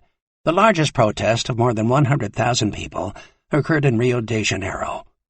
Typically, it was met with significant police violence. Sporadic protests had been occurring for more than a year in various Brazilian cities, led by a free pass youth movement that had long been agitating for free public transportation for students. The earlier protests were largely ignored. But by early June 2013, fare increases for public transportation sparked more widespread protests. Many other groups, including the Black Bloc anarchists, sprang to the defense of the free pass protesters and others when the latter came under police attack. By 13 June, the movement had morphed into a general protest against police repressions, the failure of public services to match social needs, and the deteriorated qualities of urban life. The huge expenditures of public resources to host mega events such as the World Cup and the Olympic Games, to the detriment of the public interest, but to the great benefit, it was widely understood, of corrupt construction and urban development interests, added to the discontents. The protests in Brazil came less than a month after thousands of people turned onto the streets of Turkey's major cities as anger over the redevelopment of the all-too-rare green space of Gezi Park in Istanbul as a shopping center spread into a broader protest against the increasingly autocratic style of the government and the violence of the police response. Long-simmering discontents over the pace and style of urban transformation including the wholesale evictions of populations from high-value land in inner-city locations, added fuel to the protests. The deteriorating qualities of urban life in Istanbul and other cities for all but the most affluent classes was clearly an important issue. The protests in Turkey and Brazil led Bill Keller of the New York Times to write an op-ed piece entitled "The Revolt of the Rising Class." The uprisings were not born in desperation, he wrote. Both Brazil and Turkey had experienced remarkable economic growth in a period of global crisis. They were the latest in a series of revolts arising from the middle class, the urban educated haves, who were in some ways the principal beneficiaries of the regimes they now reject, but who also had something to lose by taking to the streets in protest. By the time the movements reached critical mass, they were about something bigger and more inchoate: dignity, the perquisites of citizenship, the obligations of power. The revolts signified a new alienation, a new yearning that needed to be addressed. In both Turkey and Brazil, political power has chosen the path of reaction and repression, violently so in Turkey, rather than accommodation and response. So what is this new alienation all about, and what does it signify? There have been abundant signs of it everywhere, from the anti-globalization protests that first came to public prominence in Seattle in 1999, through the various movements in Europe, the Indignados in Spain, and the Athens protests in Syntagma Square, the uprisings that were dubbed the Arab Spring, that began in Tunisia and spread via Egypt and Syria to the Ukraine, followed by the various Occupy movements in New York and London, and autonomy movements from Scotland to Catalonia and Hong Kong, to more recent right-wing manifestations in Brazil, up until the election of far-right governments in Hungary, Poland, and the United States, along with the secessionist Brexit vote in Britain. All of these suggest a deepening climate of dissent, discontent, and even despair. The madness of economic reason, with all of its impacts via austerity and free market economics, seems to be producing a parallel madness, in this case anger, in the political sphere as well. In 17 Contradictions and the End of Capitalism, I had suggested there were 3 contradictions that posed a clear and present danger to the survival of capitalism in the present era. The first was the deteriorating state of our relation to nature, everything from global warming to habitat and species destruction, water scarcities, and environmental degradations. The second was compound growth forever that had reached that inflection point on the exponential growth curve that was rapidly proving harder and harder to perpetuate in the face of increasing paucity of profitable investment opportunities.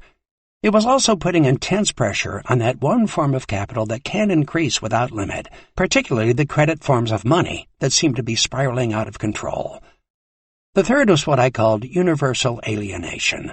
Marx does not use this concept much in Capital, but it echoes right throughout his earlier writings from the economic and philosophic manuscripts of 1844 to culminate as a dominant motif in the Grundrisse. The labor theory of value in Capital describes alienated labor without calling it that, perhaps because Marx felt the Hegelianism of the term would not appeal to his target audiences, the British and French working classes. Dropping the term does not, however, abolish its content.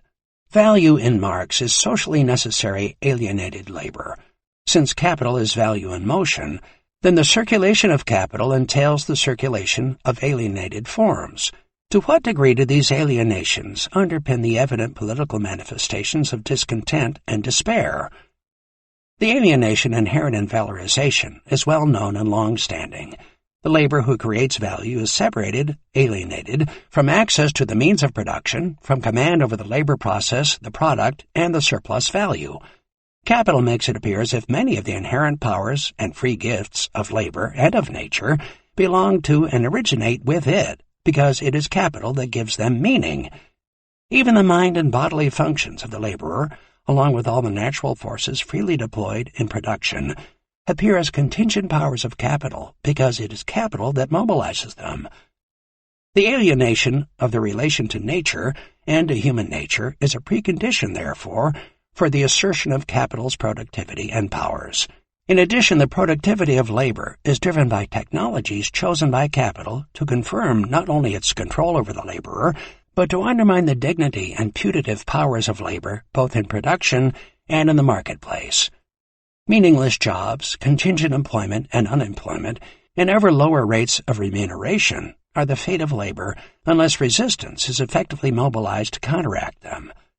In many parts of the world, there is no question that the alienation of labor has been intensifying and deepening through technological changes, the suppression of the organized power of the working-class movements, and the mobilization of global competition through the reorganization of the world's territorial value regimes. Unemployment, and just as important, underemployment and loss of meaning have been a byproduct of the strong currents of technological and organizational change. Contemporary utopian accounts of how the new technological configurations based in artificial intelligence are bringing us to the brink of a brave new world of emancipatory consumerism and disposable time for all ignore entirely the dehumanizing alienation of the residual and disposable labor processes that result. The collective traumatic and dissolving effects of manufacturing plant closures on the social ties that had previously bound people together in a given place and time cannot be glossed over. Marx, for his part, thought there was an important distinction to be drawn between workers who were objectified and exploited by capital but felt they were needed, thereby retaining some pride and dignity, on the one hand, and those who were alienated, dispossessed, and felt themselves to be disposable, on the other. The trend in employment conditions attendant upon mechanization and automation was towards labor of the latter sort. The loss of dignity and respect is felt almost as hard as the loss of a job. But there are other dimensions to this problem. Workers are hired individually and compete for job opportunities. They have to sell themselves to capital as bearers of labor power by advertising their qualities, while diminishing and even denigrating the qualities of their competitors. Competition between workers frustrates cooperation and hinders the building of class solidarities. It introduces all manner of fragmentations. Workers become estranged from each other. This becomes even more invidious when infused with racism, gender discriminations, sexual, ethnic, or religious hostilities in the labor market, divisions which capital has a history of avidly encouraging. Heightened competition under conditions of widespread unemployment and the closer spatial integration of the world's labor forces is everywhere intensifying these splits and tensions within the labor force with predictable political results, particularly in situations where previous social solidarities have been dissolved through deindustrialization. These were, for example, the sentiments that Donald Trump so successfully exploited in his presidential campaign of 2016 in the United States. Alienation upon realization takes quite different, as well as multiple and often double-edged forms. The state of wants, needs, and desires always lies at the root of demand. Marx considered, without irony, that the creation of new wants and needs was part of the civilizing mission of capital. That opinion is hard to dispute when we consider, for example, all those use values that can now be mobilized in the cause of extending average life expectancy from 35 years or so in the early years of capitalism to 70 years or more in many areas of the world today.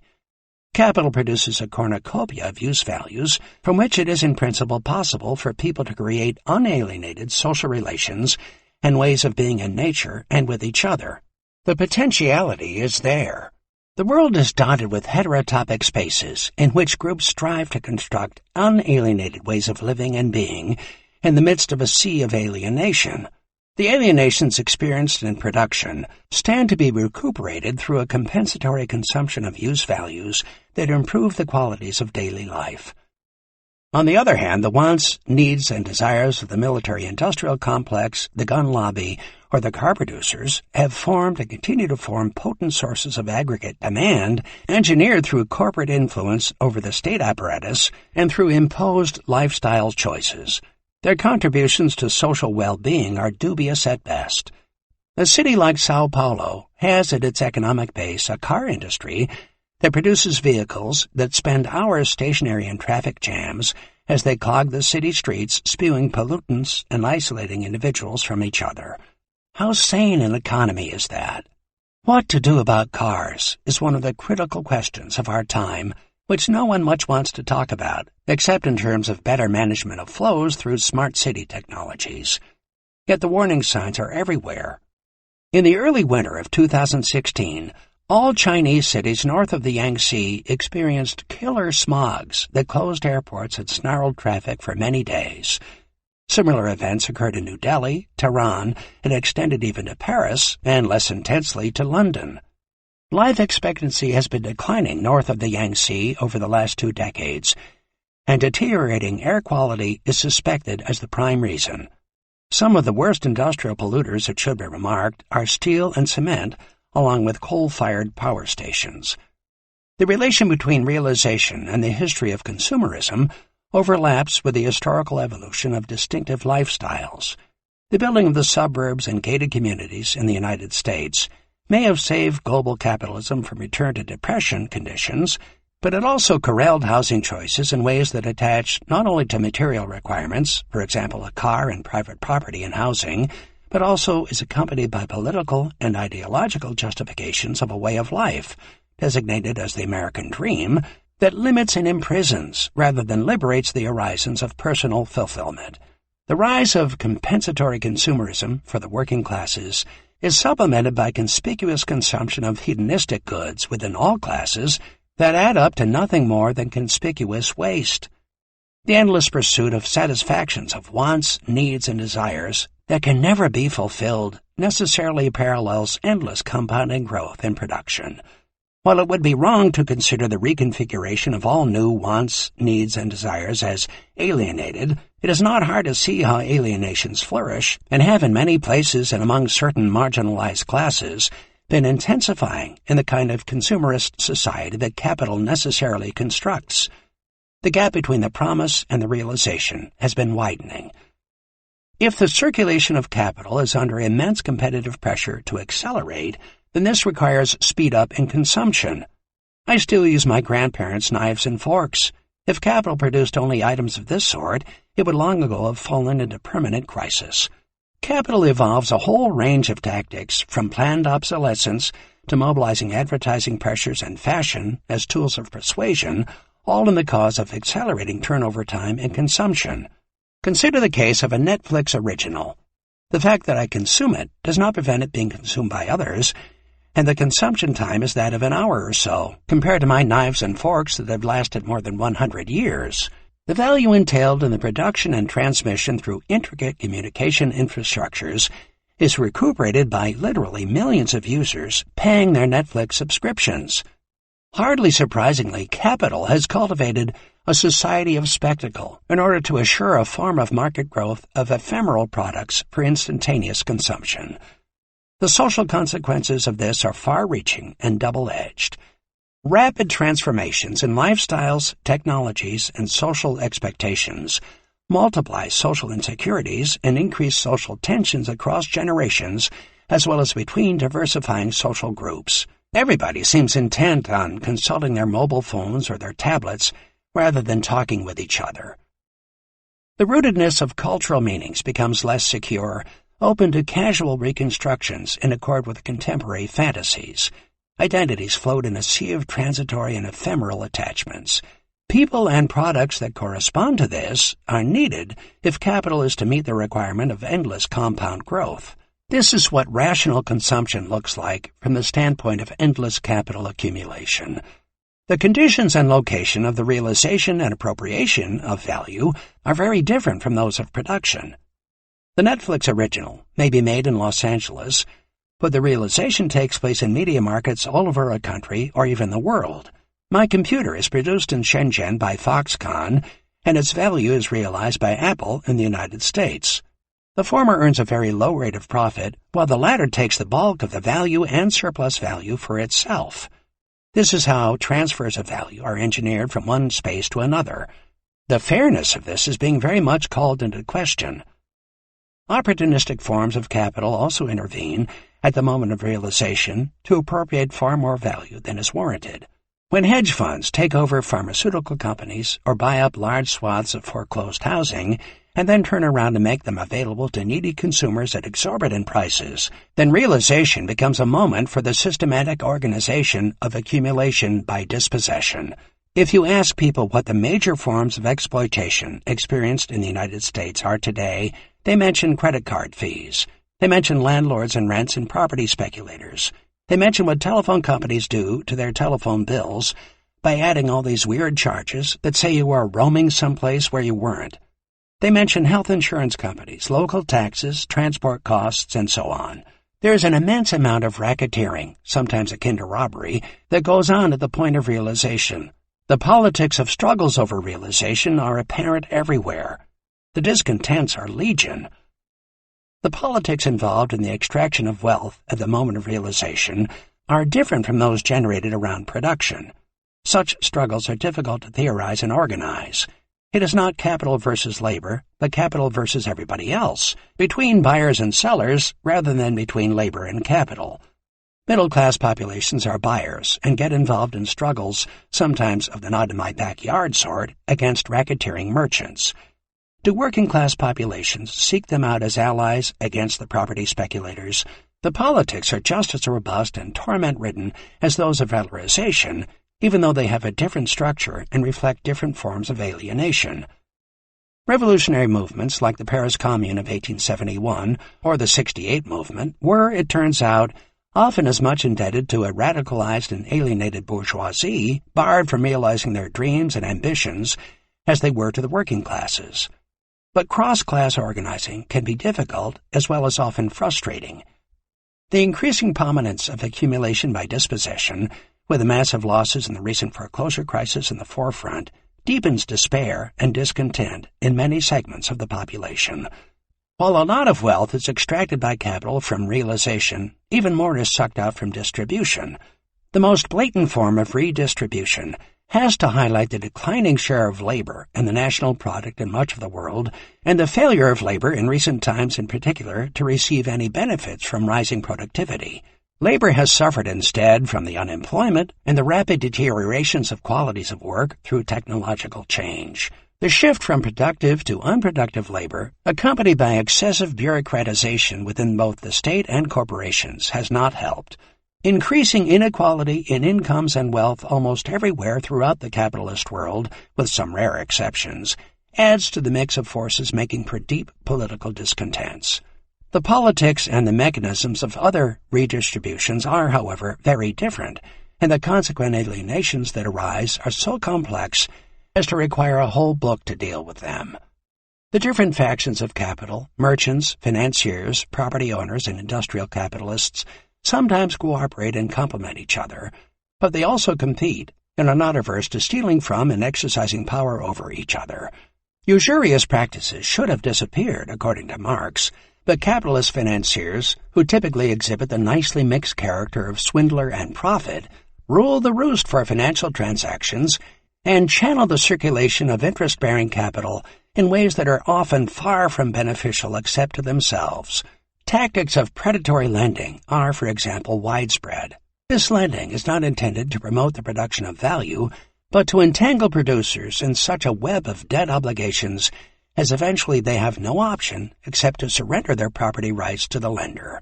Such tactics were well known in Marx's time and frequently referred to in Volume 3 of Capital. Financial institutions engaging in predatory lending towards the working classes have in recent years successfully raided the housing asset values of vulnerable populations. Predatory lending to states often leads to structural adjustments imposed by the IMF, which diminish the well-being of whole populations in order to redeem accumulated debts, as is the problem for Greece. The punitive treatment of Argentina, after court judgments, rendered in Manhattan because the debts were dollar-denominated, in favor of the demands of vulture capitalists, meant the transfer of wealth into the pockets of hedge funds. Governments in many parts of the world are also notorious for their corruption. Brazil, China, and Italy are frequently mentioned in the financial press. Marx's own writings on this in Volume 3 of Capital reflect both the confusions of the subject matter and his own confusions as to how to integrate the peculiar circulation of interest-bearing capital into his overall conception of capital as value in motion. I tried to reconstruct his views and synthesize these writings in A Companion to Marx's Capital, Volume 2. Since I cannot possibly repeat this reconstruction here, I will confine myself to citing a lengthy passage in which Marx describes a typical sequence of events in the financial sphere. I invite listeners to compare it to the broad outlines of what happened in the financial crisis of 2007-8, substituting mortgages for bills of exchange. In a system of production where the entire interconnection of the reproduction process rests on credit, a crisis must evidently break out if credit is suddenly withdrawn and only cash payment is accepted. At first glance, therefore, the entire crisis presents itself as simply a credit and monetary crisis, and in fact all it does involve is simply the convertibility of bills of exchange, mortgages, into money. The majority of these bills, mortgages, represent actual purchases and sales, the ultimate basis of the entire crisis being the expansion of these far beyond the social need. On top of this, however, a tremendous number of these bills, mortgages, represent purely fraudulent deals, which now come to light and explode, as well as unsuccessful speculations conducted with the borrowed capital, and finally commodity capitals, houses, that are either devalued or unsaleable. It is clear that this whole artificial system of forced expansion of the reproduction process cannot be cured by now allowing one bank, for example the Bank of England, the Federal Reserve, to give all the swindlers the capital they lack in paper money and to buy all the depreciated commodities, houses, at their old nominal values. Moreover, everything here appears upside down, since in this paper world the real price and its elements are nowhere to be seen. This distortion is particularly evident in centers such as London, where the monetary business of an entire country is concentrated. Here the whole process becomes incomprehensible. This brings us to consider the power and importance of that aspect of distribution that functions as a clearinghouse for the conversion of idle money into the circulation of interest-bearing capital. It is here that the madness of economic reason takes over through the creation of anti-value and the promotion of debt peonage. In a world that is awash in surplus liquidity, as the IMF frequently refers to it in its reports, then these monies have to be mobilized, centralized, and lent out on the security and certainty of future surplus value production. The conversion of surplus money into a form of anti-capital that demands its pound of future flesh is carried out within financial institutions. The lender retains the property right to the money throughout and expects a return of that money value within a certain time frame, plus the surplus, that is interest, and the capital gain that may also be achieved as stock market valuations of company assets increase. The overall management of this conversion operation, or metamorphosis as Marx would prefer to call it, from money into anti-value is largely located in what I have elsewhere called the state-finance nexus. In the United States, as well as in most Western democracies, this is constituted by close collaborations between a Treasury Department, which always has a special status within the state apparatus, and a central bank, which is the apex of the private banking system. A structure of this kind first came into being with the foundation of the Bank of England in 1694. Wealthy merchants were granted a monopoly by bank charter from William and Mary, with extensive powers in return for providing credit and finance to a state that had been left bankrupt by the profligacy of the Stuart kings. The balance of power between state and finance has shifted over time. Ever since Bill Clinton, in the early years of his presidency, conceded that his economic program depended on the consent of the bondholders, the key office of the Secretary of the Treasury in the United States has mainly been held by someone from Goldman Sachs. The state-finance nexus is not subject to democratic or popular control. It has for its mandate the regulation and control of the private banking system for the benefit of capital as a whole. Finance, Marx suggests, is about how the common capital of the class shall be managed. The state-finance nexus, when taken as a whole, is analogous to the central nervous system embodied within any organic totality. It sanctions and guarantees leveraging practices which convert idle monies and deposits into anti-capital. The role of anti-capital, as we earlier saw, is to foreclose upon the future of as many economic agents as possible and to condemn all and sundry, consumers as well as producers, merchants, landlords, and even the financiers themselves, to a state of debt peonage. Capital is a special kind of commodity, has always had a special kind of alienation peculiar to it. The entire immense extension of the credit system and credit as a whole is exploited by the bankers as their private capital. These fellows have their capital and revenue permanently in the money form or in the form of direct claims to money. The accumulation of wealth by this class may proceed in a very different way from that of actual accumulation, but it proves in any case that they put away a good proportion of the latter. The problem is that finance typically gives rise to monopoly in certain spheres and hence provokes state intervention. It reproduces a new financial aristocracy, a new kind of parasite in the guise of company promoters, speculators, and merely nominal directors. An entire system of swindling and cheating with respect to the promotion of companies, issue of shares, and share dealings. Furthermore, if surplus value is conceived in the irrational form of interest, the limit is only quantitative, and the consequences of this, Marx adds, beggars all fantasy. Bad infinity raises its ugly head. The bonuses the Wall Streeters gave themselves during the years of collapse beggared all fantasy. This was what outraged the Occupy movement that suddenly appeared in 2011 in Wall Street's Zuccotti Park. The disciplining effect of debt encumbrance is vital to the reproduction of the contemporary form of capital. Debt means we are no longer free to choose, as Milton Friedman in his Paean to Capitalism supposes. Capital does not forgive us our debts, as the Bible asks, but insists we redeem them through future value production. The future is already foretold and foreclosed. Ask any student who has $100,000 in student loans to pay. Debt imprisons within certain structures of future value production. Debt peonage is capital's favorite means to impose its particular form of slavery. This becomes doubly dangerous when the power of the bondholders subverts and seeks to imprison the sovereignty of the state. It is for this reason that the only mode of capital survival is through the coherence and fusion achieved through the state-finance nexus. With this, the alienation of whole populations from any real influence and power is complete. Neither state nor capital can offer any relief to deprivations and disempowerments. Athens is traditionally celebrated as the cradle of democracy. Today it is merely the cradle of debt peonage, the full and complete demolition of any democracy whatsoever. The corrupting and alienating power of money, which when it takes the form of interest acts like love possessed, is part of the problem. It was not only Marx who recognized the alienations involved. Even Keynes, a deep defender of the bourgeois order, but on occasion a trenchant critic, weighed in on the matter. When the accumulation of wealth is no longer of high social importance, there will be great changes in the code of morals. We shall be able to rid ourselves of many of the pseudo-moral principles which have hag-ridden us for 200 years, by which we have exalted some of the most distasteful of human qualities into the position of the highest virtues. We shall be able to afford to dare to assess the money motive at its true value. The love of money as a possession, as distinguished from the love of money as a means to the enjoyments and realities of life, will be recognized for what it is, a somewhat disgusting morbidity, one of those semi-criminal, semi-pathological propensities which one hands over with a shudder to the specialists in mental disease.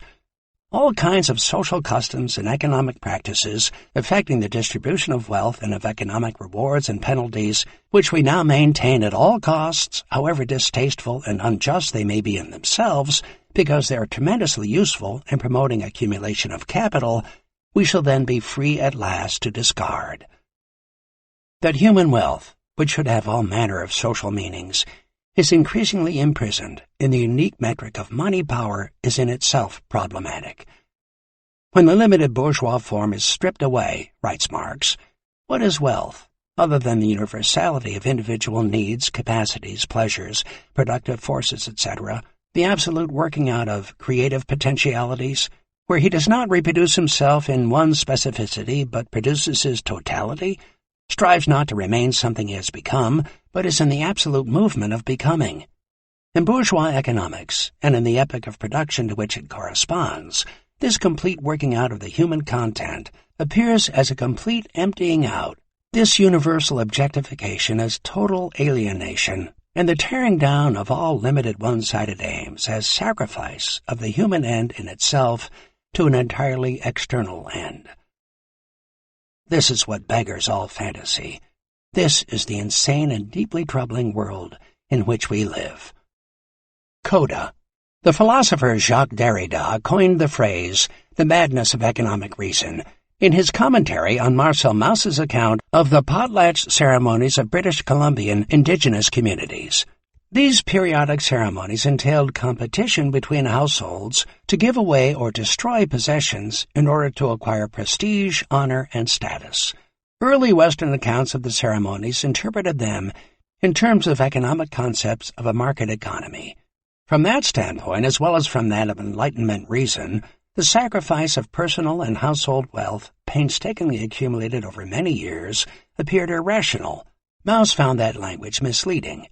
He replaced the concepts of debt and repayment with that of presents made and repaid. Hence the concept of an alternative non-market gift economy, which some still find attractive to this day. Derrida seems to have celebrated it as an adequate replacement for state-managed social welfare. But what also impressed Mauss, and by extension Derrida, so mightily was the frenzied madness of destruction with which the potlatch so often culminated. It is not even a question of giving and returning, Mauss wrote, but of destroying, so as not to want even to appear to desire repayment. Whole boxes of oolakan, candlefish oil, or whale oil are burnt, as are houses and thousands of blankets. The most valuable copper objects are broken and thrown into the water in order to crush and to flatten one's rival. This is what Mauss considered truly mad. There is always a moment, comments Derrida, when this madness begins to burn up the word or the meaning gift itself, and to disseminate without return its ashes.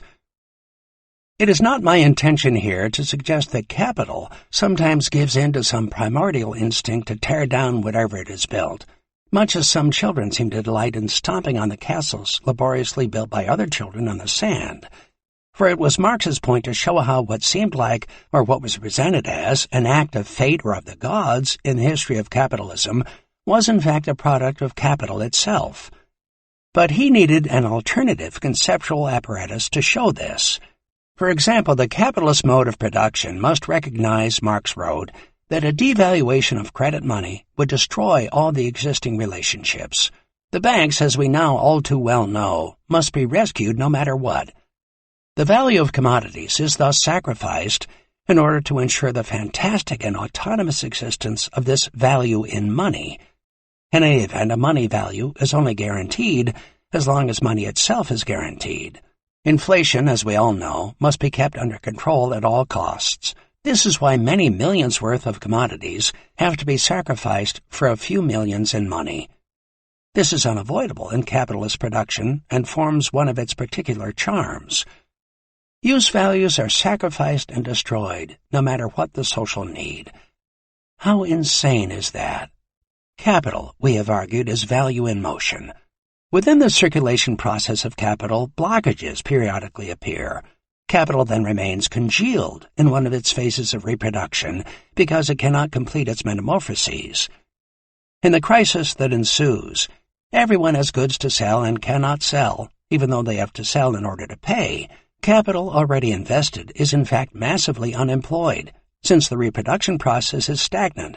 Factories stand idle, raw materials pile up, finished products flood the market as commodities. Nothing could be more wrong, therefore, than to ascribe such a situation to a lack of productive capital. It is precisely then that there is a surplus of productive capital, partly in relation to the normal though temporarily contracted scale of reproduction, and partly in relation to the crippled consumption. This is the madness which we have lived through time and time again over the last 40 years.